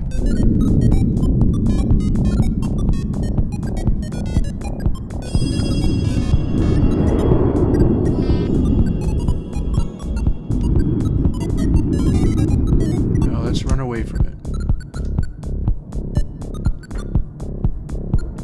I feel like running away from it isn't working. What are you?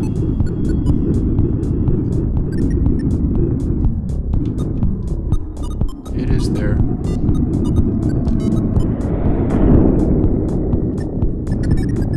It is a very impressive beast. Let's reload a little bit. Oh, it came right through a rock at me. Oh no. And it's making the rocks fly around like crazy. That's ominous. Oh, I need to reload.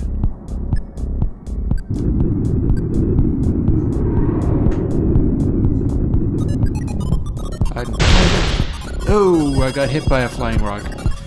Yeah, so when you play at level 800, it's supposed to be really difficult. This is basically an experiment of, can we make it really difficult? And it looks like I can, yes. And then I need to add more rocks at this stage. But we're at level 1.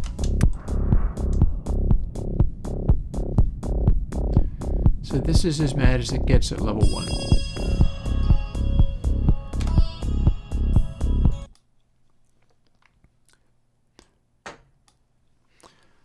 So if I did level 500, which is halfway between, and I'm going to stop in a moment, I have tacos to eat. But until then, and although I don't have large numbers of, oh God, we're cramped.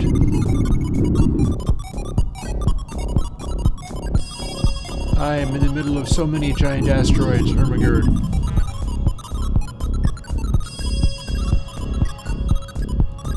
Well, we can at least question some of these guys. It says go up this way.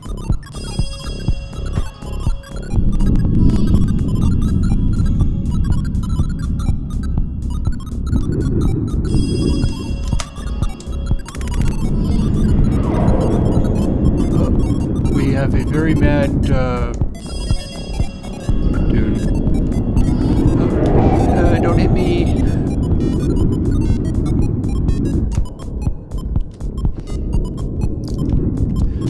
So the idea is I can have lots of rocks around, but by the time the level of the game gets this impossible, you've already died.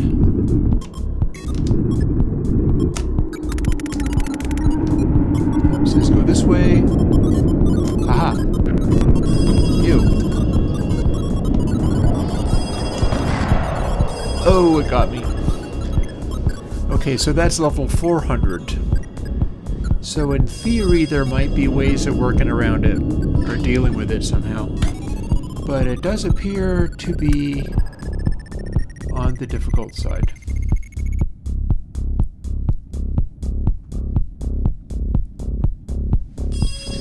And there you have it, really.